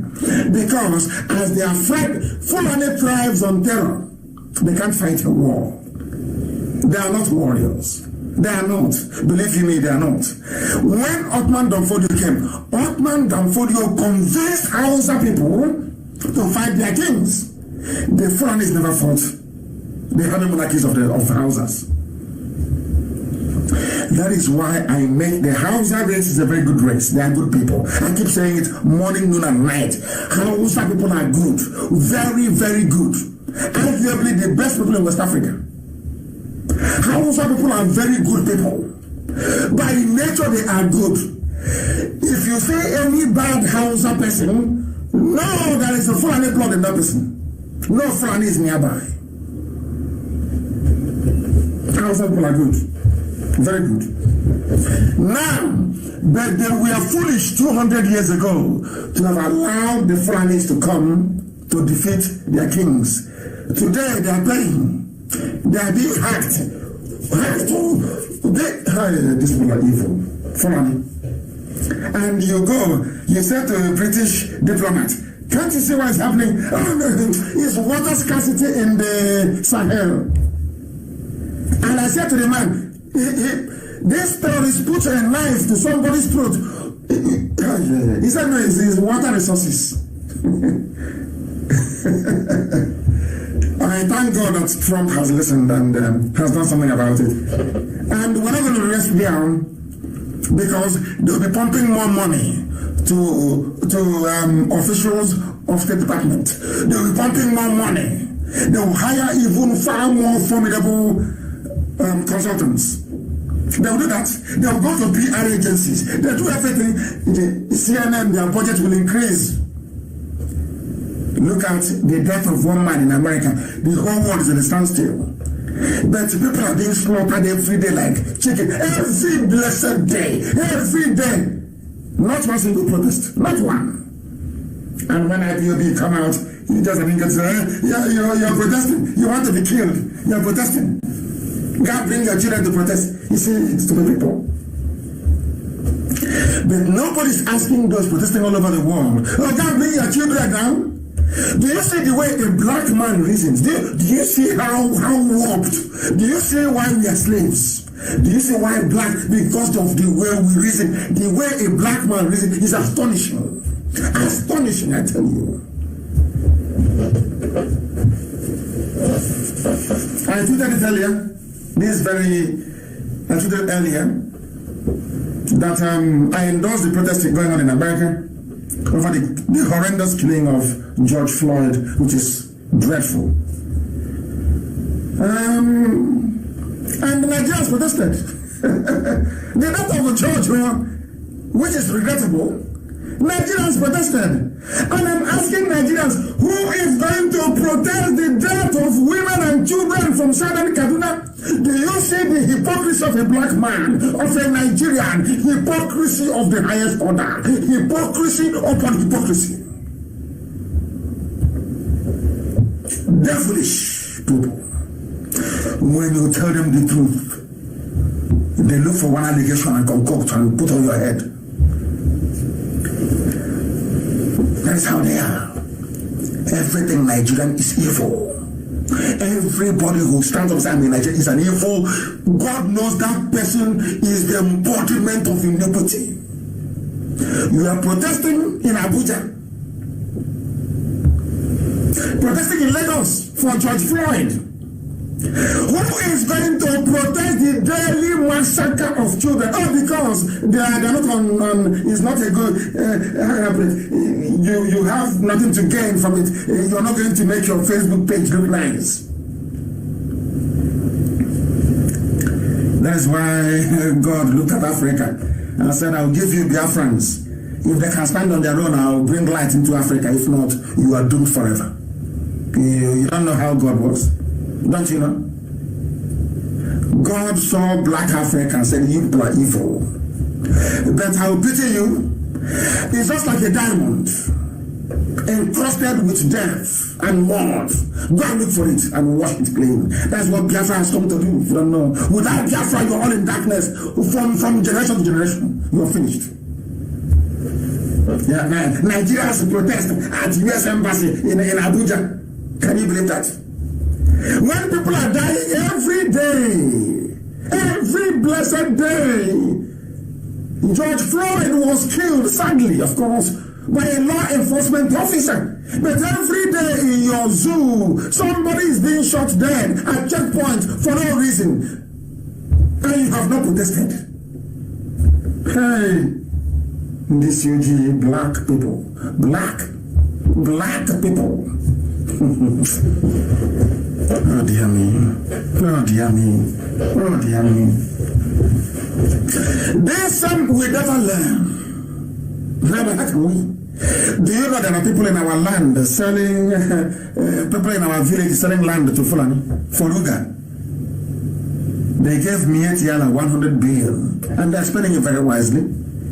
They have their CFO everywhere. People get hesitant, it's not Obunika. And what is that Nama doing there in Obunika? What is he doing there? Who lives there? Oh, they have come. They'll just sell the cattle. After a while, they go. And they think they are talking to children. We are kids, yes? I came armed with facts and figures from history. History that you cannot dispute. Look at all the idiots and all those making mouth about Biafra, origin of Biafra. Have they not gone quiet? What do they know? Are their brains are empty? They know nothing. Those asking us about boundary. Have you heard from them again? They've all gone to sleep because they are dumb. Their brains are empty. They think if you swallow half a dictionary and you're talking rubbish, somehow that confers upon you some degree of superior intellect. Doesn't make any sense to me. We all can speak very purified English, but it's for people back home to understand what we're saying. That was why we dumbed it down a little bit. That's all. We know what we're doing, and our message is sinking in, and that's the most important of all. In our land, they are selling it home. Your so-called PG and the NZ, they are selling our land, and they are now selling it to Fulani. And when you ask them, they deny. God, they deny it. They deny in broad daylight. You say when lying. There is a video evidence. You are looking at the video. You are looking at Igbo land. You are looking at cattle. Nama is there. And 5 years ago, there was no Nama there, no cow there. All of a sudden, there's a cow. Or 2 or 3 or 4 or 5. And they are putting up structures. Oh, living it is not enough, but it's enough. Oh, yes, we have them, but not what you said. But can you see the video? Are you blind? Can't you see? We keep deceiving ourselves all the time. And now, what is happening? As I will not tire of reminding you every day, I was in America, 2015. I asked for help to buy ammunition. And because I opened my mouth to ask our people for help, that made me a criminal. I said, but why? You didn't give me any money. I said, you shouldn't have asked in the first place. And now, I want to read this to you. It's called Penny Wise, Pound Foolish. Stupidity of the highest order. I told her about black people, including some Igbo as well. Our stupidity is legendary. We are hopeless. That is why every other part of the world is moving forward, and blacks are always falling backwards. I have asked this question before. It is very sad that George Floyd was killed. But have you asked yourself, why are Indians not being killed in America? Asians? Why are Chinese not being killed? Why are Latinos not being killed the way they're killing black? Why? And you're in the streets jumping up and down because of George Floyd. When black on black violence in America is oh my God, out of this world. The figures. Because we are blacks, we never tell ourselves the truth. The truth is so painful, you don't want to hear it. As black on black violence in America, have you ever rallied to stop it?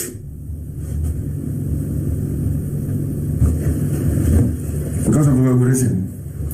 The presidents, this is according to some newspaper, the presidents general of town unions in the southeast have asked the people to get ready to defend themselves.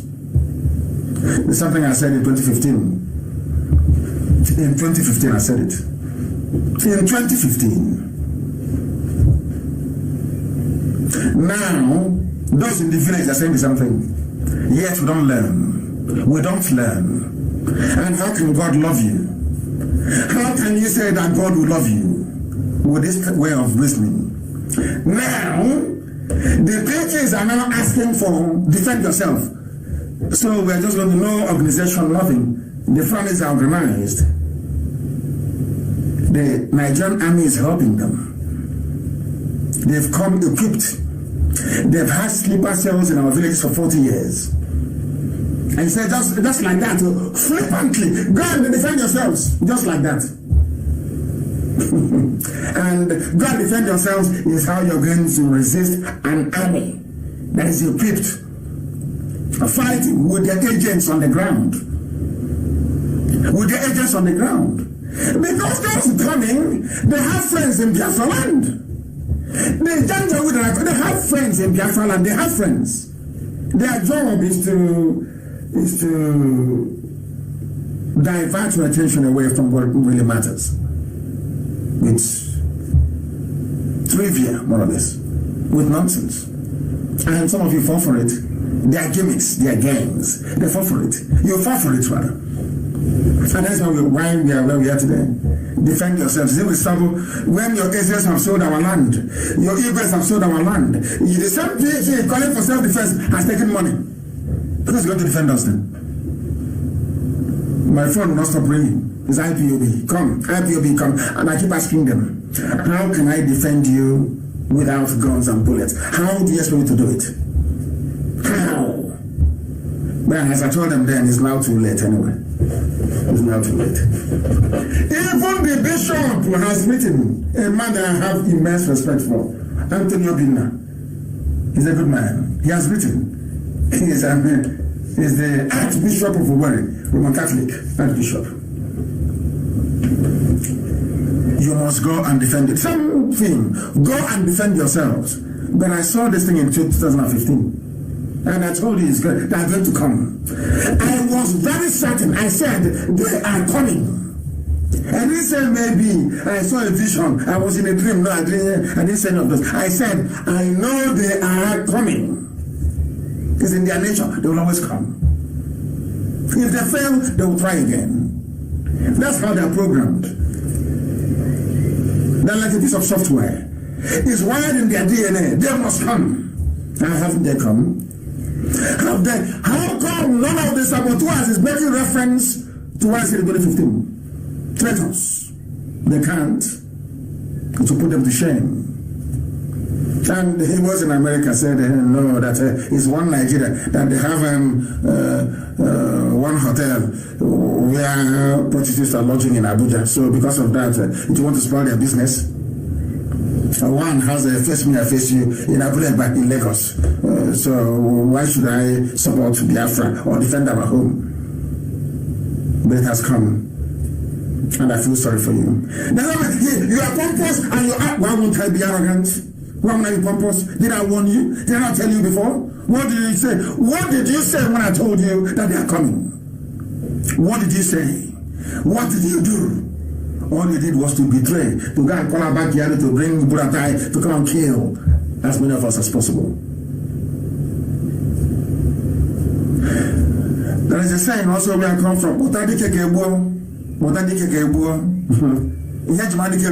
no dick anymore. Has that ever occurred to you before? You've not heard about that before in the village. Let's kill the hero. Let's kill the hero. Something that requires a hero to defend the people has come.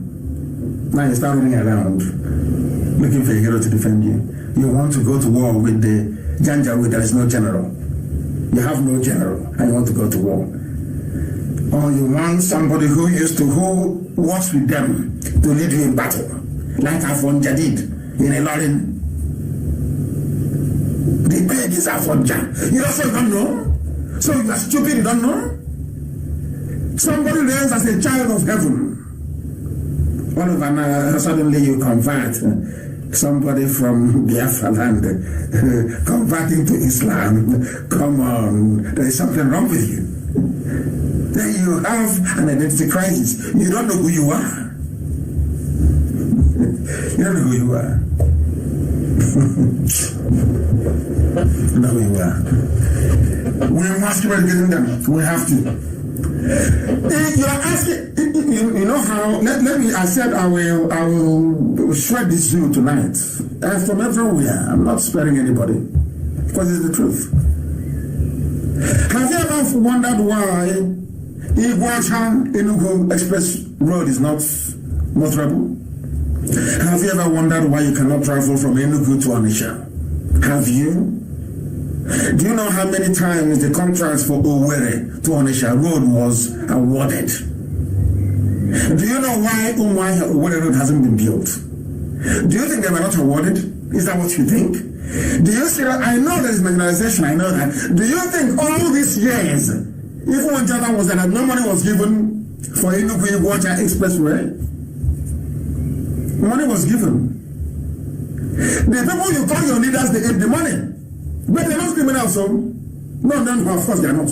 But the person who is saying to you, prepare, Fulanis are coming, is a criminal. But the person that took the money meant for the reconstruction of Ibocha to Enugu Expressway is your leader. Do you know who took the money? Do you know? He's the prime minister. So you don't know. So he's our leader. He's what he said. But he was the one, you claim he's your leader, but he was the one that pocketed the money meant for Enugu to Ibocha Express Road. Why can't you understand? He was part of the people that took the money for Enugu to Onitsha. Are you deaf? Are you blind? Are you foolish? But he's your leader. He's an elite. He's your Igbo leader. Do you see why blacks are a bit strange, especially from Africa? They're a bit funny. Everything is upside down. Everything is upside down. Somebody said he's your representative. He is in the Senate. Money was allocated to build a road. They took the money, they put it in their pocket. He comes back to the village. He says he's your leader and you're hailing him. I'm asking you, are you not insane? Are you not foolish? Anytime you are traveling, having accidents and dying on Enugu Water Express Road, it's a problem that is the cause of it. Or you don't know, or you pretend you don't know.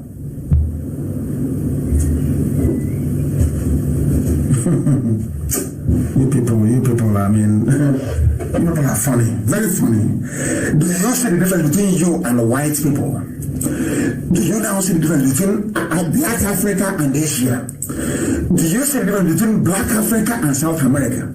It's not that God made them any special. The only difference is how they reason. That's all. Simple common sense. They manage to get, it's called enlightenment, common sense. How they know how to reason properly. That this man, we gave you money, which is commonwealth, to build a road that benefit everybody. You put it in your pocket, you must be a bad man. But in Africa, you are a hero. Do you see the difference? If I were to be a white man, and I'm in America or elsewhere in the world, and I say to my government, danger is coming, there's going to be an invasion, prepare, and they don't prepare, and that invasion happens, they'll come to me to ask me first, what do we do? How do we do this? That's how it's done. But in Africa, in this zoo, and I'm sad to say, in Biafra land, somebody saw death coming, saw danger coming, warned you, and that person is a thief, is a criminal, and he didn't give any money, but he's a criminal. Just to understand, see how blacks, even those in America, they have PhD from Princeton in America. That's how daft a black man is. Our stupidity is almost natural. How foolish we are is natural. Because they're in America, they're enlightened, they've studied, they've read, they're in a place where people are enlightened. Why would they reason like primitive baboons in the Congo forest? And I don't understand it. Now, somebody came to you and said, we are dying. Prepare because death is coming. You said no. That person is a thief. But the person that took the money that should build a road for us to connect us is a hero. And you're telling me that those people are normal. You're telling me somehow that you regard them as human beings. So you must be dreaming. That's how monkeys be. Even monkeys reason better than us sometimes. If I say that a monkey, a cannibus monkey in a zoo reasons better than some of our people in America, will you believe me? Will you believe me? People, we are in the 21st century. There is death coming. It has come anywhere. And every time my phone is ringing, they are here, they are attacking. Do you think, and didn't I warn you for how many years? That Yoruba churches will put you into trouble. Did I not warn you? They will condition your brain. As they are killing you, you will say it, but you can't do nothing. Did I not warn you? Did I not warn you about Yoruba newspapers? Yoruba media, did I not warn you? They will be slaughtering you. That was my friend is kind of we went to school at Ogogomaiko. But they'll be killing you. Can't you know about it? Don't you know that? Don't you know? Did I not warn you? Somebody that came and warned you is a bad person. Do you see how black cynicism? I came to you and I said, oh, there's danger, there's fire burning, fire is coming to your house. Please bring out your child. Fire is burning, it's coming. You say, oh, no, you're a thief. No, I won't come out. You're a thief. And then you saw the arsonists, people pouring petrol or whatever, and inflammable liquid and accelerant to burn. Now, when the thief now came, set your house on fire, you know, say, hey, I heard you, thank you very much. You're a good man. You're our leader. Hey, black people from Africa, God forbid. Such stupidity we possess is incredible. Incredible stupidity. You're protesting for George. Look at that woman slaughtered in Southern Kaduna. Who protest for her? Black people. Africa. And you want God. You are full of hypocrisy.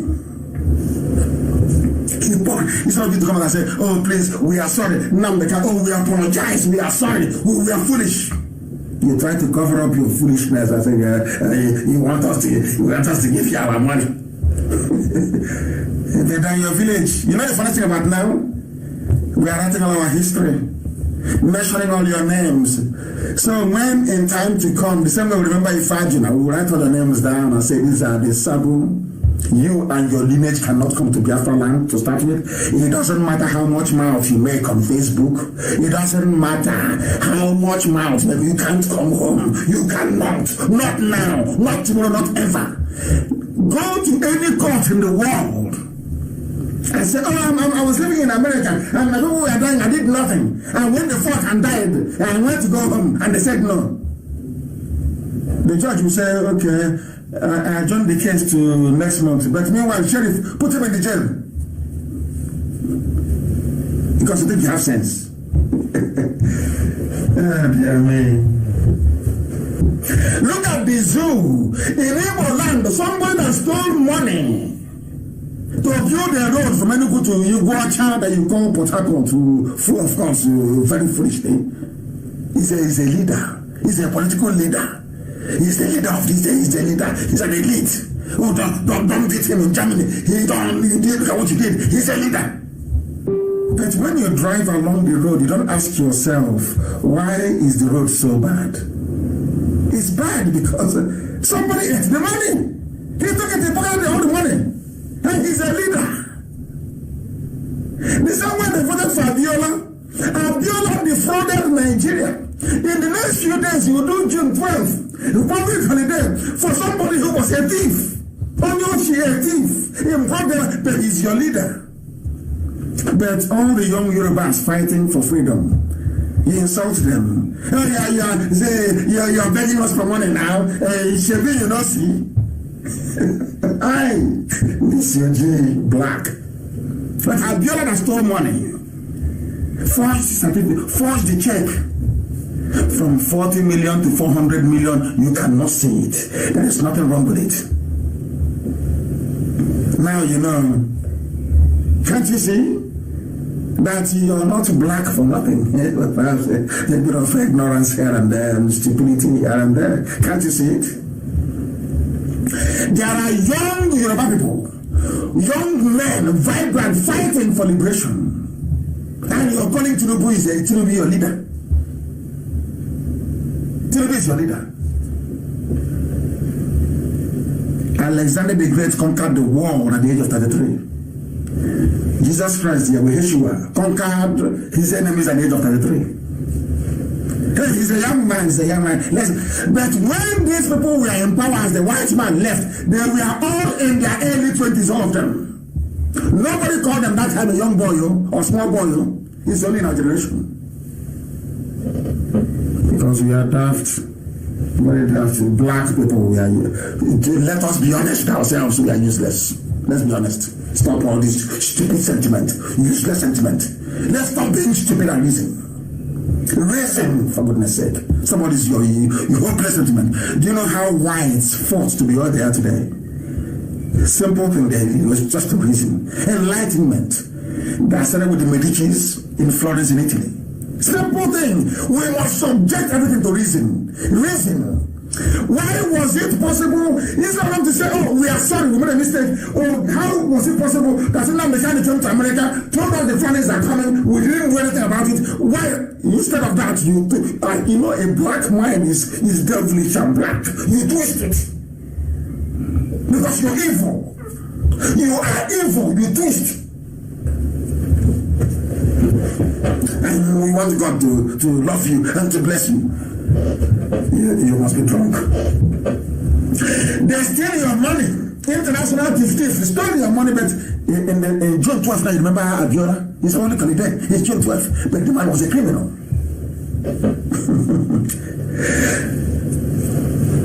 Ghanaian family, fella, that should have public holidays, even 2 days in a year. 2 days in a year. No, they don't have public holidays. Huh? It's a thief. Zoom. And you have I can't understand it. You have people that claim they went to school, they studied, and they managed to, with their final allowance from youth service, because they don't have any jobs in this zoo. Before they become unemployed, they managed to, their last allowance they paid them at the youth service and camp. They used it to buy Infinix phone. They bought some credit and they joined the army of social media commentators that you have. And you will have thought that they went to school, that at least the rest of them studied. And I keep asking them, I said to them, can you show me a freedom fighter anywhere in the world? A freedom fighter that wants to change, redraw the map of that country. Not just a social crusader, no. That is not either in jail, in the grave, or in exile. Show me anywhere in the world, they have none. And I keep asking them, when the life of Prophet Muhammad was on that Prophet Muhammad, did he flee from Mecca to Medina or not? They say yes, he fled from Mecca to Medina. Then the parents of Jesus Christ take him from Judea into Egypt to escape the infanticide of King Herod. They said yes. Did Moses flee from the palace of Pharaoh? They said yes. Did Nelson Mandela flee from South Africa to come to Igbo land for some time? The answer is yes. Then what is the problem? But because they are black, their brain is black, and they are evil, they always manage to turn everything good into. That is why blacks are poor all over the world. Individually you may have made it, but as a group you're still nothing. That is why when you go, the washing of plate, the sweeping of streets, the dirtiest jobs we do. Do you know why? And I've told you, haven't I? Somebody came. What happened in Imo State? I saw again, since a long time ago. Boycott elections. Boycott. They said no. It's a voter's card. Your PVC is your passport to success. You must hold your PVC. You must hold it. Now they can't receive. You must hold it. Do you know the funniest thing? After voting in Imo State, and they still brought somebody who came forth. Went to Supreme Court. People that voted was, let's say, roughly 870,000 people. But the Supreme Court allocated 950,000 voters. And that person is the governor. So I asked them, am I right or wrong? Oh, but you shouldn't have said it. But am I right or wrong? Black people. After voting, they brought somebody from number 4 to make him number 1. is Fulani agenda. Fulani have planned all these things very well, and they know what they are doing. Fulani probably understand how foolish a black person is, especially those who are in Nigeria, and they are playing it very well. They know that the primary need or concern of every black person in the world is how to feed himself and his family. The need of the stomach is always number one. And that is why we are very easy to trap. That is why we are very easy to deceive. That is why we are very easy to fall into traps we shouldn't fall into in the first place. If what I'm saying is very painful, you change. Change the way you reason. Stop being evil for evil's sake. That's what makes you black. Because you're evil. Show me the black country that is doing well in the world. I say name one. Of course, I raise my hands to Rwanda. If they can sustain it, that is. Name one country. Everywhere they're begging for food, asking for handouts, begging America for aid, begging EU for aid. Are you not ashamed? You don't have no shame? You don't have any shame? Unbelievable. Unbelievable. Any freedom fighter, anywhere in the world, you get up, you enter a taxi, you go to a shopping center, you go to a shopping mall. My friend, you are deceiving yourself. And the idiots around you. You are not a freedom fighter. Mad people everywhere. Don't vote, you voted. Now they've given you something from number 4. Don't vote, you said you are voting. Now there is no Buhari, there is no Subajo, nowhere to be found. Nowhere that you can't ask questions. You cannot ask. You cannot. How can you ask? How can you ask? Very, very sad indeed. Our people must change. You must change. Nobody hates anybody, but you must change. You must change. We've been preaching this thing time and time and time and time again. Because it seems to me we have limitless supply of traitors. And you'll be shocked. In Biafra land, at least we have 30% of the population are traitors. 30%. If I tell you what's happening in my village, you will not believe it. In the way I come from, you won't believe it. Some people went to DSS to ask them to come and conduct election for them for PG, somebody who will sell land. Because I'm not home, and I've just buried my father in February. All they care about is how do we sell land. So they couldn't succeed. They now went to the road and they went to DSS. For DSS of all people that came to their village and killed them, for DSS to come and help them install somebody as PG so they can start selling land. Do you know that? And we are waiting for the DSS to come. Come now and put in PG. Let's see. Do you see how what they have done to us? Some of the so-called PGs you have in your land, they're all DSS recruits. And all of you in the DSS, starting from Hausa, anybody who is in DSS and you're from Hausa, you're from all these other ethnic groups. How can you be in DSS serving a Fulani agenda when they're killing people in Southern Kaduna?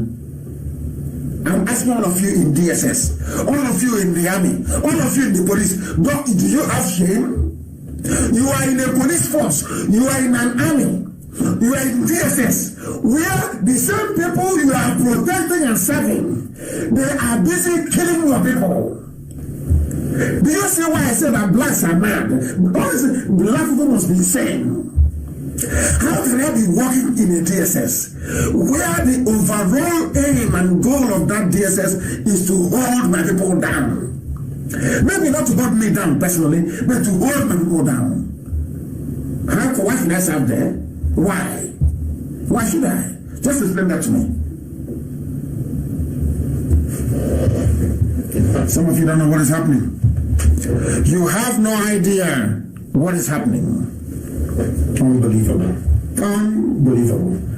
Traitors everywhere. And to tell you how the traitors work, it really surprised me why you must be afraid of anybody from the south who is a Muslim. They are deadly. They are deadly. And why do I say this? The only Yoruba person to come out publicly to condemn Amotekun is a Yoruba Muslim. They are the ones that the Fulanis will use. They are the first port of call because something binds them together. Their religion, their loyalty. You people don't read. I said before, the supreme leader of Islam in Nigeria is the Sultan of Sokoto. It's just like Roman Catholicism and the Pope. If the Pope had to come down today in Onisha or in Anambra, for instance, and say, don't do Biafra anymore, I am sure almost half of the Catholic population in Anambra will follow the Pope. I'm being honest with you, that's how life is. Are you telling me that a Muslim who recognizes the Sultan as his leader will now come and fight against an army sent by the Sultan? Is that possible? It's simple common sense. That is why in Yoruba land, the person that spoke out against Amotekun and Oduduwa Republic is a Yoruba Muslim. You people don't know. You don't know. Some of you don't. You cannot read between the lines. You don't know. The Muslim Rights Concern said that Muslims, listen on, Muslims in the southwest region of Nigeria will not be part of any Oduduwa Republic. Muslims, as I've been telling you, Afonja, Ilorin, Kwa, as I've been warning you from day one, that when the chips are down, they will align with Sokoto. That is why any Biafran politician counting on an alliance with Yoruba, you are a fool. You are a fool because Yoruba Muslims, they are very prominent. Like the Tinubu, they will always go with Fulani. They will always go because Fulani are their masters. Fulani are their masters. In Biafra land, you take the secretary of Biafra and you give to a Muslim. That means your brain is not correct. It's not. Of course, it's not correct. It's not. They planted these people. That is what they do. They plant them in your communities. So as the army is marching, they have somebody on the ground. Freedom fighter, you drive in a convoy to ShopRite to go and buy ice cream. And you're fighting the government of that place. You're not even ashamed to come out and say you're a freedom fighter. You know, people everywhere. Group of Muslims in Yoruba land said, we don't want to do the war. His name is Ishaq Akintola. The same thing almost sounding as Professor Akintola, who is doing a very good job. Doing a fantastic job. There are a whole bunch of Yoruba young radicals who are now asked to liberate Yoruba land from the shackles of slavery, of Fulani domination and hegemony. But you know who they sent? Yoruba man, Muslim. We Yoruba Muslims, we are not part of exactly what Hausa peasants did in the north. And today there's no more Hausa. It's a Fulani template.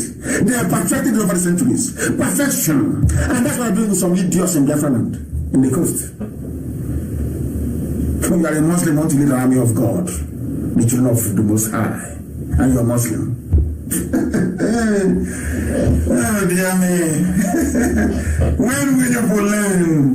Some of you don't even know the will of God, do you? If you say the will of God, you don't even know it. You won't know it. You won't. Because we are incorruptible. Whiter than white and whiter than snow. That is where we derive our organs from. We are directed from heaven. Everything I say is gospel. If I curse you, you are finished. Anything I open my mouth and say must come to pass. And I told that the zoo will fall. It will fall. I said to Biafrans, I said, Buhari is our gateway to freedom. Performer has the clips. In fact, you even play it. Buhari is the way to freedom. Elohim told me in 2014. That man is your passport to freedom. Men will fall. Many will die. You will sacrifice a lot. But Biafra will come. Where are we today? Where is he? Asarok is empty. We need the world to know that Asarok is empty. And it's over. It's bye-bye soon. I want to see the British officer that will stand or sit in my face and tell me nonsense that people that concealed the death of a president should be allowed to be in some country with others. I want to see the idiot that will say that in front of me. I take it all awful. When we do things in the spirit, some of you don't know. How can you know anyway? This is a sump. It is finished. It's finished. No amount of sabo implant can work. Plant as many sabos as you like. It can never work. Borrow every money in the world. Today they have approved another loan, 22.7 billion. Borrow all the money in the world. Bribe every diplomat. Buy every weapon from China. If I say we are going, we are going. You are bound to witness a miracle that IPOB survives till now. Managed to be lobbying at the center of power on Capitol Hill in USA, paying all our consultants in 3 continents of the world is a miracle on its own. I'm telling Fulani, waste all your money. Fulani, waste every money you have. Aisha, pour out your billions, waste it. Waste your son's stolen, the money you stole for your son. All of you waste all your money in the north. Biafra will come. And you know me very well. I'm not very modest. As Biafra is coming, I'll be telling you. Can you say it? It is coming. Try all you can to stop it. Yet you cannot. Do you know why I do those things? It's to let you know that Chukwu Kikadi is with us. IPOB is not the creation of man. It is divine. That is why it is indestructible by man. And that is why we are under oath. Under oath to heaven, not to man, to be the best we can be every blessed day. I thank all of you for listening this very evening. We have short past the 2-hour mark that I had envisaged before we commence. I will only encourage you that if you're not on Twitter, you must go on Twitter very imminently. If you're not on social media, you must come on Facebook. I love the battles and I love the fight. It's amazing. I love it. Because we always win. At the end of the whole process, as we won yesterday, as the criminals accepted yesterday, they took money from us, and there is no feeling better than that. It's amazing. It's a very beautiful feeling. I love to fight. And that's how we're going to fight for Biafra for 75 years non-stop. Once Biafra is proclaimed, we will walk in Biafra land day and night, 24 hours every blessed day for 75 years. Non-stop.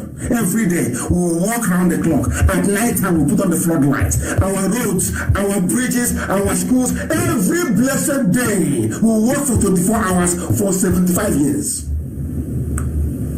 We won't be around for that 75 years to clock. But they won't forgive us. They will not forget us.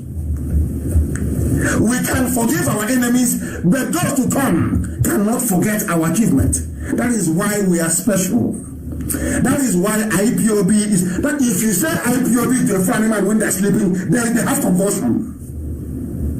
We are the only people they're afraid of. Not all these chaffs everywhere. Only IPOB. You don't go to war without a general. But when the time comes, they will see it. They will know how serious we are. But I thank you all very much for listening. Especially our white friends who are all over the world, especially in Argentina. So for them, my lectures here is much a religion to them as it is to us. That is why we proclaim with every certainty, with every pride and conviction, that Biafra is our religion. Here on radio, Biafra is where we worship. Because Elohim is our God. I thank you very much for listening. And from me, from here, +1 5 1 2 9552807. I repeat, +1, which is the code for USA, 512-955-2807. I am waiting for Mazio Former to try and get me the details of the Skype login details because of the time differential. He's in Australia, and Australia do not have the same time zone as we do in Biafra land. Very, very important. We are waiting, and as soon as he does it, I will be able to bring that to you. I want your questions this morning, no matter how hard it is. Somebody is already calling. Let us see who is on the line. The caller on the phone, can you hear me? The caller on the phone, can you hear me? Good morning. Good morning to you. What is your name and where are you calling from? My leader, my name is Obi Emmanuel Chibike. I'm calling from the state of Israel. From Israel, please go ahead. The whole world is listening. If you have any questions, you can ask. I promise I will answer every question today. Please go ahead. Yeah. Yes, my leader, I have 2 questions to ask. As I said already, my name is Obi Emmanuel Chibike. I'm an Igbo man. But my leader, I have a fear about the concern of the Igbo man's domination. In fact, the fear of Igbo man's domination is fearing me itself. That is, their fear is fearing me. And recently, you make this fear more to me when you say that the Biafran, when restored, that we will adopt the UAE strategy or style of doing business. That if a Biafran, an Igbo Biafran or any other region want to open a business in another region, that he has to register the business with the name of an indigenous of that region. That is a kind of combined business. Yes. Then my question is it not a limitation or like a marginalization to the people that like business like an Igbo man like me? That is my first question. The second one is, my leader, I want you to help me find out whether this is true. I heard that the Ibibio people once inhabited the land that is presently known today as Arochukwu people, Arochukwu land. That the Arochukwu people pushed them out of the land in many years ago. This is my 2 questions, my leader. Thank you very much. Thank you, and I will ask you to stay on the line. Don't go away. Stay on the line where you are. Because I need to answer your question. First of all, you are where again? You are in Israel. I mean, Eilat, Israel. You are in Eilat, Israel. Now, I want to also, I want you to answer the question you have asked. I think sometimes that is the best way to learn. I want to encourage you to answer the same question you have asked. Now, okay. Are you conversant with the UAE business model of making sure that an indigenous is part and parcel of a business before it can function properly in UAE? Are you aware of that? Are you aware of that? Are you conversant with it? No, I'm not. I heard it first from you. Okay. How it works is that, let's say you are an able man and you want to do business in Izon, in Ijo land. Yeah. You have to get an Ijo person to partner you in that very business. It is the same system that they run in the UAE. And if I may ask you, do you think that UAE is successful economy-wise? Do you think that's successful? Very successful. Yes, sir. You said very successful. Do you also agree with me that it is good to copy something that is successful? Yes, very important. Then that is why we are copying it, because we have a lot of enemies all over the place. And those enemies are going to go to our own brothers and sisters, our cousins, in the coastal region of Biafra and say to them, an Igbo man will dominate you. And some of them are bound to listen. It is human nature. That is the way some of us are. And in order to stop that, what we are trying to do is to preempt.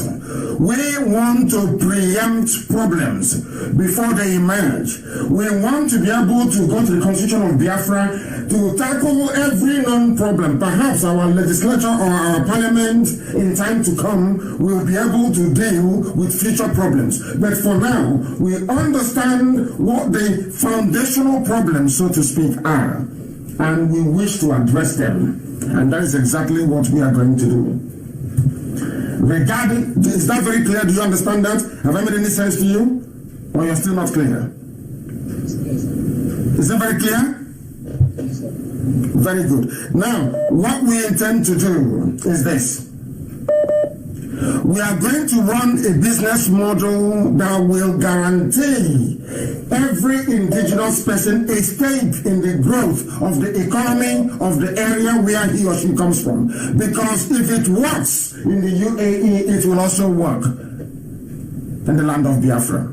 So we want to remove every vestige, every accusation, every connotation. We want to remove any and everything that will give the impression that anybody from anywhere is going to dominate anybody. That is not going to happen. Not now, not tomorrow, not ever. That's number one. And about Ipob people that inhabit the present area of Arochukwu. As I said before, there were 3 waves of immigrants into our land. The first wave, the Igbo people, the ancient, the Bijango people, the Guinea people, those that they call Guinea people, very old, those that started the processing of palm oil before any other person came into it. They inhabited our land. And the first migration came from Egypt, settled at the confluence of Amambala River. That is where you have the house of Eri, all the way to Owerri. And then after the Assyrians invaded Samaria, northern kingdom of Israel, the second wave then arrived through Sudan, through Egypt, Sudan, Ethiopia, Central African Republic, northern Cameroons, and into the land of Biafra. And we have done extensive research, which I have posted on my page as well. The reason why you have the kingdom of Biafra that couldn't have come from any white man or from anybody else, because it is a kingdom recognized and noted on historical books and also on maps to boot. Now, there were Bijango people where we are, and the ancients, the Igbo people. So as these new migrants started to settle towards the sea, the further the ancient, the further the owner, I wouldn't call them owners of the land, I will call them the further the indigenous populations went. So that was what happened. If you said Arochukwu, perhaps you would have been right. Sorry, if you said Ohafia, perhaps you would have been right. Because the Ohafia people that you see today, they came from Ahaba. They are themselves from where you call Asaba today, Anioma. And when they were migrating to where Ohafia is today, they stopped in Ibeku, in my clan, in my village, and we harbored them. That is why an Ohafia person always regard an Ibeku man as his brother and can never fight him or do anything that would draw blood from him. Even if you listen to the war dance, predominantly from Ohafia, you will hear them when they're singing that them and the Ibeku people are one, because Ibeku housed them before they went to where they were. And of course, when they went to Ohafia, there were Ekoi people who were there, and they were moved in a little bit to accommodate Ohafia people. That is the history of our people. But as far as Arochukwu is concerned, Arochukwu came as part of the second wave that came, the house of Manasseh and house of Ephraim. From the red path of Israel in the north, in Samaria, where incidentally I stay anytime I'm in Israel. And they came, which is Imo and Abia more or less, and built the temple to the Most High in Arochukwu. That's the way it is. That is the priestly clan that we had, the same way that you have the house of Levites. That is why anywhere you go to in Igbo land and you have people answering Umuchupu, if you go back in history, you will see that they're all from Arochukwu, the children of God, the house of Levi, more or less, that we have in our land. A lot of people get confused about this. I read over some of us having a debate about this very issue. Some said that, oh, how can you say we are from... I'm saying all these things because of the question you asked. How can you say that we are from Israel? Some said, oh, no, we are not Jews. We can never be. We are not saying that everybody is. but there is something that will be posted this very morning on my page in a short while. Please, can the person who is responsible post it on my page, please? It is about the flag that the British had during colonialism, the flag of the Governor General of Nigeria. If you read up on it, it's very simple and very clear. There you will see the Star of David, gotten from Umweri, from Aguleri to be precise. That was why the British put it there on the flag. The same Star of David that you see on the flag of Israel where you are. So that is our history, that is who we are. I don't want people to get confused. You can decide or claim to be an original Igbo, the ancient. Remember that we are mixed marriages, so I say intermarriages and the fusion of cultures. You can say you are descended directly from the house of God via Umweri, via Oraeri, via Oweeri. The capital of Imo State today, Owerri. Oweeri is called, which shows their lineage and their descendancy from the Eri part. And then you have the house of Manasseh and Ephraim, going all the way to Asa. You've heard about the name Asa as well. That I'm going to teach later on. Asa in Abia State. Asa also was part of the migration that came down. The same way you have Asa today in Abia State, part of the migration from the land of Israel. So that's how we are. We are three people in one. Thank you very much for calling. Thank you. Thank you very, very much. Thank you. Our lines are open. Who is on the line? Your name and where you're calling from, please. Hello, sir. My name is Mike. I'm calling from Russia. The heartwarming of the indigenous people of Biafra. Sir, I want to recommend something for Biafra when Biafra comes. We need to create two types of prison in Biafra land. One for people who commit crimes and one for people who cannot reason properly. Because we have a serious... In Biafra land, sorry, hold on. You're calling from Russia, yes. And you're recommending in Biafra land we are going to have two prisons. One for those who have committed crime and one for those who cannot reason properly. Yes, sir. I came here to Russia when I was like a young boy, like 19. I've been here and I see the way normal people reason in a country. I see the way a society is being created. I see the way people decide to develop their own land and with pleasure and with happiness. And I wonder why can't our people, our leaders, our so-called people, we have only one place to call home. Why can't they work hard to make our place? Well, don't they travel? Don't they see these things outside this in this part of the world? Why can't they decide to make our place as beautiful like this? I've been here for a couple of times and I'm like, we are not thinking properly. And if Biafra comes, we need to make a prison for people to go who cannot reason properly. When you cannot reason properly, you'll be charged to court and taken there so that you'll be able to work on your brain. Because we need normal and sensible people in Biafra land when Biafra come. I agree with you, but thank you. What we're going to do is to teach people. We are not going to lock anybody up. That is exactly what we are trying to do now, to get everybody's consciousness to be at a particular level, not necessarily, I would say, to agree with what each other is saying, but to be able to interrogate what you hear, to be able to question what you hear, to be able to hold people to account. Those are some of the civic education we are carrying out, or should I say we are conducting on Radio Biafra. We want to get our people to reason properly, because if we cannot reason properly, there is no way we can sustain any meaningful nation that may lay a claim to being civilized. These are the things we ought to understand. And I do thank you very much for calling. There will be prison for criminals, but there will be no prison for those who cannot reason properly. We will continue to teach them until they learn. Go ahead. And sir, finally, I want to make a lastly recommendation.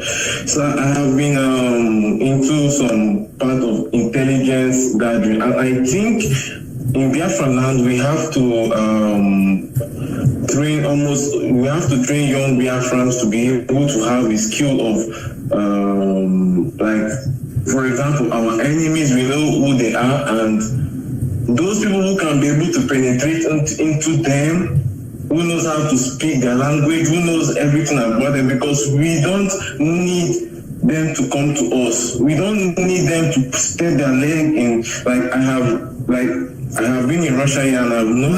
Now, listen, what we're going to do, hold on, I understand because of where you are conditioned by your environment, so you are highly conscious, you are highly aware of what is happening around you. What we are now going to do in Biafra land is to build our systems, our governance and our structures, to be able to impart that level of awareness and consciousness in people as well. So the way it is in Russia and in every other civilized nation around the world, so shall it be in the land of Biafra. And I thank you very much for calling. I thank you very, very much for calling. We have another caller on the phone. Your name and where you're calling from, please. No, they're no longer there. The caller on the phone, can you hear me? Yes, please, your name and where you're calling from. Yeah, this is Ferdinand. I'm calling from Philippines. From the Philippines. Please go ahead. I'm calling from Philippines. Let's go ahead. That is what I want to ask. Like, if ever that they give us Biafra now, as they agree to have a referendum, I want to know, is everyone going to come back home for the referendum, or is there any way people from outside can vote? No, referendum will be for those who are at home. I am not sure if they would allow postal voting. That may be an option, and we are seriously going to canvass for that. But normally, referendum will be done, or place visa will be done for those who are at home. Only for those who are at home. That's my understanding. That's what I want to. Thank you very much. Thank you very much for calling. We have another caller on the line. Your name and where you're calling from, please. The caller on the phone, I won't ask you again for the final time. Your name and where you're calling from. My name is Uche Udeze. I am calling from Republic of Ireland. Republic of Ireland. We are being listened to all over the world. The whole world is Philippines, Russia, Israel, everywhere. Please go ahead. And now, Ireland. Go ahead, please. Mazi, good morning. May God bless you. May Chukwokikabiyama keep you till Biafra come. Mazi Biko, the only question I want to ask you this morning is, there has been a lot of problem in IPOB families, and people are being sent away from IPOB because of one reason or the other. I am asking this question, and a lot of people do not want to join IPOB because of protocol, hierarchy, how people are being treated in IPOB. How do we deal with this situation? How are we going to correct this if Biafra come? Because it is going to still be the same way Nigeria is being done, that people are bringing into IPOB family. IPOB family is supposed to be one family, one love. If anybody does anything wrong, people will come together and correct him or her. But I've seen cackles, I've seen circles in IPOB, and people are using it to intimidate other people, telling people that they will throw them out. And as far as I remember, we are all Biafrans. We are all IPOB. IPOB is indigenous people of Biafra. I am born in Anambra State. My 5th generation is from Igbo land, which originally entitles me to be a Biafran. Yes. So why would somebody intimidate me because of hierarchy? Only see, another thing I want to say is, please do something with the leaders of IPOB. Some of them are using the power that has been given to them to intimidate others. Please do something, because they are chasing people away. If they chase people away, who is going to achieve Biafra? I have 4 teenage boys in my house. One is going to college this year. My promise is that he is going to go to college and tell them about Biafra, because Ireland is a major contributory to Biafra. We must speak about Biafra in our college. If we send these people away, when there is need, who will go home to do these things. I have 4 teenage boys. I am ready to bring out these 4 teenage boys to work, to fight until Biafra is actualized. But we have to be given the opportunity to do this. We cannot be sent away intimidated because maybe we are not in the group or in the gang or in whatever. Onisi, please, I'm asking you this morning, how are you going to curtail this? How are you going to work to sensitize people, to start doing things right, to stop gossiping about other people, sending people away from IPOB, lying against people for what they have not done, just because they want to get them out of the picture? And these are people who are hungry, who wants to do everything possible to make sure that Biafra is actualized. Remember again, Onisi, Ireland is a big space that we can venture. But if we keep doing these things, how do we venture? I know the chairman of Irish Red Cross. I work as a volunteer with Irish Red Cross from 2011 till this minute. I am a life member with them. They are open to us. They are ever ready to accept us. But we are not ready to do that. Instead, we are fighting ourselves. Onisi, please, I want you to comment on this one. Thank you very, very much. Are you part of the family as we speak? Are you part of the IPOB family in Ireland where you are? Honestly, I used to be part of the family in Ireland, but there was big problem. There was lie. You know, as a woman, the only thing that you'll be chased away with Ashawu, she's sleeping with this person's husband. She's sleeping, and once you hear that, the next thing you do is you pick up your slippers and run. Of course. I want to say this to you, and of course to the hearing of all our principal officers all over the whole world. We would not tolerate, because any behavior or conduct we exhibit right now, in all likelihood, we will take that into a new nation of Biafra. And I wouldn't want a situation whereby people build cabals. I've said this thing to them before. I have no friends and I have no enemies. That is why I speak truth to anybody that I come across. I do not gossip. I do not chat behind anybody's back. If I have anything against you, I will tell you to your face. Now, this is the type of behavior I would like all our principal officers to inculcate. And I'm sure that our DOS and all frontline officers, those that I come into contact with, they do not and will not encourage the building of cabal or the destruction of anybody's image. And if you have suffered that, then it is sad and regrettable. I will ask Isaiah Oba and all those who are in Ireland, our leadership, to find out what went wrong. I have taken down your number and we are going to get back to you. I will get back to you personally to explain to you the rationale behind whatever you may have encountered, and also to reassure you that going forward, such nonsense will no longer be obtainable in IPOB. Nobody will intimidate anybody. I want you to intimidate people with what you have accomplished. I want you to tell people what they can do for Biafra, not to drive anybody away because you think somebody is more intelligent than you, and if they come, they're going to overshadow you. I want somebody who's more intelligent than me to actually come out and talk about this range so I can rest for a little bit at least. And then I have not been able to see any. So what we need to do is this. We must remain resolute. Nobody is driving anybody away. We are all indigenous people of Biafra. The only thing that will excuse you from any Biafran gathering is if you are working for the enemy. If you are a saboteur, if you have come to spoil what you're doing. But as long as you have good intentions, I can sit down with you and debate from now till the kingdom come.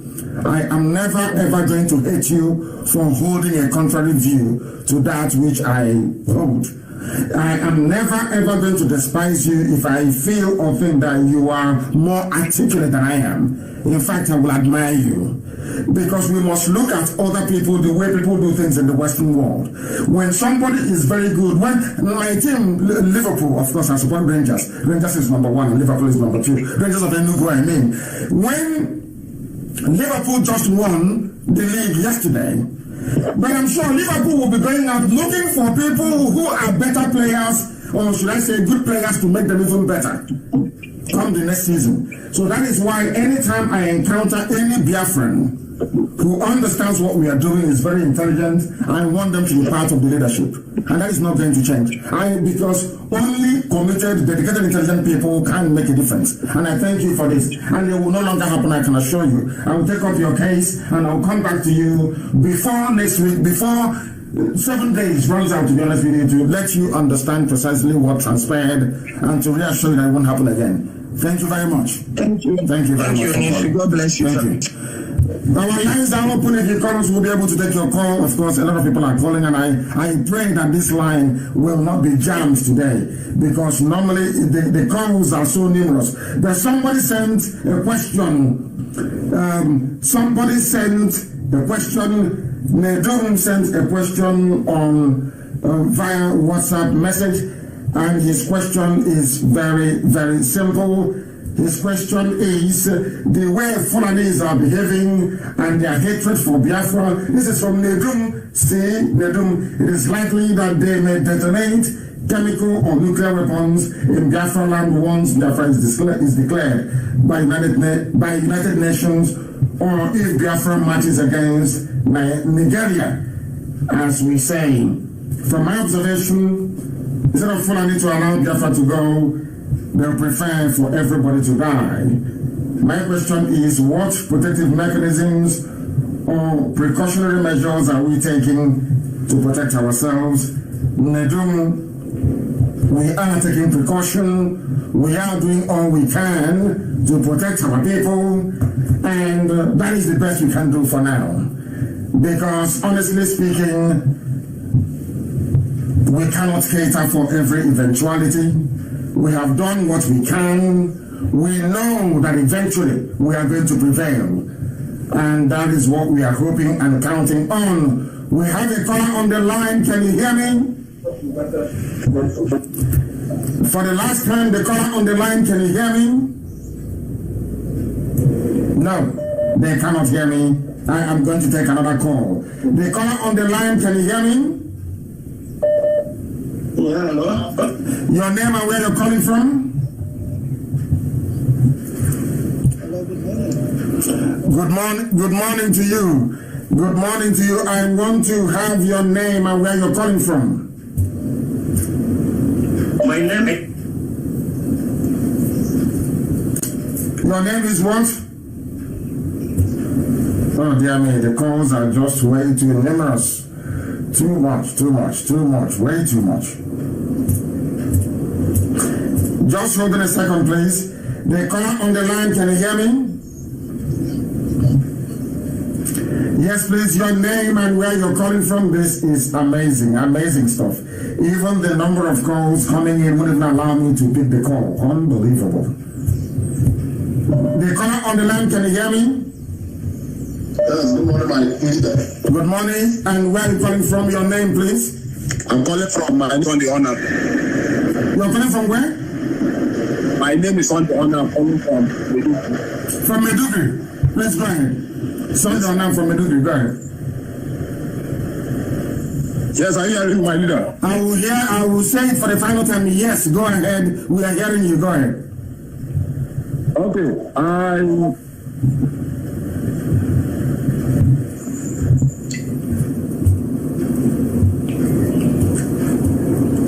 The caller on the phone, can you hear me? Yes, sir. Please, your name and where you're calling from? My name is Faith Ogala, freedom fighter. Yes, Faith, where are you calling from? I'm calling from Italy, Genova. From Genova in Italy. Thank you very much. You're welcome to the program. Please go ahead. Thank you, sir. Mazi, I don't have any question. I just want to say, may Chukwukika bless you. I'm so overwhelmed this morning to hear from you. Madike, may Chukwukika bless you. Thank you for everything you have been doing for us. Thank you so much. Thank you, my dear sister. I know 100% that I am Biafra. Biafra, Agbo Biafra. My mother, I grew up to see my mother wearing 2 pieces of wrapper. Yes. I grew up to see all our women, all our mothers in the neighboring hood tying 2 wrappers. Even my auntie till tomorrow she still tie 2 wrappers. Yes. So thank you, my Dike. Thank you. I can hear your voice. My God, I'm so happy. I'm so happy. Thank you so much. Thank you, my dear sister. Thank you very, very much. And may Chukwu Kikabiyama bless you too. She's an Igbo woman from Abo. They have spent billions trying to convince them, even forcibly converting some of them as we speak to Islam.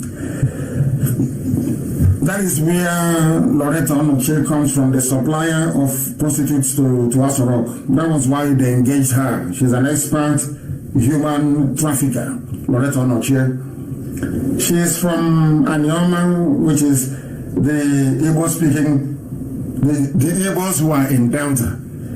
They spent a lot of money trying to convince them that they are not Biafran people, that they are not even Igbo. But I'm happy and I'm glad that we are now coming back to our senses. We now understand who we are. And Elohim is in charge in heaven. And the truth is going very far, isn't it? One thing that God gave us, the way our mothers dress, solved all that problem. Ever since, have you heard them talking rubbish? Of course, there are some people who claim that they are from a darkened delta, inside darkness itself. That means double darkness. Double darkness. But we are not going to have any regard for them. We are marching on relentlessly. We are marching on relentlessly. Our lines keeps crashing is untrue. Absolutely untrue. Because there are many people who are calling us. Many of them are calling. So many people are calling us. Please, that is why our lines keeps crashing. Ben Okwe lives in Aba. I want to ask this. Our governors, what are we going to do when Biafra is restored? There will be citizens of Biafra, those of them who are good. If any of them committed any crime worthy of investigation and, of course, prosecution, that will be their portion. Because Biafra will embrace anybody. That is not about vendetta, it's not about witch hunt. Everybody will participate and take part and be given the opportunity to contribute to this very exciting new nation of ours. We are not excluding anybody. We don't intend to exclude anybody. Anybody who wants to be a part of Biafra will be a part of Biafra. Our lines are so clogged up that even the phones are crashing. It's unbelievable. Even the phone, I'm using an iPhone, it has refused to function. We have a caller on the other line. Please, your name and where you're calling from. Good morning. Good morning to you, please. Your name and where you are calling from. My name is Mr. Wild Jonathan. I'm calling from Cape Town, South Africa. From Cape Town, South Africa, only on Radio Biafra. The whole world is listening. Please go ahead. I'm a first-time caller, and I want to say thank you very much, President Namdekano. You've been an inspiration to the upcoming generation, because I must tell you, to be honest, I've been following you up online right from when you were in London before you came to Nigeria officially to declare your agitation.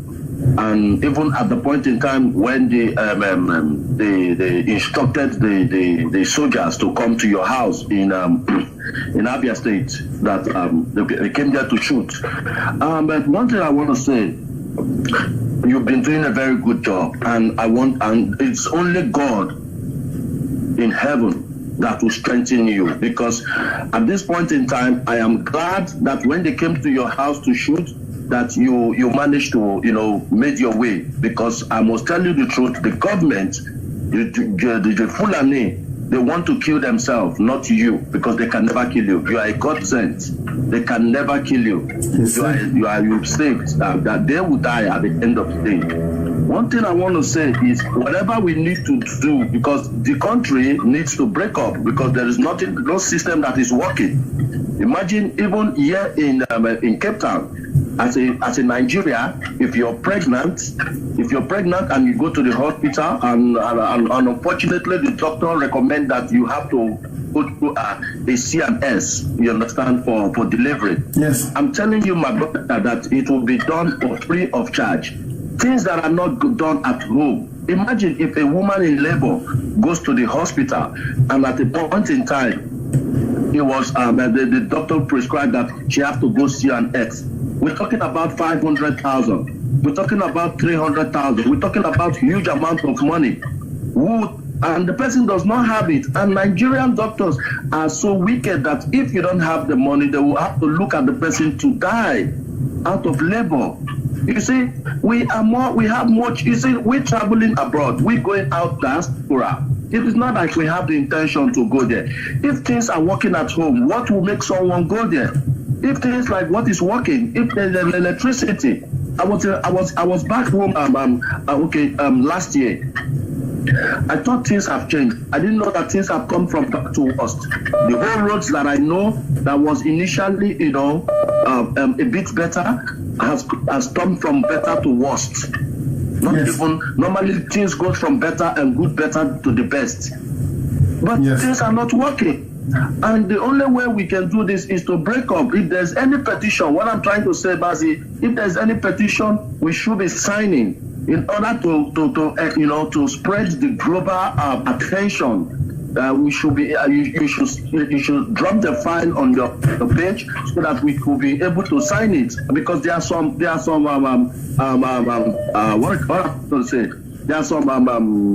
agitation people that are agitating something. People like my good general Olayomi Koike media, and they drop their link to sign. And I think I've been contributing.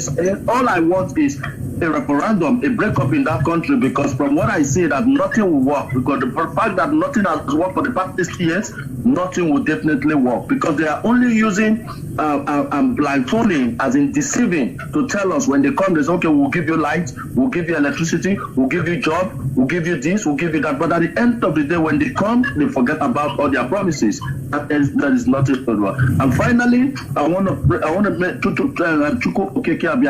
bless you and your family, to protect you, and the Lord will strengthen you onto this journey, and we will get it by the special grace of God. He said, thank you very much for calling. They are deceiving people, they are lying to people, because we allowed them to get away with murder.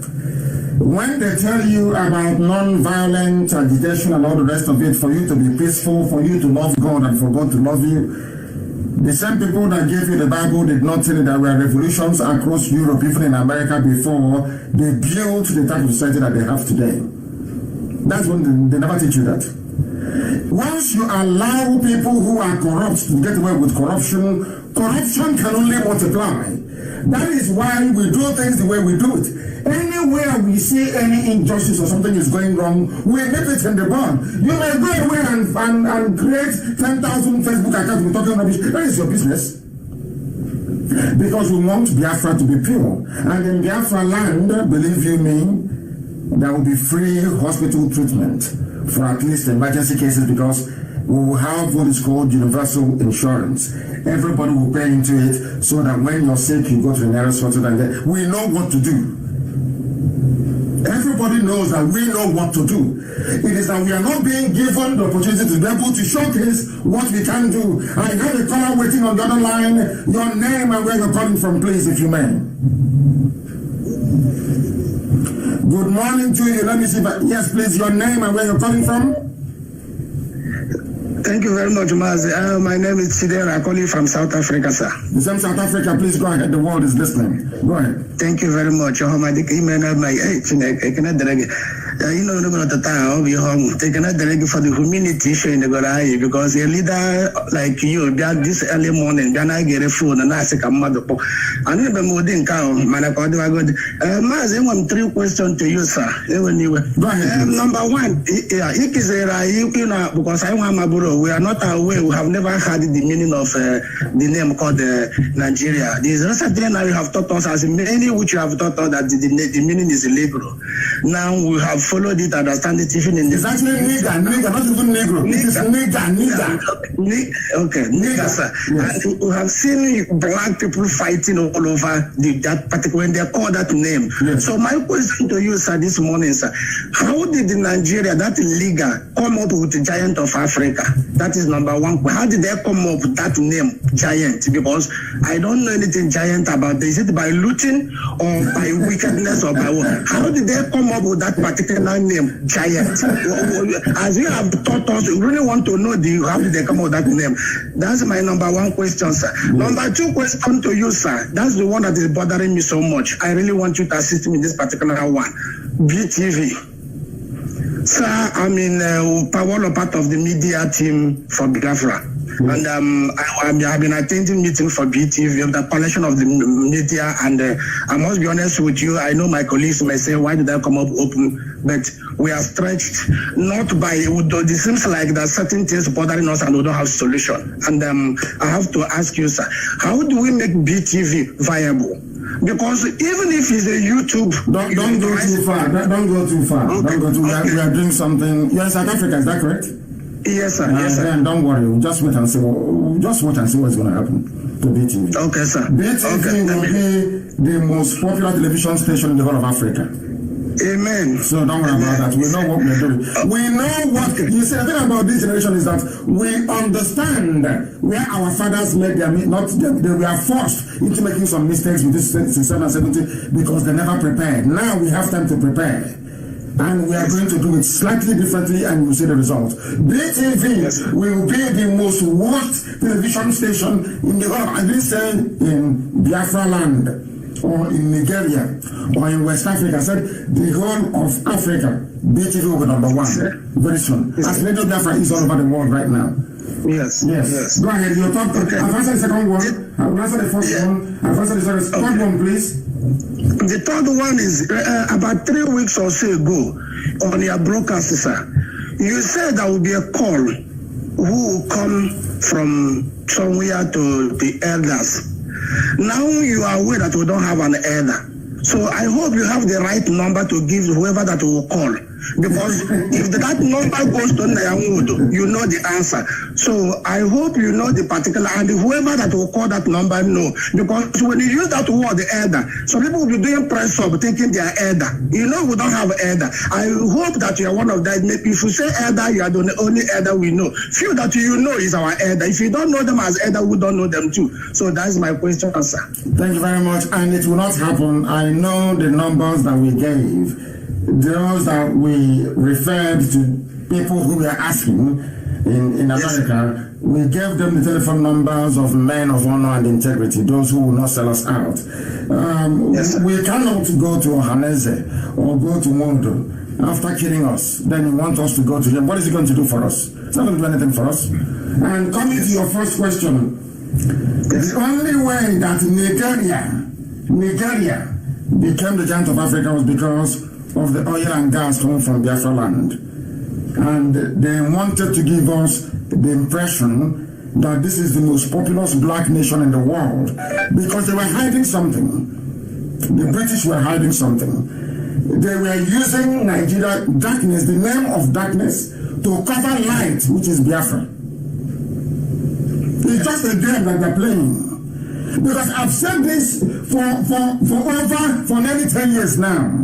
They believe, some people, those in the occultic realm, they believe that the coming of Biafra will signify the end of the world, as we know it. Yes. So they had to bring that name nigger to give it to an area encompassing also Biafran people, so that they are thinking that darkness will suppress the light. That is why in a place where you have Biafra, which is light, you have the name nigger over it. And that is the giant of Africa. Everybody knows it's useless. Go and look at the list of the fastest growing economies in Africa. They didn't even make the 11th position. That is how useless they are. But as forces of darkness are working over time, so also is Satan himself. They are working over time to blind our people to the truth and to the reality. Nigeria is not a giant, has never been a giant, and will never be a giant. It is a complete and absolute failure. Thank you very much for calling. BTV is going to be very strong all over the world. That the world will know how powerful and how determined we are. They are playing with us. They have no idea who we are. And we are going to shock them. We are going to shock them. We are live. You can now drop the line, please. You may drop the line if you may. You may drop the line if you may. Thank you very much for calling. This does it mean that iPhone is not that strong or what? Every little thing will just crash. Just multiple calls coming in and it crashes. That is dreadful. Absolutely dreadful. All fancy, expensive and fancy for no reason. Unbelievable. I'm disappointed in iPhone. Disappointed, honestly speaking. The caller on the line, can you hear me? Your name and where you're calling from, if you may. Can you hear me? Turn your system down. Turn your system down. You call us back. I have no time to waste. Turn your system down if you want to call us. I have a caller on the phone. Can you hear me? The caller on the phone. Can you hear me? The call has failed. The call has failed. Honestly speaking, I am disappointed in iPhone. Heavily disappointed. The caller on the phone. Can you hear me? I can hear you, sir. Then your name and where you're calling from. Good morning, sir. Good morning. My name is Onajite Hiho.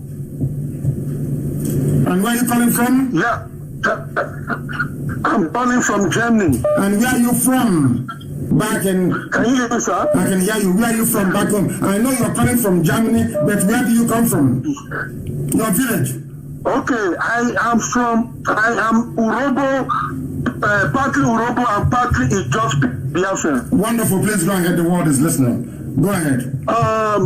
Mazi, I actually want to appreciate what you have been doing for us, and I want to appreciate the leaders of our people. That is the leader of IPOB leadership.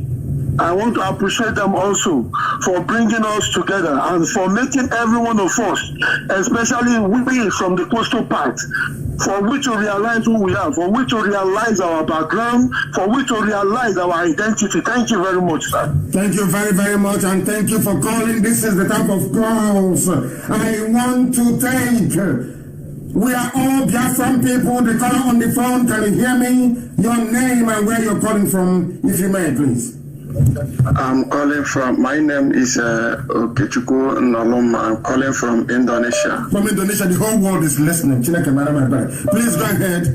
The world will now listen to you. Go ahead, I'm very, very happy to hear your voice and also speaking directly to you today for being there for us and making us to know who we are, also to open our eyes and make the whole world to know what we are passing through over there in Nigeria. Well, you're in Indonesia now, is that correct? Were you part of those that brought that useless the zoo embassy down yesterday? Because I commended them. Well, we're trying to join up on that movement, but in our group on IPOP, we have an order not to join that movement because we are not permitted to do so. But everything that happened there, I know all about it. Very good. Very, very good, because I commended those of them that went out there to do this marvelous work. Marvelous, marvelous work. Because as I speak, the zoo is collapsing. They are the laughing stock of the whole world. They are. Thank you very much for calling. Thank you for calling. Yeah. Thank you very, very much. Thank you. Thank you. Thank you. Are we going? Of course we do. The caller on the phone, can you hear me? Your name and where you're calling from? The caller on the phone has taken your call. Your name and where you're calling from. Hello. What is your name and where are you calling from? Yeah, my name is Mazi Chinedunwangwo. I'm calling from Libya. From Libya. Please go ahead. The world is listening. Go ahead. I'm the National Financial Secretary in Libya. I hope you are not involved in the trafficking of our women, as some idiots who are in Turkey are doing. God God forbid, Mazi, God forbid. Thank you very much. Such a business, please. Thank you very much. Please go ahead. Mazi, I really thank you for what you have been doing, but please allow me to call you this name. I want to, like I do told some of my friends, that you are a God sent. You are Saint Mazi Nnamdi Kanu. Thank you very much. Thank you. Please go ahead. So, sir, please, I really thank you, and I really thank God for God giving us somebody like you.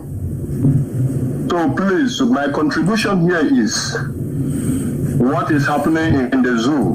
Men are falling. So, my brother, please, what can we do to save our brothers in the zoo? We are doing. You know now. No. Wait. I understand what people are passing through. You will speak in a minute. What we are doing, we are not going to make public, because once we make it public, there are desperate people. There are those who were fathered by Fulani people during the war. There are those who don't, there is paternity test now all over the place. That's the new craze, paternity test. If we conduct a DNA test in our land, you will find out that 100% of every saboteur and those that will carry our information to the enemy, they were fathered by people who are not, their father is not Biafra. I'm telling you the truth. So that's the way it is. Once we make it public what we are going to do, believe you me, some people will go out and start seeking to make money of it. If people like Ohaneze, who seemingly are well-fed people, so they claim, can be traitors and saboteurs, how much, less, I should say, about people who are hungry. So we have to be very, very careful. Please go ahead and continue what you were saying. Okay, sir. So please, I believe that Biafra is worth dying for. So because wherever here and there, let me speak it in Igbo language, because Oyibo na make okwu. Ihe Ndugu na-achọ, let me not call Ndugu. Ihe and the Fulani na-achọ. I believe very soon ha ga-afụkwana ya. And anyị nwere men here be ready anytime, any day, because ha na-ajụ m na-asị m na ụmụnne ya na-egbu kelu ihe na nwere ike form something like let's assume volunteers ebe a gawa ugodu na ose eche tata ma ọ bụ echi. That men here, so many men will be like, let me not speak mind of every other person, let me speak my mind. Anytime, any day, I'm ready to die for Biafra. I'm ready to now, because even when men are Biafra now, at times I don't like watching me send the gas on a platform, because once I'm watching it, I will be shedding tears. The other day, watching this woman, somebody's sister, our sister, for God's sake. To end your people now, Biafra is worth dying for. Just wait where you are. Wait where you are for a minute. Stay where you are. Stay on the line for a minute, because it is very, very important that we get to the bottom of this. Now, there are people who are saying, work with the governors, work with Ohaneze, work with Pandev, work with everybody, do this and all, do that. Now, I'm asking you a question. In which part of the world will you have elders and one of their daughters were butchered, her body parts strewn all over the place, yet they have not said anything, yet there is no single word of condemnation of what the Fulanis have done? Instead, they are giving them land. Instead, they are selling land to them to continue killing the raping of our own mothers, defiling our land, defiling our mothers. I don't understand it. I have never seen such useless people ever in my life. And these are the people that you want the local IPOB to work with. People that when they killed, that our body dismembered. They cut off her leg, they cut off her breast, strewn it all over the place. And you claim you are an elder. Oh my God in heaven, these people don't deserve to live, I'm telling you. They don't deserve to live. Honestly, my saint, we have no elders in Neighborland. I have to tell you the truth. Honestly, we have no elders. But the only love they have, that we are just waiting for you to give. You're only going to last us for 1 week or 2 weeks, and you're going to die. You go there, you can go to female for 2 weeks. Can I put a good on there? At least we start from that we start from our elders. If you I'm not going to different, you can be going to elders, and you're going to 2 weeks, you go there, you command there. I'm going to leave this Libya down to Biafra land because my land worth dying for. I'm not happy anymore. It's very, very sad. Very, very sad indeed. Very, very sad indeed. Extremely sad. Extremely sad. There are people who are calling and calling. Thank you very much. Thank you very much for calling. Thank you very, very much. Thank you very much. There are some people, if the lines permit, there are some people I'm going to have to call myself. Let me take this call. The caller on the phone, can you hear me? The world is listening. He is not serious. He is not serious. Not at all. There are some people that I may have to call. There are some people that I may have to call. But I'm so disappointed with iPhone. Honestly, it's just rubbish. iPhone is just name. Pure rubbish. I'm telling you. Pure nonsense. It doesn't do the work it's supposed to do. It's all hype and name. It doesn't do nothing. Absolutely nothing. Please, I want to be able to return certain calls. Please do bear with me. I want to be able to return. Unbelievable. What is this? Oh my goodness, it is everywhere. It is everywhere. People, they call, the amount of calls coming in is just way too much. Way too much. They call on the phone, can you hear me? Hello? For the last time, the caller on the phone, can you hear me? Hello? Yes, your name and where you're calling from. I can hear you. Your name and where you're calling from, please.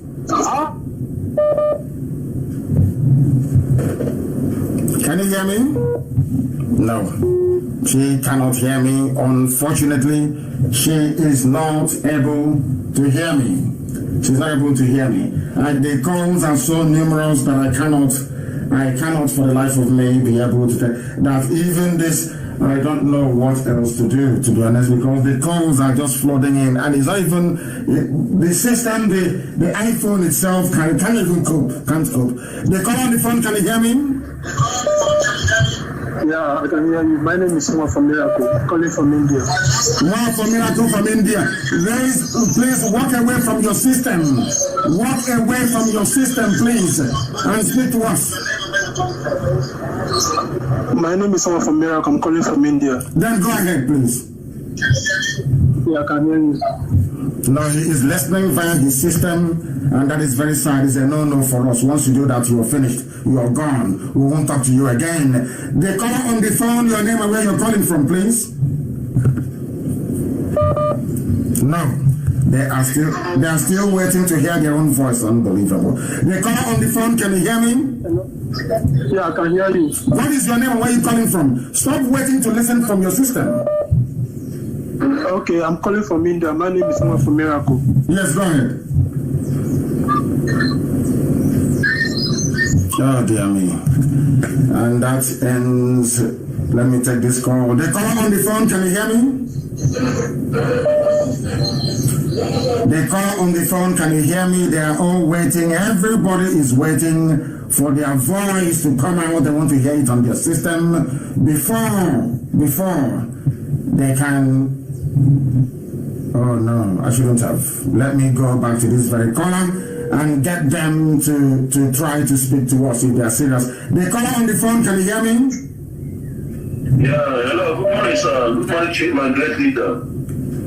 Please, good morning. Ifeanyi, go ahead. My name is Ifeanyi Chukwu. I reside in Libya, Benghazi. I'm National Zonal Coordinator, Benghazi, Libya, sir. Thank you very much. Please go ahead. So I really thank you, and I pray that Chukwu Kabiyama will keep on blessing you for the good work he has been doing for us. You said, I'm blessing you. I have no question, but I just want to thank you so much because, in fact, I don't know what we would have done without you, Mazen Namunde Okukalo. We thank you so much. And sir, please, I want you to know that we in Libya, we IPOB, sir, we are really working hard in order to meet up with IPOB expectations, sir. Thank you very much, sir. May God keep on strengthening you and your family. Yes, sir. I pray. Yes, sir. And bless you too. Bless you too. There are some people that I am going to call. There are some people, when I call you with a different line, please, I feel sorry because there are so many callers on the line they can't get through. So if you're lucky, I will randomly pick out your number and I will call you. Please do not distribute this very number, or maybe I can change it afterwards today at some point. Please, I am going to call some of you. I am going to call some of you. And when I do so, please do not give away or distribute this very number, because some of you, I can see, you want to get through, but you cannot. Some of our mothers want to get through, but they cannot. And we want to do something about it. It is very, very difficult. This is the height of multitasking, doing multiple things at the same time. I am trying to see if they can take the call. This one doesn't understand that I am the one calling. I'm the one calling. I am going to say that this is Radio Biafra. So they will know I'm the one calling, so they can pick up. They should stop trying very desperately to call. Let me take this very. The caller on the line, can you hear me? The caller on the line, can you hear me for the last time? No, they're wasting time. The caller on the line, can you hear me? Your name and where you're calling from? Good morning to you. You're very sharp. And let people who are very sharp, please. Your name and where you're calling from? My name is Adekunle Chidebere. Adekunle Chidebere. Adekunle and Chidebere. Is everything okay? Adekunle Chidebere. One person. Is everything all right? Yeah, my dad is a Yoruba. My mom is from Anambra. Wonderful. May Chukwokika bless you. You're one of us. So when I say I have Yoruba cousins, you are one of them. Chidebere. Adekunle, thank you very much. Please go ahead. Yeah. Maz, I'm very happy to call you today. I've been looking for a way to hear your voice. I even see you. I'm very, very happy that we have our own people, our flesh and blood inside Yoruba land. Thank you very much. Please go ahead. Please, I want to ask some question. Yes, go ahead. I don't know why the issue of this Biafra. Yes, go ahead. Hello? Yes, they call on the line, please. Yes, you go ahead. I'm listening. You go ahead. You saw Sorry? Are you with me, sir? I'm hearing you. Should I better go ahead? I'm listening. Go ahead. Are you with me? I am listening to you. Go ahead. I don't know why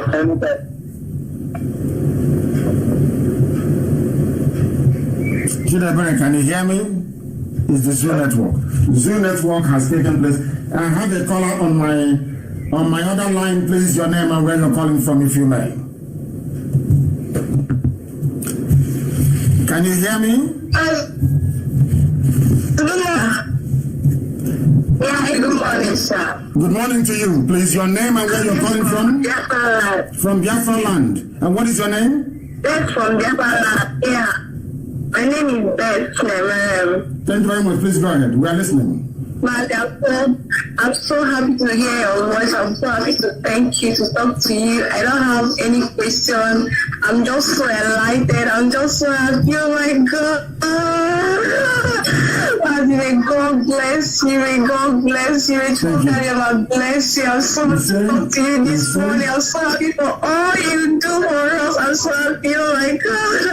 Oh my God. Thank you very much. Thank you for calling. Our lines are open. All those questions, all those questions, I want to answer them today. I want to answer them. Your name and where you're calling from, the caller on the line, please. Can you hear me? Mazi? Yes, please. Morning. Good morning to you. I can hear you. My name is, good morning, Mazi. My name is Idiocy. We're calling from Anambra, Biafra land. Thank you very much. Go ahead. Mazi, I don't have any question. Mazi, I love what you are doing. Thank you. Continue to He said, protect you. He said, give you more strength, give you more insight, give you more understanding, give you more power. Biafra must come. There's nothing anybody can do about it. Bible said that gate of hell cannot prevail. We know we have many enemies. Enemies are in the west, are in the south, are in the north, they are everywhere. But the power of God is above all. May God protect you. I love you. I love you. I love your family. I love your standard. Thank you very much. Without you, I'm going to carry me by now. By now, I'm going to go now. Thank you very much. Thank you very much. Mazi, in this course, you lost your father and the mother. What else again? May God bless you. Thank you so much. He said, thank you very, very much. Thank you very much. These are the type of people that every day when I wake up, I thank Chukwu Kikabiama for them because they are conscientious. They understand. Good morning to you from here. Your name and where you're calling from, please. This is one from there. I'm calling from India, from Ebonyi State, Biafra. You're from Ebonyi State. You are in India. Please go ahead. Okay, I want to say a very big thank you for your work. Your line is very faint. It's very, very faint. We cannot proceed. It is very, very faint. We cannot proceed. People are calling from all over the world. From all over the world, once you call, endeavor to turn down your system and listen to us. The caller on the phone, can you hear me? Hello, good morning, Mazi. Good morning to you. Turn your system down, please. Turn it down. Afamo somewhere, Chukwu Naba from Holland. From Holland, thank you very much. Go ahead. Yeah.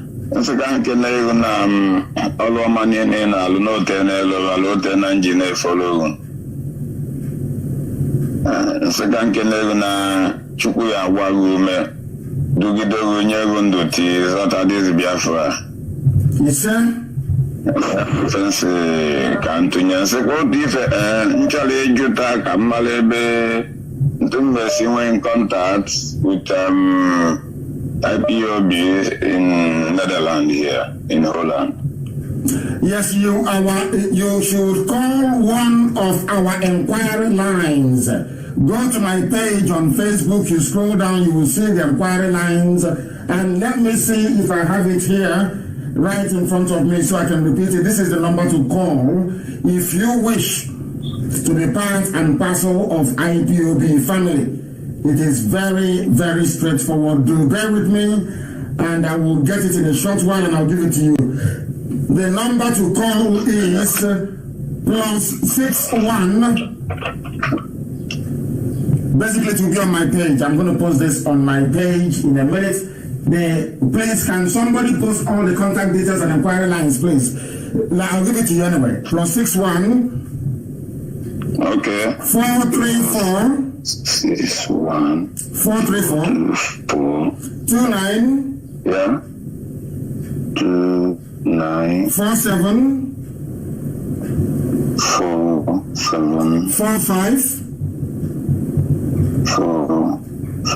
That is the number. Okay. Call that number and somebody will give you all the details of our coordinators, which we cannot make, open for the whole world to know live on air. And they'll give it to you. You will call them and you can join the family meeting in Holland. And once this whole corona restriction is over, I will be in Holland to preach this very gospel in a town hall meeting. Thank you very much.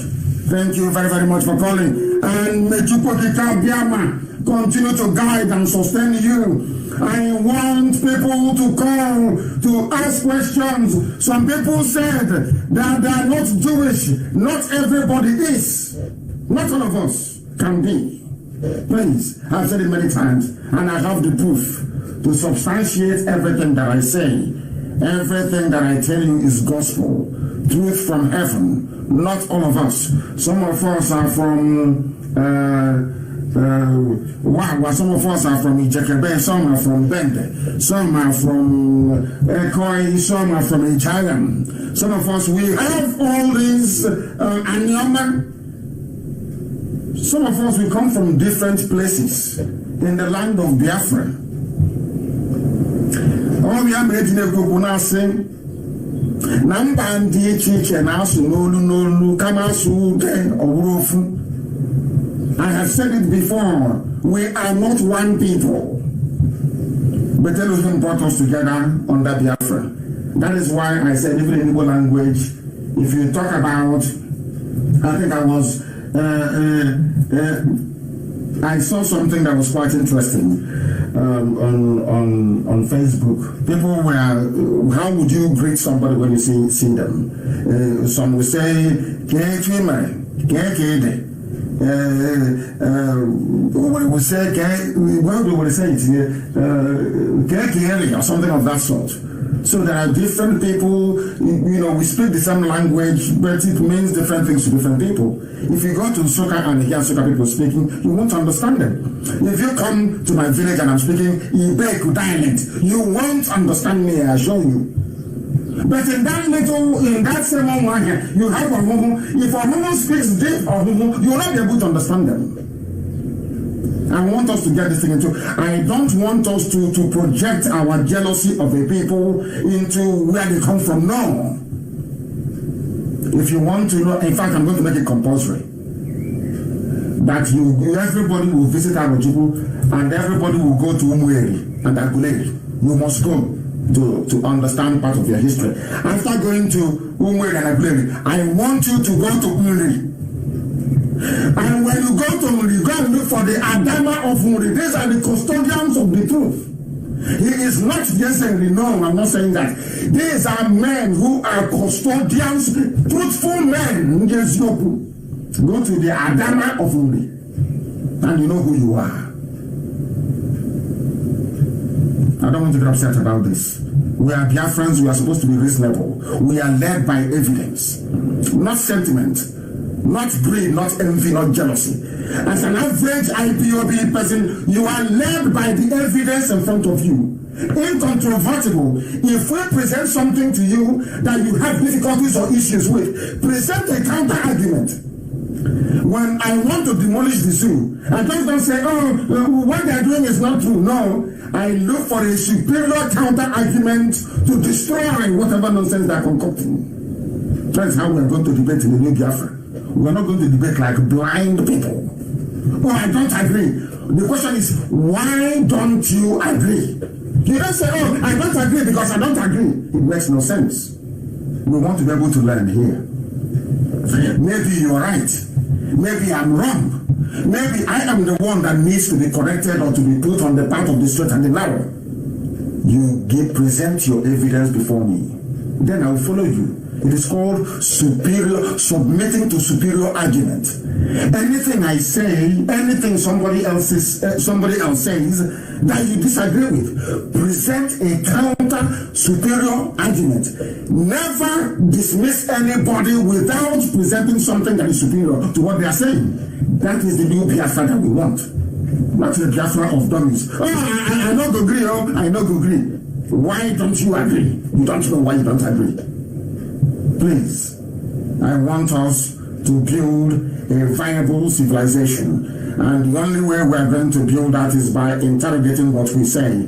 I am not saying that asking questions is not a good thing. It is a very good thing. Somebody has been trying to call. I will endeavor to try and call them back. This line is jammed. I'm telling you the truth. iPhone is rubbish. It is absolute garbage. Rubbish. Multiple calls and it crashes. And there are other phones I'm using here. People call and call and call. The lines are still strong and active, like this one I'm picking now. The call on the phone, can you hear me? Ramaz, I can hear you. Good morning, sir. Good morning to you. Your name and where you're calling from, please. Yeah, my name is Chisom Ihukumere. Thank you very much. I'm from Iguacha in Biafra land. Iguacha is our capital. Please go ahead. Yeah. I'm very pleased. I'm very pleased to hear from you this morning. And I say, may Chukwu Kikabe make a karo will be with you and guide you. You say? My leader, I greet you and I say, those that keep you and you are doing this work, we are praying for you here in Iguacha. We are doing the needful. We'll make sure that we will follow you to the end and Biafra will come at last. You say? I'm happy to hear from you this morning. And I say, may Chukwu Kikabia make a be with you and give you the strength, wisdom, and understanding. At the end, Biafra will come to the glory of Chukwu Kikabia. Thank you. Thank you very, very much. He just prayed. I have a caller on the line, your name and where you're calling from, please. Hello, Ma. Good morning. Good morning to you. The caller from USA on the line. Please go ahead. My name is Chedozi. I'm calling from Noida, India. From India, thank you very much. The world is listening. Yes. Please go ahead. Yeah, Mavi, I must say that every Biafran has a right to appreciate you for what you are doing for us, and you're a messiah to us, because even personally, every Biafran should be learning from what you are teaching us to apply on our daily lives, because we are kind of making a correction to our personal lives, not only about Biafra restoration, but a life after Biafra restoration. You understand? So I want to really appreciate you with this time and also encourage you to do more for us. Thank you. Thank you very much. You are very kind. Our people are very kind. These are those that I remember. And I know that this work we are doing is not in vain. I have a caller on the line who has patiently been waiting. I believe you're calling from Ghana. Is that correct? My name is Arun. I'm calling from Ghana. From Ghana. Thank you very much. The world is listening. Please go ahead. Actually, the next one because without you, I know all the Biafrans. I'm able to say, number one, because I didn't tell you. Go ahead. When I said religion, when I just said, this Muslim, because the Muslim, not the whole world, all Muslim problem. Not the whole world. When I said Biafra, I allow the Muslim, can I be the mosque in Biafra land?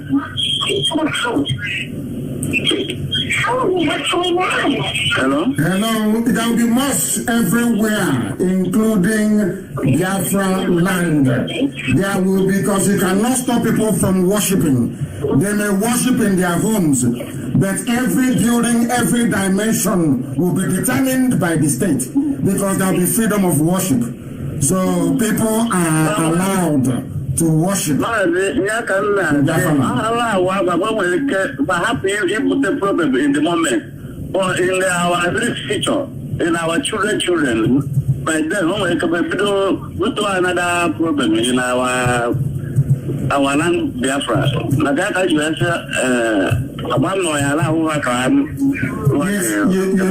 Yes, you must allow them. You must allow everybody to worship whoever and whomever they wish to worship. We cannot interfere. It is between that person and his or her God, and nothing to do with the state. The faith that I practice is something that is unique to myself, between me and my God. I'm not seeking for validation from anybody else. The same way we are not allowed to intrude upon people's belief or faith. So they can be in Biafra land, but they have to abide by the rules and the laws of the land. That's how it's going to be. Okay, Mother, can you come them about women? You already can arrive. Can you call He said, thank you very, very much. Thank you very much. We are trying to connect. We are trying to connect. Our sister is pleading from Italy, saying, please, I want to speak. Can you try and call me? We are going to do the best we can. But at the same time, we are trying to see if we can get people to speak to us via Skype. The caller on the phone, can you hear me? Yeah, I'm hearing you, sir. You place your name and where you're calling from? My name is Jenny. I'm calling from Italy. From Italy, please go ahead. Yes, I just want to appreciate you, what you are doing, because my husband is from Anambra. So I just want to appreciate you. With the good Lord want to continue to bless you. Anyone that wants to stand against this administration, God will put them down in the mighty name of Jesus. Yeah, according to the book of Isaiah 54, verse 17. No weapon fashioned against you will ever prosper. Every tongue that will rise against you shall be condemned. In the mighty name of Jesus. Anywhere they are gathered against this Biafra, they will scatter in the mighty name of Jesus. Yes, sir. May the good Lord continue to bless you, sir. Yes, sir. I appreciate everything you are doing. Thank you. Thank you very much. Thank you very, very much for your wonderful prayers. I thank you very much for that. We have callers all over the place. In fact, here we have over how many missed calls? I think people should abandon WhatsApp and call direct, please, on that number I gave you. My goodness me. Maybe this is better. The caller at the phone, can you hear me? Yeah. Yes, please. Your name and where you're calling from? I am using it from Enugu State. Enugu, thank you very much. And where are you based? Are you calling from Biafra land? No, I'm calling from Nasarawa State. From Nasarawa, thank you very much. And what are you still doing there? In Nasarawa, are they not killing people there? No, they are not killing people here. Okay, very good. I think that maybe Nasarawa is they are baggy people. They are not Fulani. Go ahead, please. I want to thank God for what you have been doing for us, how we have been fighting for our freedom. And also, I want to connect to those people that used to make some comment concerning what we faced the other day. Because I know that what he said that there must be a freedom worship, and some people misunderstand him. Yes. Some people misunderstand him by saying that if Biafra was given, that you will convert everybody to Jewish. What happened? His line is off, but I know what he's trying to say, and I'll finish it for him. What he's trying to say is that people don't listen. Most black people don't listen. And on top of not being able to listen, they don't reason. There will be freedom of religion, the same way it has been with the ancients. And I made a simple, I alluded to a phenomenon that we have in our land. And I keep asking you, the deity you have in your village, is it the same deity they have in the other village? I'm asking. Some have a deity called Anthem, and some have one called Agunabajala in the one Chokoneze deity. Has anyone come to your village to stop you from offering sacrifices at the shrine or the altar of these deities that you worship? Is Anthem and Chokoneze, are they the same deity? I don't know why people cannot listen. I said there will be freedom of religion. You can worship a snake if that is what tickles your fancy. You can worship a spider if that is what will bring you salvation. You can worship an earthworm, if that is what gives you succor and joy. Why don't you understand that? Are people that they don't listen? I said that Biafra land will be built upon the 10 commandments of God of heaven, the Lord of hosts, and I make no apologies for that. Israel is a Jewish state. In Israel, there are mosques. In Israel, there are churches. And Israeli Defense Force protect all these places.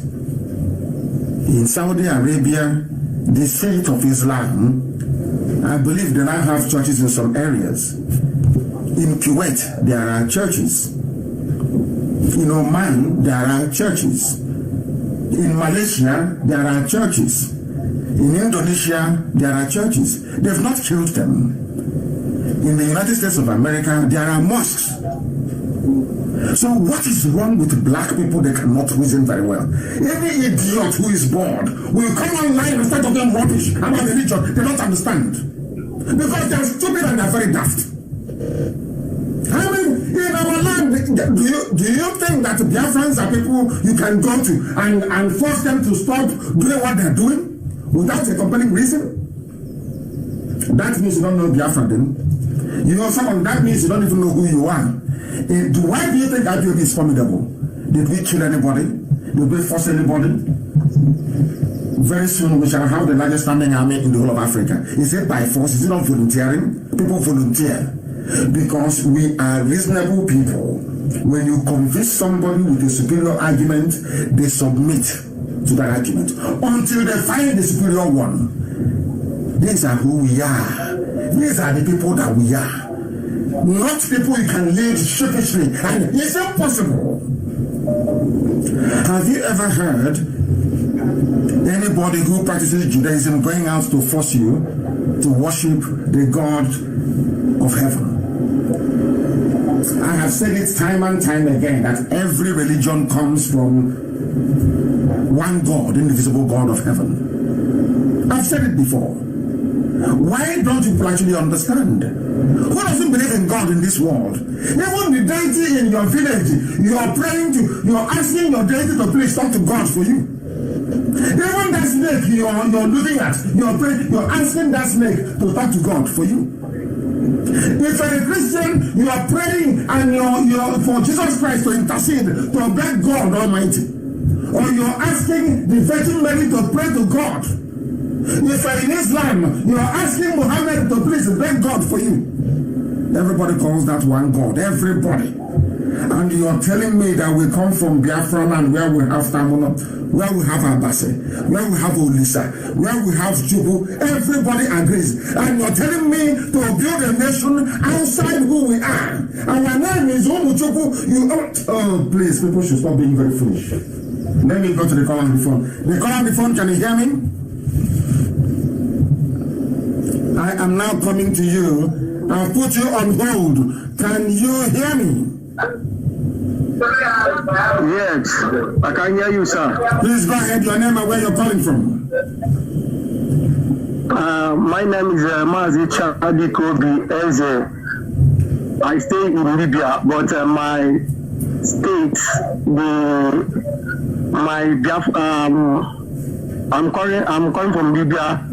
I'm from Enugu, Biafra land. Thank you very much. Please go ahead. Please permit me to speak in our beautiful language, that is Igbo. No, you can speak English, so speak English. The world is listening. It's not just Igbo people listening. The whole of Biafra is listening. The whole world is listening.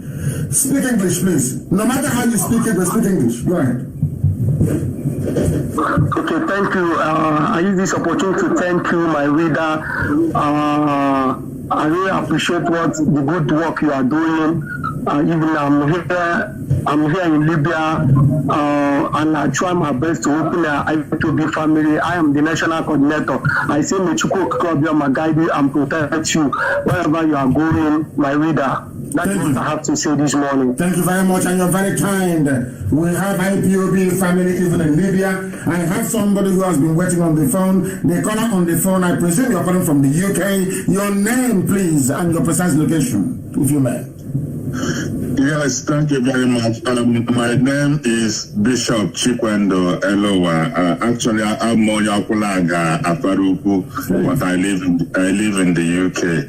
You know, so I just want to use this opportunity to appreciate you, my brother MNK. You know, I just want to say that you're doing very well. First of all, accept my condolences over the death of His Royal Highness and Lolo. You know, it's a sad situation. Then on where we are, I just want to let you know that what you're doing, in fact, at some point I described it as what Napoleon cannot do. You know, what you're doing is something that people have dared to do it, but they could not go a step further. You know, and all the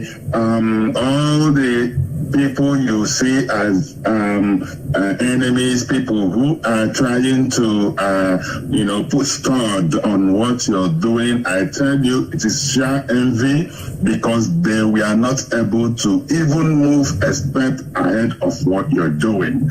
But I equally want to say that we are not, in fact, everyone is a Biafran, even though they might not be members of IPOB and all that. People are Biafrans in their minds all over. They have something. Anytime you mention Biafra, to be honest, everybody is just like, what is Nnamdi Kanu gonna do today? That is what they are looking at. But you must remain focused. You must remain. Nobody should, by any chance, make you to leave your focus. You must remain resolute, just like your language. Remain resolute. Your eye must always be on the ball. You know. Then in Nigeria as it stands today, or Niger area as it stands today, I tell you, anyone who is telling you restructuring, they are the real enemies of Nigeria. And please, my brother, tell them who you are. What is your title again, as you said from the beginning? My name is Bishop Chikwendo Elowa. Are you an Islamic bishop? No, I'm a Christian. Are you a bishop of traditional religion?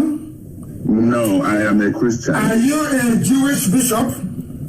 I am a Christian. Please go ahead. Thank you very much.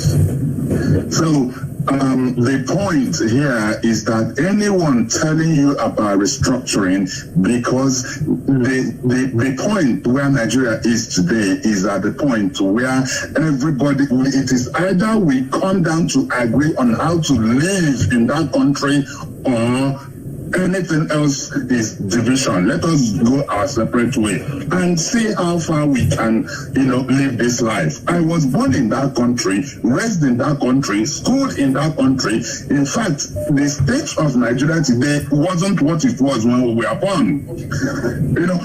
We are having that spirit of one Nigeria at that time, because at some point, the treatment wasn't as bad as it is today.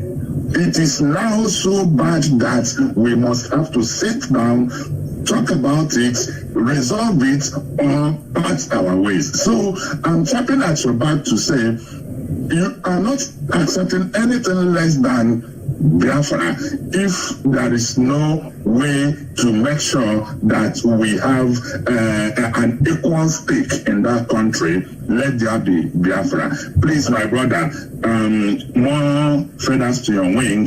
Chineke ga-agbago ezigbote ume. Ị na-aga n'ihu, ya na-eme n'azụ, gụwa ga-anọrọ n'ihu, ya na-eme n'ihu, ga-anọrọ n'azụ. Ọdụgo ihe mmadụ ọbụla m pụrụ ime mmadụ, akwụna aghọtaghị m na-ekwu. So I'm just asking God to continue to give you the strength to carry on. Thank you very much.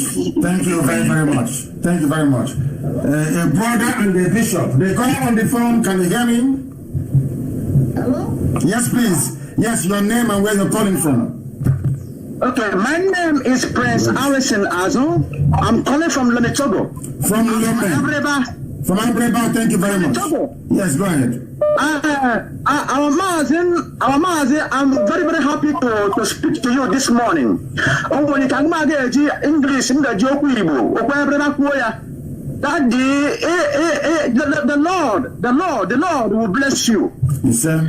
And the Lord will give you the power to carry on in this different situation.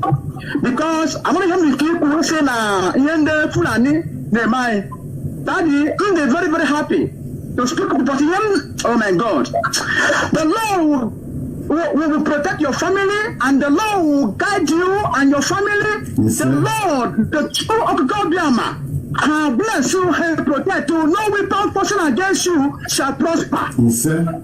I pray that no weapon fashioned against you shall prosper. Yes, sir. If I will never against you, they will not succeed. Yes, I'm telling you. Yes, sir. My pastors here, one lawyer, all those cases that happen. Nobody want to come out, but you only go, only you that come out to save our lives. I pray that everybody that against you, they must die. They will never succeed. Yes, sir. I'm telling you. Yes, sir. They will not succeed. Biafra must come. You said? Biafra must come. Of course it must come. I tell him the Biafra must come. Yes. Thank you, our lovely daddy. Thank you. Thank you very much. Thank you very much. Thank you, my dear brother. Thank you very, very much. Anybody who is fighting against us, you are wasting your time.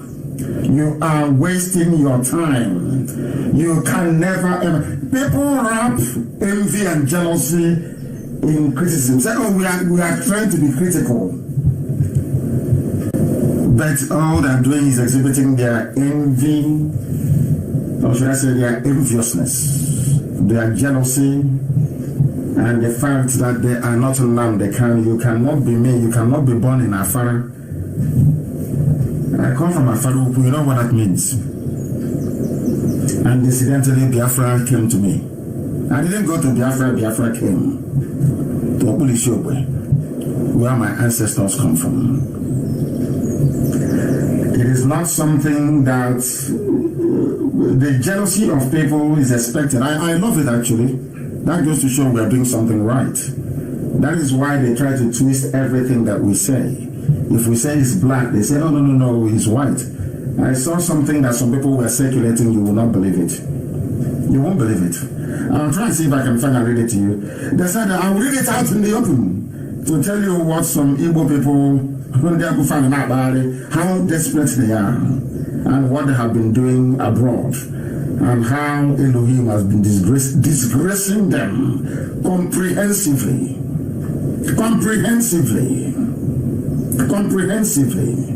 You know what they wrote? They said, listen to what they are writing.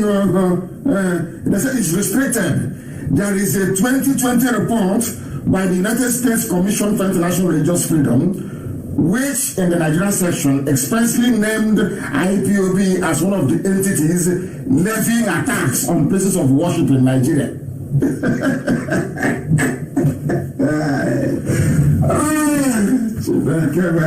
IPOB, we are attacking.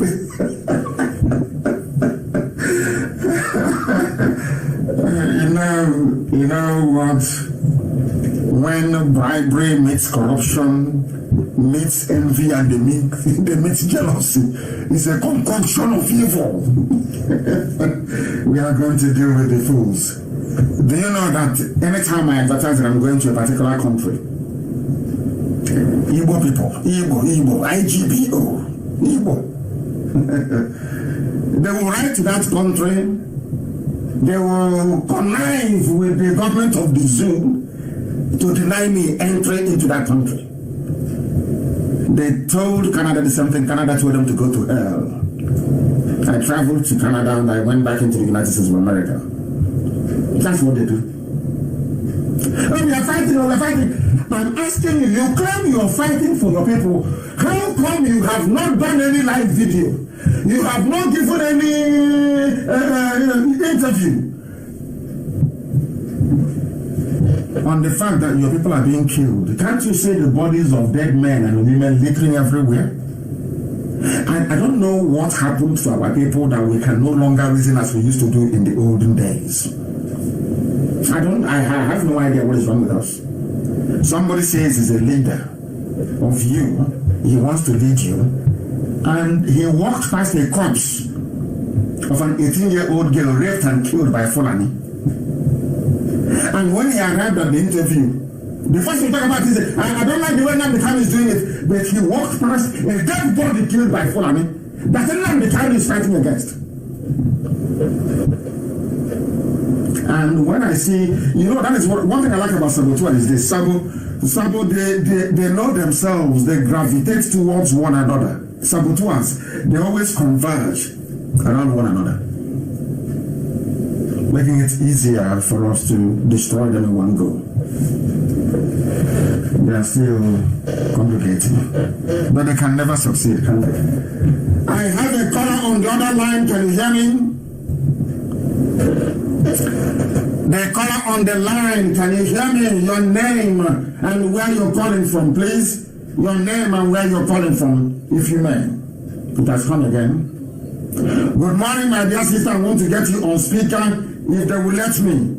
If they will let me, just bear with me, please. I want to get you on speaker. This is astonishing. Can you hear me? Please. Oh my goodness. iPhone is useless. Absolutely useless. Useless.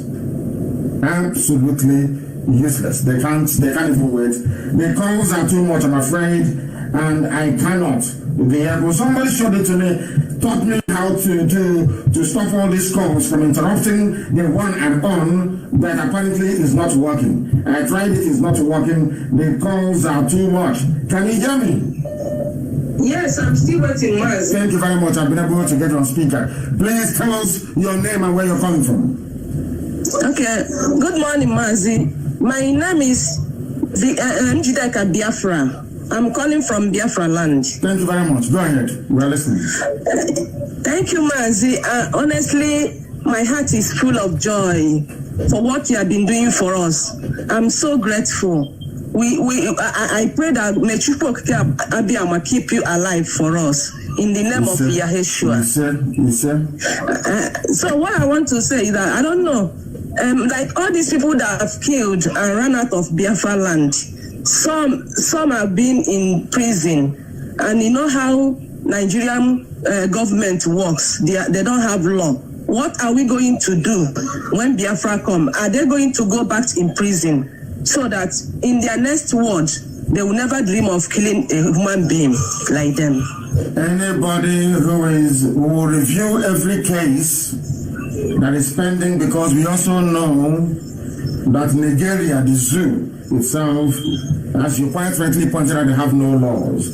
So every pending case of every convicted prisoner will be reviewed when Biafra is restored. Those who are guilty will serve out their sentences, and those who are innocent will be set free.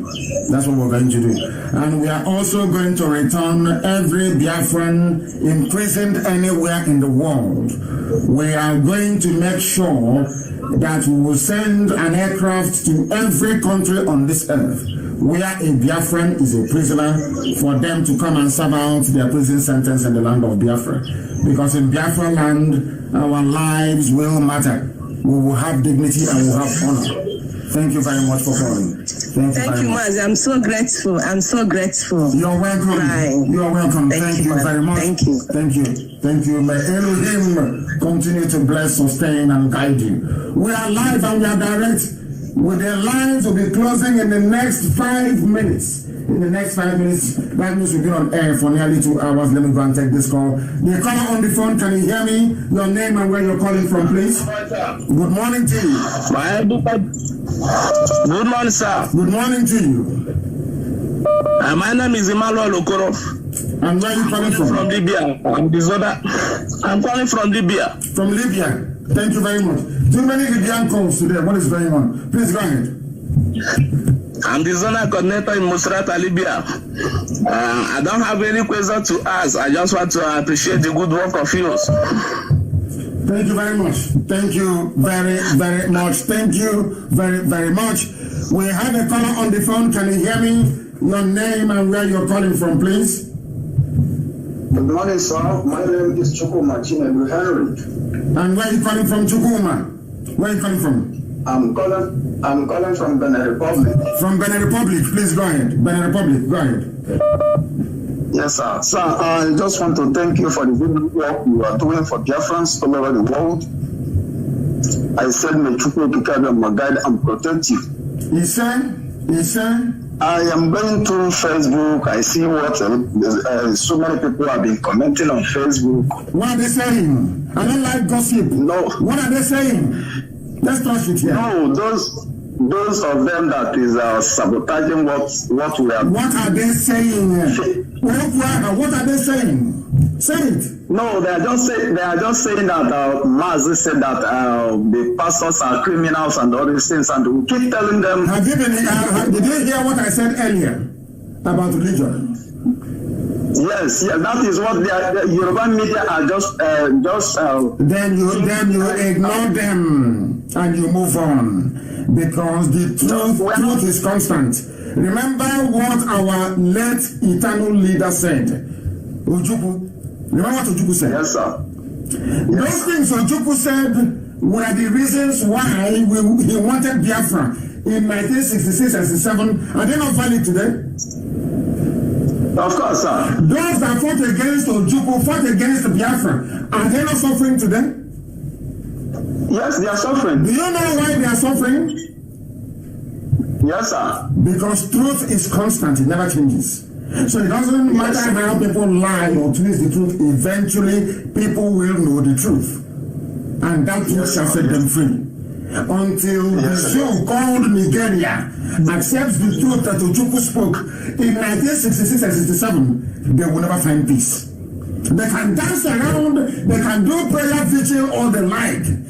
As long as they remain untruthful to a Aburi conference, they are finished. And that is why they are suffering. I wouldn't want you to spend your time listening to Yoruba gossip. It takes, I wouldn't say Yoruba because I have a cousin, Chidebere, who just called a while ago. The gossip of the gossip battle, Expressway Gutter Media. They have nothing else to do. They have nothing important to do. I have a caller on the line. Can you hear me? Yes. Good morning, Samasi. Your name and where you're calling from, please. My name is Chuku Emeka. I'm from Ipuano, Abia State, Omahia. Ipuano. Thank you very much. Please go ahead. Please go ahead. Yes, I appreciate the work you are doing. Thank you. Appreciate the work you are doing. There's one news I hear yesterday. I thank you very much. No, you are listening to you have your system beside you. And I said that is a no. Please, the caller on the phone, can you hear me? I'm hearing you, sir. Your name and where you're coming from, please. Please, am I speaking with Martin Nandekan, please? Of course, who else will you be speaking with? Yes. Go ahead. No, they're wasting time. The caller on the phone, can you hear me? The caller on the phone, can you hear me? Good morning, sir. Good morning to you. Your name and where you're calling from? I can hear you. Good morning, sir. Good morning to you. Yeah, my name is Chidebere from Biafra. Thank you. Please go ahead. I want to use this opportunity to thank you very much for the wonderful work I've been doing for Biafra land, because we're relentless and we're moving and we're marching the damnable zoo in the name of Chukwu Kabiama. I've been following your program since 2012 and everything was moving majestically. I will thank you for doing that for us, sir. Thank you very much. Thank you. I want to use this opportunity to table a little issue that I saw. I was on the line, going through some profile, and I stumbled a video where a Miyati Allah, one of their representatives on someone of our brother's farm, they have some issues about their grazing in our backyard. In which they are complaining, and the man, Miyati Allah, was boasting that he was giving an order to graze in anywhere and part of Abia State by the governor and the CP. He mentioned a lot of them, all over men there. The governor. Hold on. But when I was telling people many years ago that your governors are completely paying your suffering, then your governors are responsible. So people didn't hear me. So no, I understand that. I believe on it. I'm just trying to make this to understand the whole world to understand. I believe it from the first day. From the first day of your broadcast, I'm always been following you up. Even in Warri, that one is later I will call you up and that we'll discuss about that one on Warri. That is where I started following you. I started doing things for IPOB without even joining the family, and I'm still struggling to get to the accurate place to join the family. But I was being with IPOB since Warri. Very good. 2015. I'm the person that make everything to work out in Warri. In respect of the restoration of Biafra. I understand what you. I believe you understand what I'm saying. Yes, I do. I know. Go ahead. So I'll be with you. I'll be following it. I'm just trying to see a family that can do very reliable due to the security reasons. But what I want to let you know is that I want to let the whole world to understand that what I've been saying is true, and I want to use this to justify it. Our governors are aware of everything that is happening at the root cause of our problem. When you are trying to make things work out, they have been the ones scattering everything, spoiling everything. They have been the ones killing us. Imagine that woman crying and the man was saying, claim that if it was Abakaliki, he cannot go there. If there's any people cannot go there. But as long as Abia State is concerned, then you have the right to go in. The police commissioner in Abia State is busy arresting IPOB family members. I want our people to understand the enormity of the mess they are in. I want people to appreciate when we are angry and upset, the reason why we are enraged. A police commissioner will arrest people who are traveling. The thing is getting. It's just unbelievable.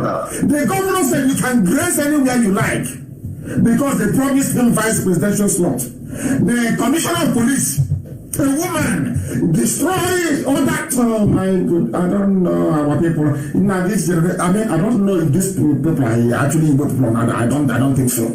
Honestly, I don't think so. That you have grown-up men, all they do is that they gossip, and yet Yana is grazing and killing them. They will graze, they will kill, no arrest. You see somebody traveling on the road, you arrest them. You say, oh, you look like an IPOB member, they arrest you. And I'm fighting all over the world to get the world to understand what we are going through. And some evil men are busy gossiping. I don't know the God that made. I have no idea what type of God that made them. Thank you very much, Madam, for calling. We have come to the end of the program today, and of course, I don't know, to be honest with you, the time just flew, only 2 hours, and the time just oh my goodness, just evaporated, just like that. We have come to the end of the program today. And I'll endeavor to do this every Friday. Just watch out for the announcement, please. I will try and do this every Friday. We will try and do this every Friday without fail. Maybe, hopefully, then we'll be able to try and accommodate more callers. A lot of people are calling. Very many people are calling. But unfortunately, we cannot do anything about it because we have come to the end of the program. And I want to thank each and every one of you that listened, each and every one of you that tuned in. And by way of recap, I want to make it abundantly clear to all and sundry that Biafra restoration is for everybody. There are professional gossipers. They are professional gossipers because we have been able to discover who they are, the fact that they have been fraudulently misleading our people for a very long time. They are not very happy, so they will always inbox you. Expect more inbox from them. That is what they do. That is what they are doing for their new Nigeria. That is what they will always continue to do. They are fighting for the zoo. Their masters were saboteurs during the war. They were traitors even till now. And they will do all they can to derail this unstoppable. We are unstoppable. It doesn't matter what you write, what you say, the gibberish you utter. We are unstoppable, and Biafra will be restored as a result of it. And I'm not going to, if I'm saying this here, if you all work very hard and do as you're told. If you don't do as you're told, by this time next year, we will still be saying the same thing. But if you're strong and you're resolute and you're determined, then victory is ours this year. Because the zoo has no president, no vice. They are doing a party, they are basically doing party politics in the chambers of the National Executive Council, something that is unheard of. It's just like Donald Trump asking the Republican Party to come to White House for a convention. Unheard of. But of course, when you give people who are basically animals the reins of power, this is what you release it to. When they get found out, this is what they do. The Attorney General of a federation swearing in an ordinary party chairman. And some of you are waking up and saying we are Nigerians. God save Nigeria. This is our Nigeria we are in. Because all of you have no shame. That is why they are killing black people all over the world. And now they have seen a set of people, IPOB, determined to educate black people all over the world for them to become conscious. What do you have? And the gossipers all over the place inboxing you. That they cannot. I have opened the lines. I said anybody can call.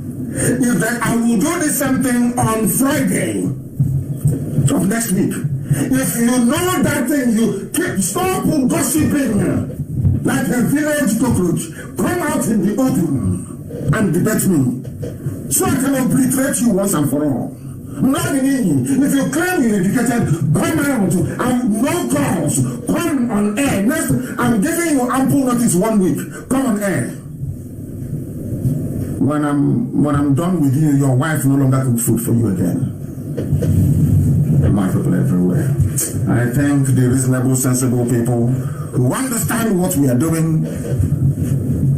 They have removed us from Facebook, but it's irrelevant, of course. People are listening all over the world. I want to thank you once again for listening to us. I want to thank you for listening to us. In fact, since they have cut me off, let us go back. Well, I want to go back. I want to go back. Let me go back and continue. I want to let Facebook understand how foolish they are. Why are you cutting me off? What for? Others do their Facebook nonsense and nobody complains. Anytime I'm on air, you'll be cutting me off all the time. Why? Radio Biafra is still working. The one on Radio Biafra is still working, but the one on my page is not working. What sort of human beings are this? I am going back on air. We are going back. I'm not going to leave them. Since I wanted to close and they cut me off, I am now going to continue for the next 1 hour. I will continue for 1 hour. I will continue for 1 hour. Yes, for 1 hour more. Since they think they are smart, you can just cut somebody off for no reason. You just cut me off now. 1 more hour. And as I was explaining, let me allow people to rejoin so I can explain in further what I actually meant. That the zoo is finished. That is why I say that Nigerians are foolish. Anybody supporting one Nigeria hates you. Anybody who is in support of one Nigeria, they despise and they hate you. I wanted to close this program then mistakenly, because I was trying to let the world understand, let Nigerians, those niggers in the zoo called Nigeria, I want them to understand the mess they are in. I want them to appreciate the enormity of the disaster they have just, should I say, unwittingly walked into. I want the Yorubas to understand the death and mayhem they have brought upon everybody by aligning with the Fulani Janjaweed and bringing this unconscionable government into existence. I want all of you to understand, if you're a Nigerian, if you're a nigger in a zoo, if you're a nigger in a zoo, in the damnable zoological republic, I want you to understand something. The fact that they were able to hold the National Executive Council meeting of APC, ordinary political party, no government in the world has ever done such a thing. Allow me to repeat. Since the inception of democracy by the Igbo people of old, and it went to Greece, it went to Rome, it traveled to all over Europe, and went to America, and now all over the world, democracy.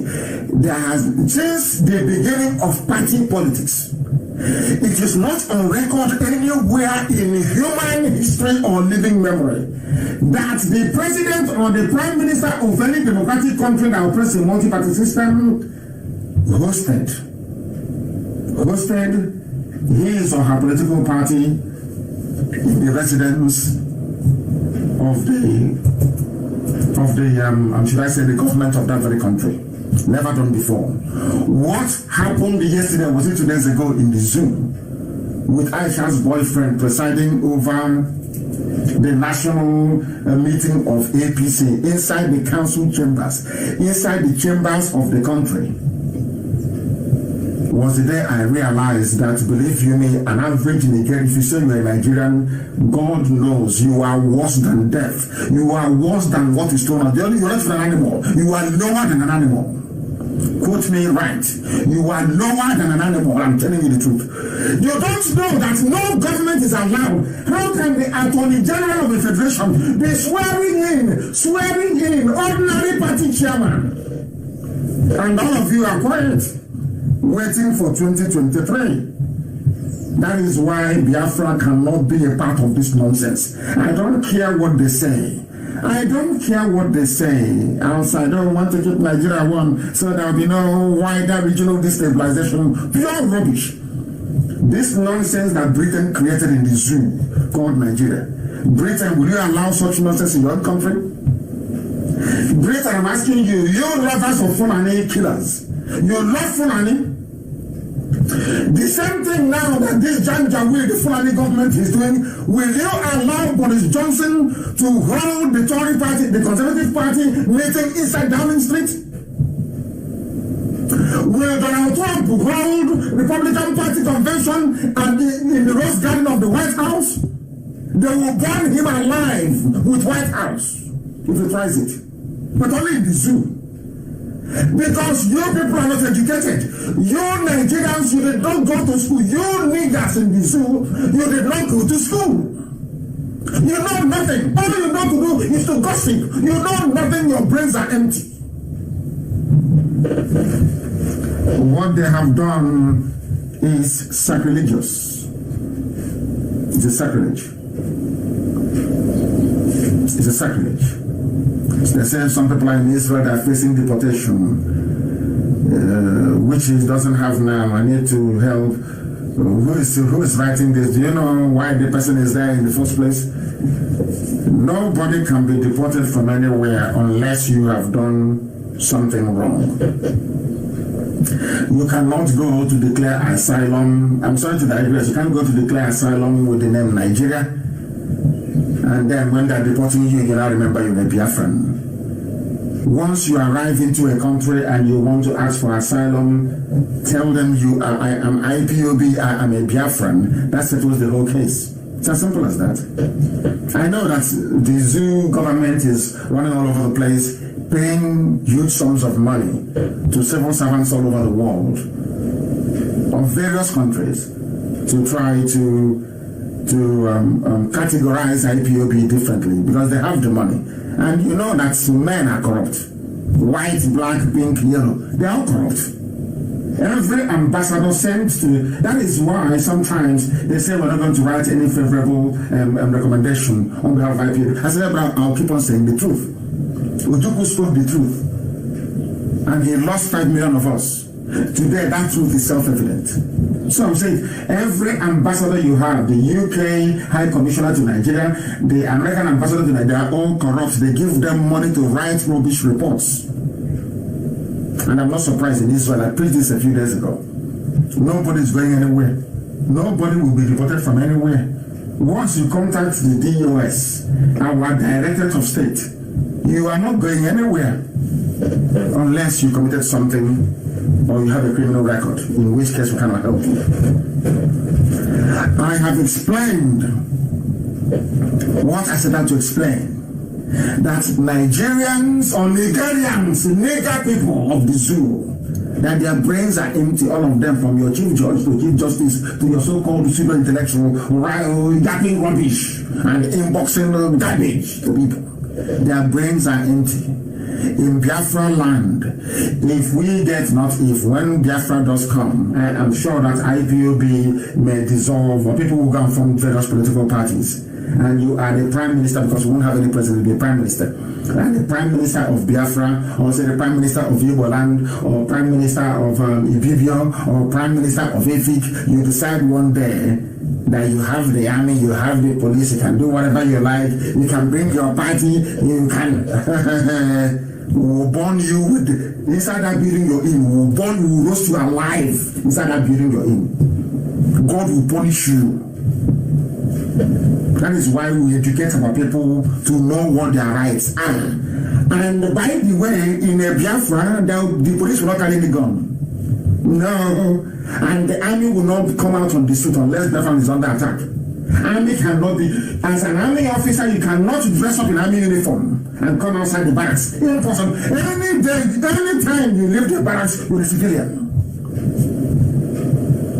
If you make noise, people will handle you outside. In fact, even if you go back to barracks and say, oh, let boys come, let's go and beat them up, you will be locked up and court-martialed. Biafra is going to be civilized. Everything that the zoo is today, Biafra can never be.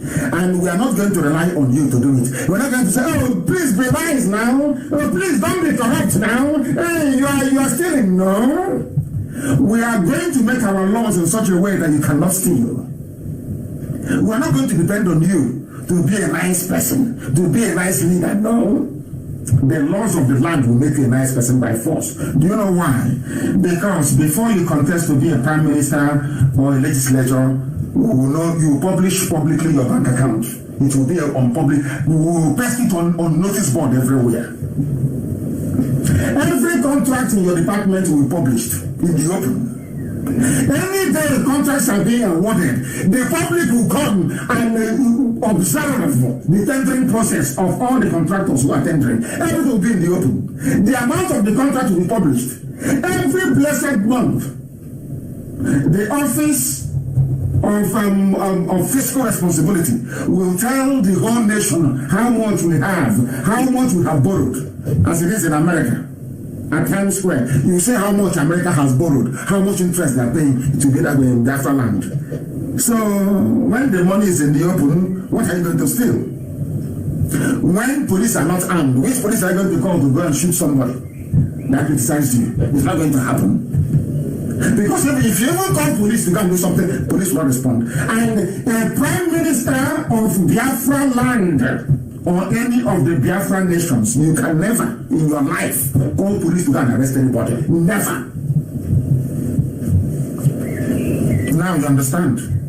We are not going to depend on you, to be nice, so you don't have to steal, no. The prime minister or any minister for that matter, you will not have any relationship with the Federal Reserve Bank. No, none whatsoever. Let me see who you're going to ask to go and bring money for you. So you see, only the good can serve Biafra. So that when you come out and you say you are a legislator in Biafra land and you travel outside, and people, let's say you are a Biafra legislator, and you travel, let's say to Mozambique, even South Africa. As you're leaving the aircraft, we will take off our clothes and put it on the floor for you to walk on. You may not be a millionaire, but we will give you the type of love that millionaires will never have. That is the Biafra we are building. Not the Biafra of a Biafra where politicians will create billionaire businessmen. Not billionaire businessmen creating millionaire politicians. No. Now you understand it. That is the type of Biafra that we want. And that is the type of Biafra we are going to get. It doesn't matter what the enemy does. Let me see if I can open it, because I want to close. They were trying me. I wanted to close. The caller on the phone, can you hear me? The caller on the phone, can you hear me? I tell you honestly that I tell you truthfully that iPhone is rubbish. The caller on the phone, can you hear me? For the last time, the caller on the phone, can you hear me? They're not serious. The caller on the phone, can you hear me? No, they're not paying attention. Again, I will ask the caller on the phone, can you hear me? This is the third person. Hello, Olamadike. Yes, please.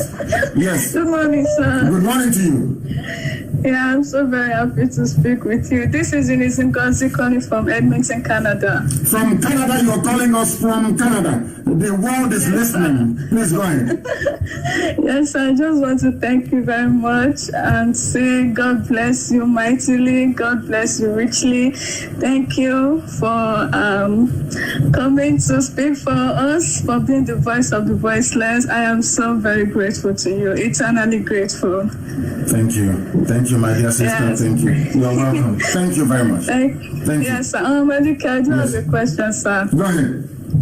So there are some people going all over the place, and they're asking, they're actually saying that since they are indigenous people of Biafra, that they do not need to register with IPOB because the name indigenous people of Biafra defines who they are. Mm-hmm. So what do you have to say about that? I mean, does it make us, the people that joined, that registered with Biafra, with IPOB, does it make us maybe stupid or so?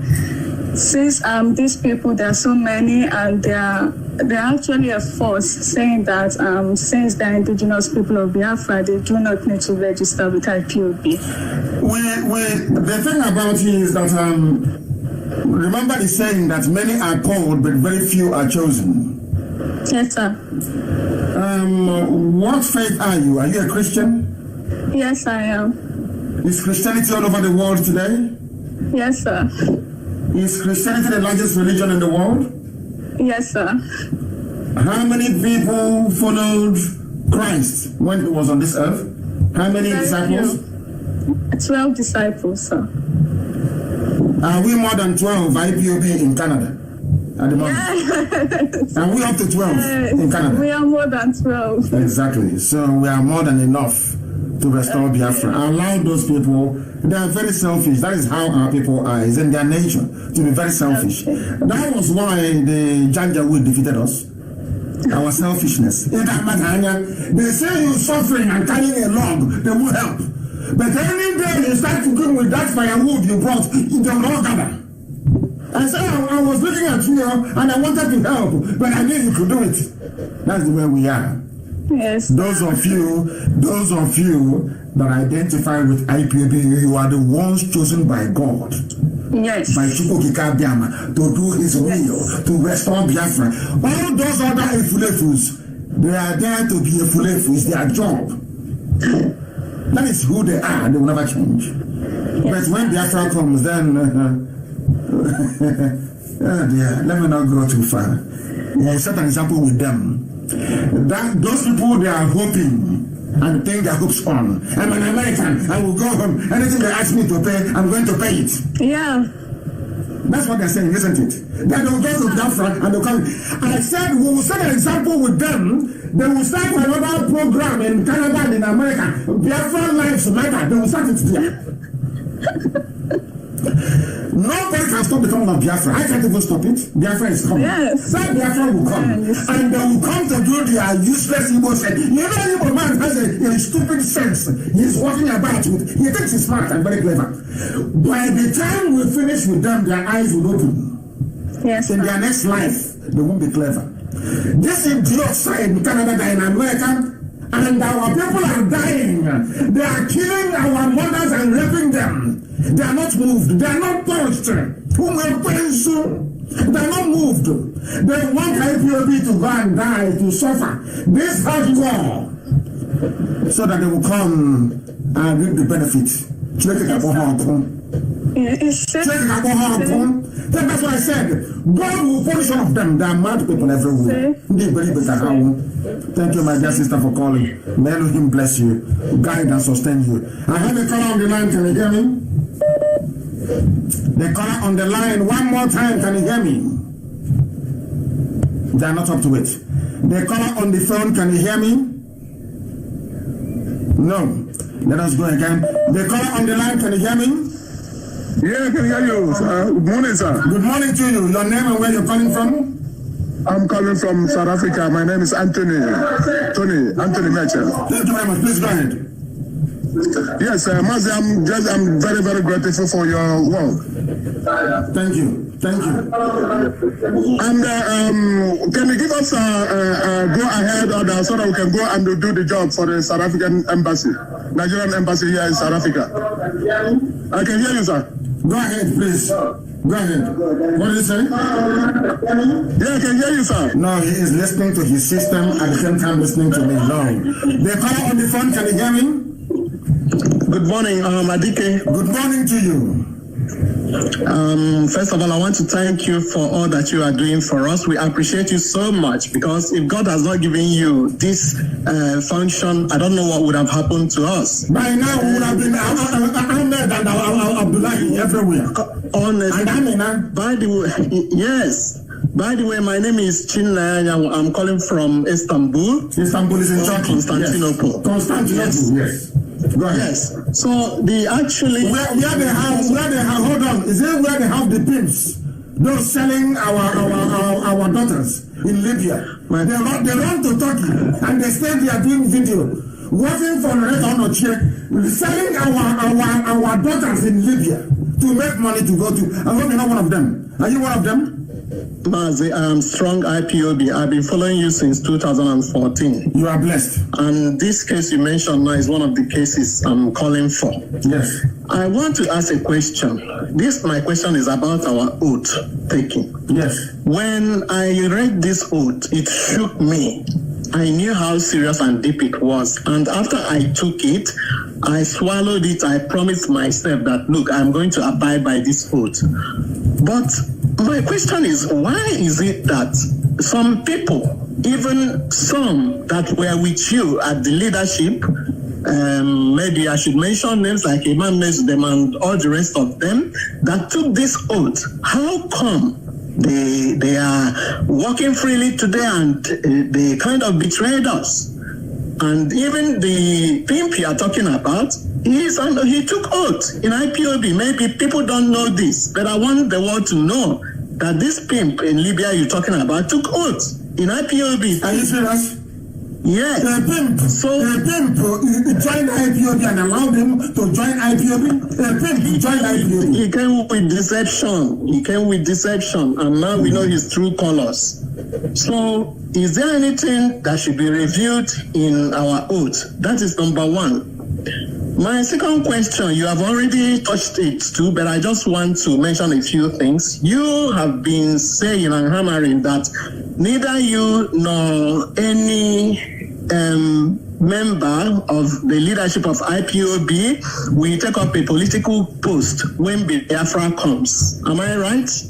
I will not take up any political post, but other people who may wish to contest, because they have fought for this, they have died for this. They are not going to allow all those wicked souls in Canada and in America to come and push maybe their children to go and take over. So you are telling me that others are going to farm and others will suffer and labor and other people will get the benefit? No. For me personally, the confidence I have with God is that once Biafra is restored, my job is done. Then sensible people within IPOB will then manage the affairs of state. Sensible people that will be voted for by the people. Nobody will arrogate to him or herself any position. You assume nothing. The people will decide. That is why we need to educate our people sufficiently enough to understand what is good for them and what is bad for them. To reject the bad and accept the good. That is what we are doing, and that is why we do what we do. As for our oath, it is working. I don't like discussing people, but you know that God created Adam and Eve. Is that correct? Yes. And what did God say to them? Anything you like in this very garden you can eat. But there is one tree I don't want you to eat. And what did they do after a while? What did they do? They went and ate it. Exactly. So if man can disobey God, how about all these pimps everywhere and idiots everywhere? But they will get their comeuppance. The day of reckoning is fast approaching. Once Biafra comes, then there will be reckoning. That is why I want them to do everything they can. Gossip all they like to try to stop Biafra. They cannot. Because even there is a mad woman, a mad Yoruba woman talking rubbish. After getting the legendary IPOB treatment, she's now begging and saying it is too much. I can no longer handle this. She's now telling those that sent her, I can no longer handle this. I said to somebody, I'm going to thank you very much, my dear brother. For calling. My leader, please. Sorry, can I put one thing? I want to say one other thing. Of course, yes, my leader. So, if you are not going to take any position, what are we going to do with the wealth of knowledge that God has given you? What position are you going to take? Are you going to be an advisor, or I don't know? Because without you leading the first government of Biafra, I don't know. What are we going to do with the knowledge that God has given you, the honesty, especially the honesty? I mean, I'm wondering. We are going to, I'm putting all of that in a book, which will be a guide, which will be like a Bible for our people not to deviate from.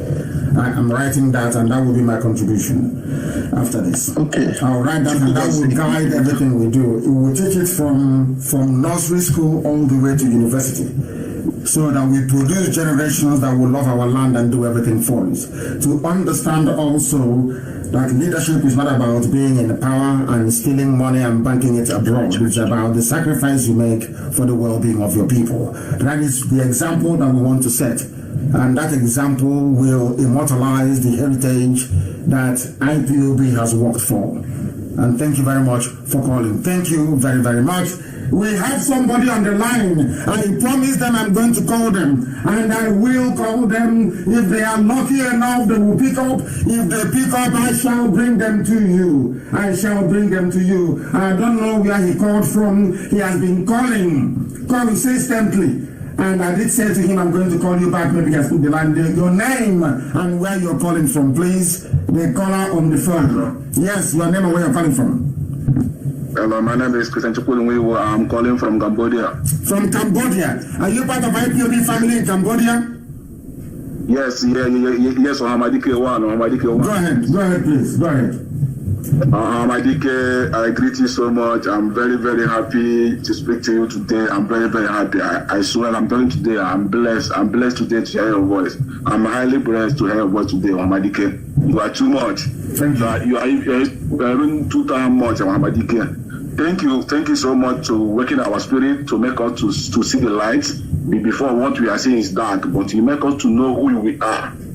So I can remember when I lived in Benue State, I can remember how they treated us, we Igbos, we Biafra, they treated us as we are outcasts there. I was asking myself, am I in Nigeria? Why these people treat us like this? I never heard about Biafra until I travel. I heard your voice. I say, oh my God, this is the reason why they treat me like this. I'm not in Nigeria. Thank you so much for opening our eyes. And please, our leader, I'm begging you with God, don't mind all these statues. They are trying to distract you. They are trying to draw your attention back. We focus about what you are doing, because once this movement is going on, there will be agents of darkness. They will be coming to bring you down. They will coming to bring on manner of things. But I want you to be focused and be determined, because I have already seen that God bless you so much, and God bless your family so much. I can see your brother Prince Nandekala. He is highly educated and he is highly intelligent. So I can see both of you. God bless you so much. Please be focused on what you are doing. Thank you very much. Thank you very, very much.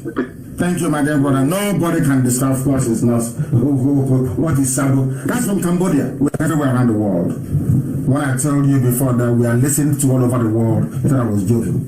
This is just a snippet from the calls this morning. You can tell from Cambodia to Canada, people are listening. That's how huge we are. They call on the phone. Can you hear me? Hello? Yes, your name and where you're calling from? Is it Mazin Nandekano? It is, of course. Where else will it be? Hey, Hamadike, one of Biafra. I'm calling from Barcelona. From Barcelona. Thank you very much. Yeah, the world is listening. My name in Facebook is Omubiko Paul. Thank you. I met you in Barcelona when you visited Barcelona. Wonderful. And I'll be there again. I'll be there again. I've been struggling every other day because I have a great challenge. What is it? My great challenge is to achieve Biafra. You are blessed.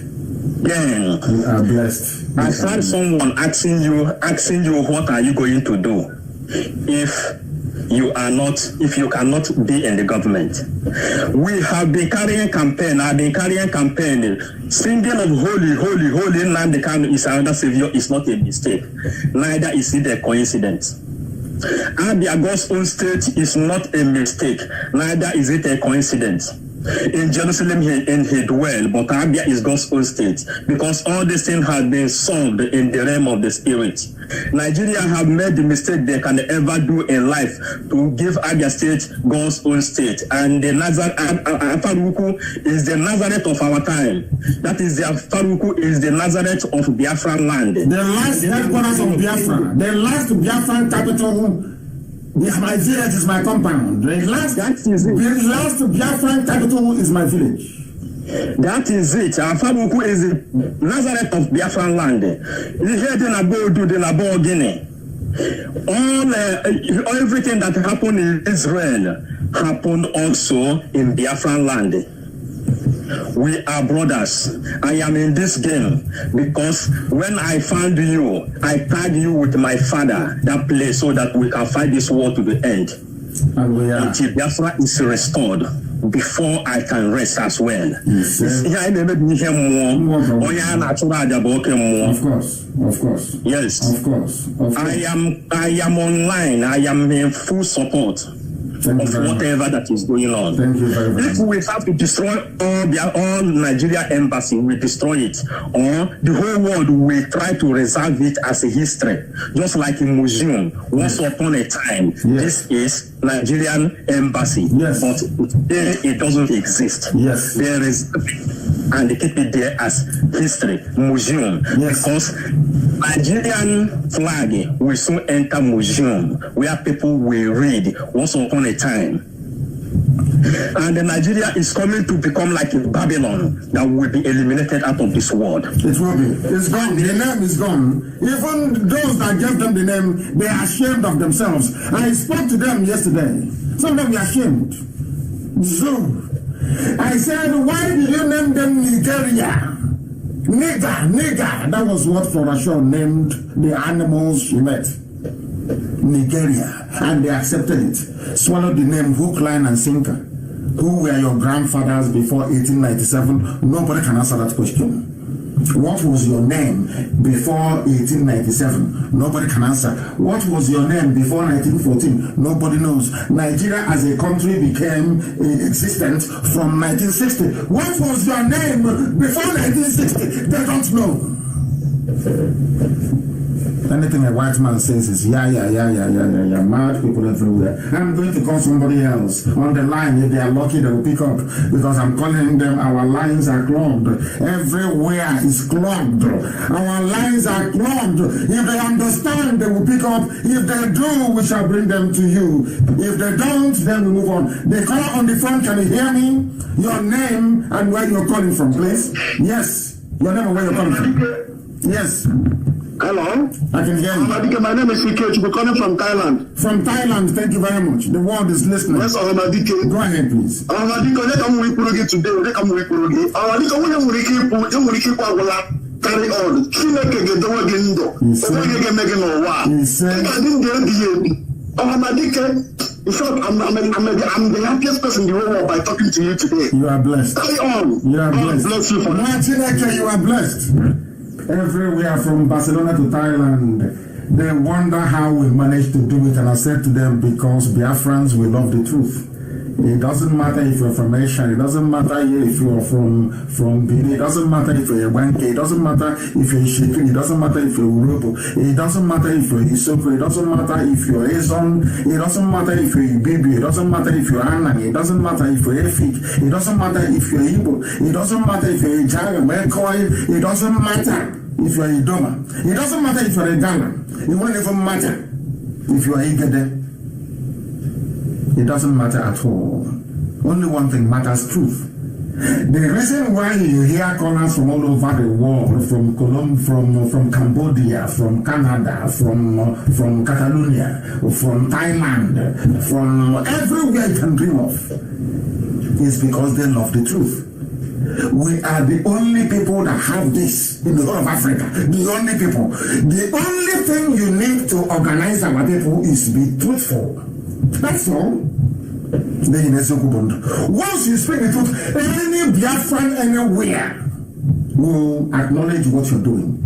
But any day you begin to lie, they may follow you for some days, and after a while they see the lie in you, they will go. That's who they are. That is why traitors and saboteurs can never do anything. They can never ever succeed. Not now, not tomorrow, not ever. Do you know that we are streaming simultaneously on various platforms all over the world? The only place where it is cracking is my Facebook page. They are saying, since people are very stubborn, want to stay here, these are Yoruba people who add noise to your Facebook page. So we'll annoy them, they will not come there anymore. But is that going to stop us? No. It won't. It can never stop us. We are live and we are direct, and the time now is approximately, should I say, 19 minutes to 10 a.m. in the land of Biafra, and we are live and direct, and the whole world is listening. Mankind is paying attention, and that's what we want, for the whole world to listen and bear us witness. For the whole world to listen and bear us witness. I have callers on the line. Our lines are stuck. They are stuck because should I say, Apple keeps crashing all the time. It keeps crashing all the time. We are live and we are direct. The whole world is listening to us. We must preach this gospel. We are exposing the damnable zoological republic, the nigger area, the home of niggers everywhere. The home of niggers everywhere. It is the zoo. Now they have brought in the real niggers now. They have brought in Janjaweed, the Fulani, from across the Sahel to come and kill, to pillage, to graze their cattle wherever they fancy. In Abia State, permission granted by Abia State Governor and the police commissioner. They go about arresting IPOB. Nobody will write to UN, nobody will write to America, nobody will write to anybody, nobody will write to EU about it. But any day they rise up, you will see them, petition writers, they will be writing and gossiping their lives away. They think they can stop us, they think they can deter us, they can never ever succeed. Somebody was pleading and saying, please sir, pick up my call. Let us see if we can get hold of them. Our lines are jammed, completely jammed. Everywhere we go to, they jam it. Everywhere we go to, our lines are jammed. I want to see if I can engage our sister or brother, as a matter of fact. Let me pick one or two of you randomly to see if I can be able to get you to speak to the whole world. Let us go back to the line and see who is there. I have a caller on the phone. Can you hear me? And if you can, proceed by giving us your name and where you're calling us from. Yeah, Oyendu, Benjamin Ezumezu. I'm calling from Austria. Your name is too powerful. Your name is very powerful, Ezumezu. Very powerful name. Yeah. My goodness. Please proceed. Yeah. Oyendu, asim na adi kerechi na echa de agwu. Ana me kuna asi na ejire nwa dibe nyere mbobogo. That is true. Ana me kuna asi na ochiche echa na echa agụ na anya furu agụ na oso na eme. That is true. Ejire nwa agụ achu aja. That is true. Ije ipụta o chukwu okike abịa ma wuftere ije ipụta. Of course. Of course. Ije ipụta anọ m na nlọ everything na-asị onye bụ onye a na-agwa m na ije ịpụta na ọkọtọ ya eme na ihe niile ya eme but at the end onye mmeri ka ịbụ bata ndụya mmụọ my first son ya asa m bụrụ nwa ngwụ Nnamdi. You are blessed. Onye ndu I'm a member of IPOP like that. I'm a member. And my white people now go that now. Even in us now. That now all ye may go see the cat after Chile to regular for your bunyan. That is true. You are correct. You are 100% correct. Yes. Oh yeah, but even life for some years ago, you put that now. Some of them start with you on this struggle. Some of them will fail out around you. Did I not say that? Did I not say that live on air? Oh, so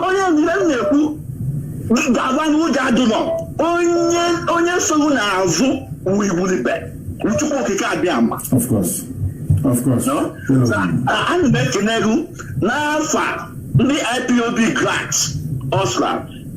I'm making na so ya dulu na mma. Ise. O ya dulu na mma mboso eke. Ise. Dulu na mma mboso afọ, mboso oyi. Ise. O ya dulu na mma onye ndu. Ise. Biafra anyị ina achụrụ anyị ihe enweta ya. Adịghị ihe dere ebe na this promised land. Ise. Thank you very much, my dear brother. You are blessed.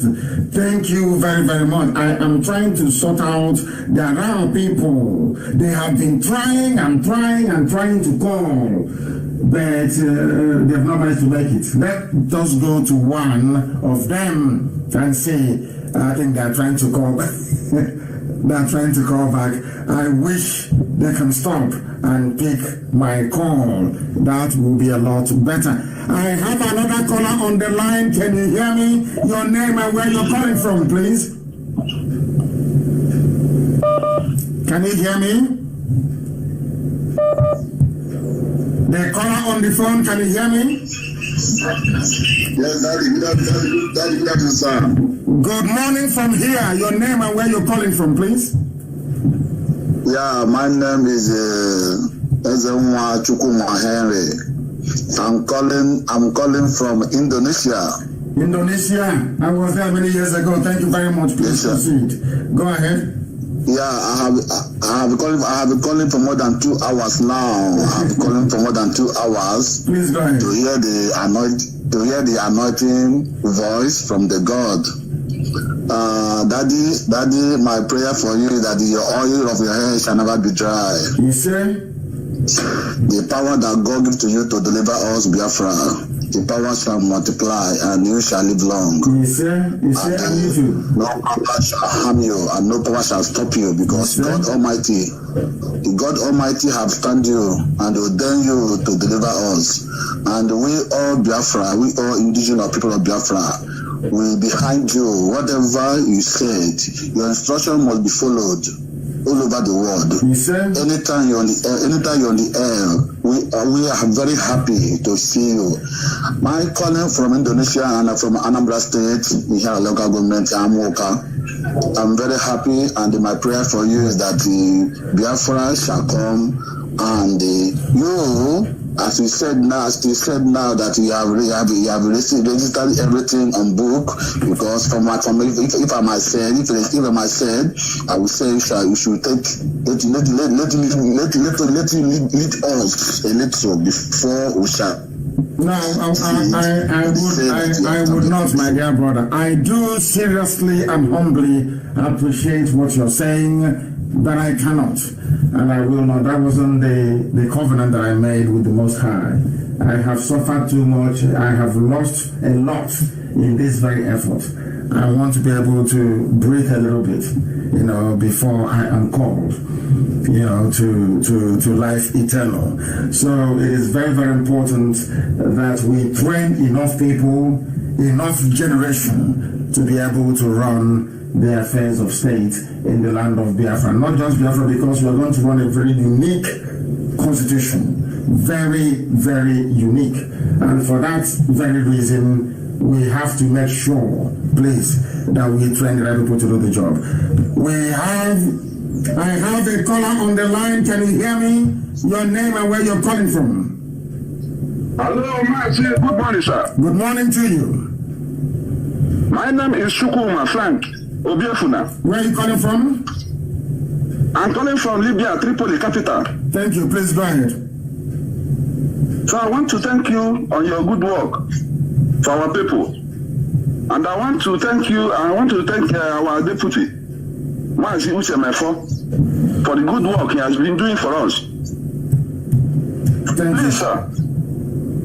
I want you to recognize us here in Libya because we are facing a lot of persecution. Persecution from who? From who? From Nigerian government. From Nigerian government, sir. Do they have an embassy there? Yes, they have an embassy here, sir. Then you people should do to that embassy what they did to the one in Jakarta in Indonesia. That's the only way. That's the only way to learn. That is the only way. Okay, do you see Janjaweed reasoning? They have a chamber to debate issues, the National Assembly in Abuja. Do they go there to debate issues? They don't. They are not amenable to reason. You are talking to animals who cannot reason. Due to their embassy in Tripoli, what our people did to the one in Jakarta, in Indonesia. That is the only language they understand. They are evil. They will only be evil. Go ahead. So another thing is about our guests that are coming to this place and our men that are coming to this place to cross to Italy. We are holding them back and we are preaching the gospel to them, which is most of them are with us here. Most of them are with us, and some girls that have been selling, we have been rescuing them on daily basis. Who are the people selling these girls? Who are the people selling our girls in this is our Yoruba people and some of our Igbo brothers too. This is our Yoruba, mainly Yoruba people. So why would our people allow themselves to be sold? Why would our girls allow themselves to be sold in the first place? Why? That is a problem, because once they reach to Nigeria, they tell them that they have job for them in Germany, that they will be paying them 2 million every month, and they will deceive them to come to this country. That is what they use all the time. And it was what they learned from Loreto Nochie. That was what she was doing. That is true, sir. That was what Loreto Nochie, the so-called media aid to presidency, because they have no president. That's what she was doing. So she was a bitch. She was running prostitution ring in Italy of a girls. And now she has grouped some people. And that's what they are doing. And that is her job in Asorok, to provide and supply prostitutes to those inside Asorok. That is what some of them learned. And you send your own sisters, and you go and ask God to bless you. How can God bless you? And after that, they run to Turkey. And they're not in Turkey, mouthing and talking rubbish. Whereas these are people that sell without shame. Just because they are the ones listening to the idiots yapping rubbish. Fools selling their own kind.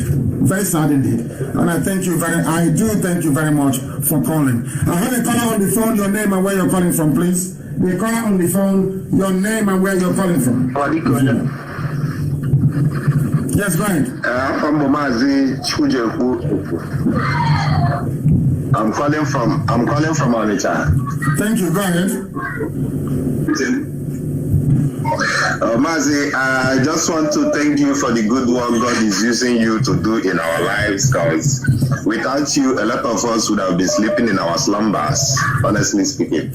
And moreover, I want to encourage you because, honestly speaking, you are the Jesus Christ of our time, the black Jesus we see, because a lot of things I have learned from you keeps me going, and it encourages me to hopefully believe that Biafra must come this year, and we are effortless, relentless about it. And all I can say is that endlessly God will keep blessing your generation and your children to come in the future. And may Chukwokika keep you alive to see everything that we pray to come to pass. Thank you very much. Thank you very, very much. Thank you. You are very kind. This one sent me a message saying, I'm MNK Chubu. Mazi, good morning. I'm MNK Chubu, and the only IPOB that picked you from Vienna, Austria airport.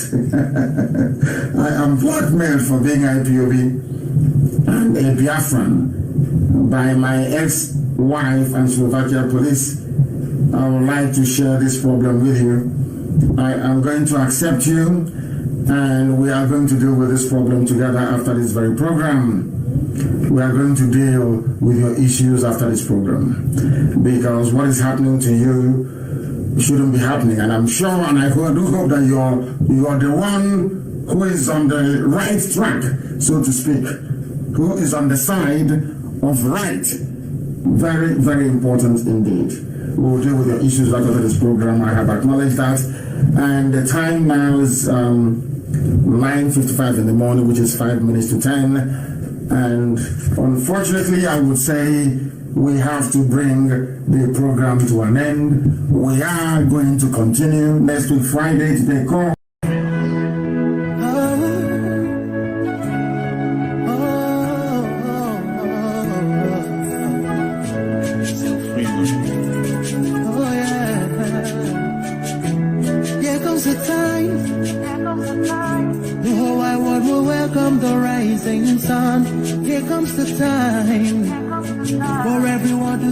What will be.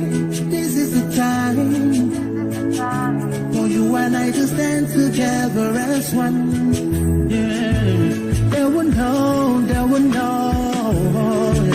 The sun is rising from east to west, from north to south. Can't you see the sun is rising? Oh, you wave your flag and be proud of who you are, because the sun is rising. We shining so bright all over the world. We are the sun, we are rising. We spent our lives in pain and misery. Never gonna trade our freedom with any mystery. It's affecting our soul and it's killing us slow. With what we've been through, we are far from being good, but we are blessed by Biafra. So we're never gonna give up. We're never gonna give up.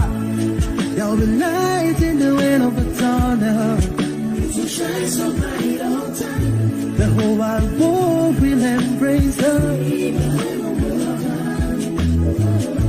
Nobody can stop us, nobody can cage us, nobody can stand us, yeah.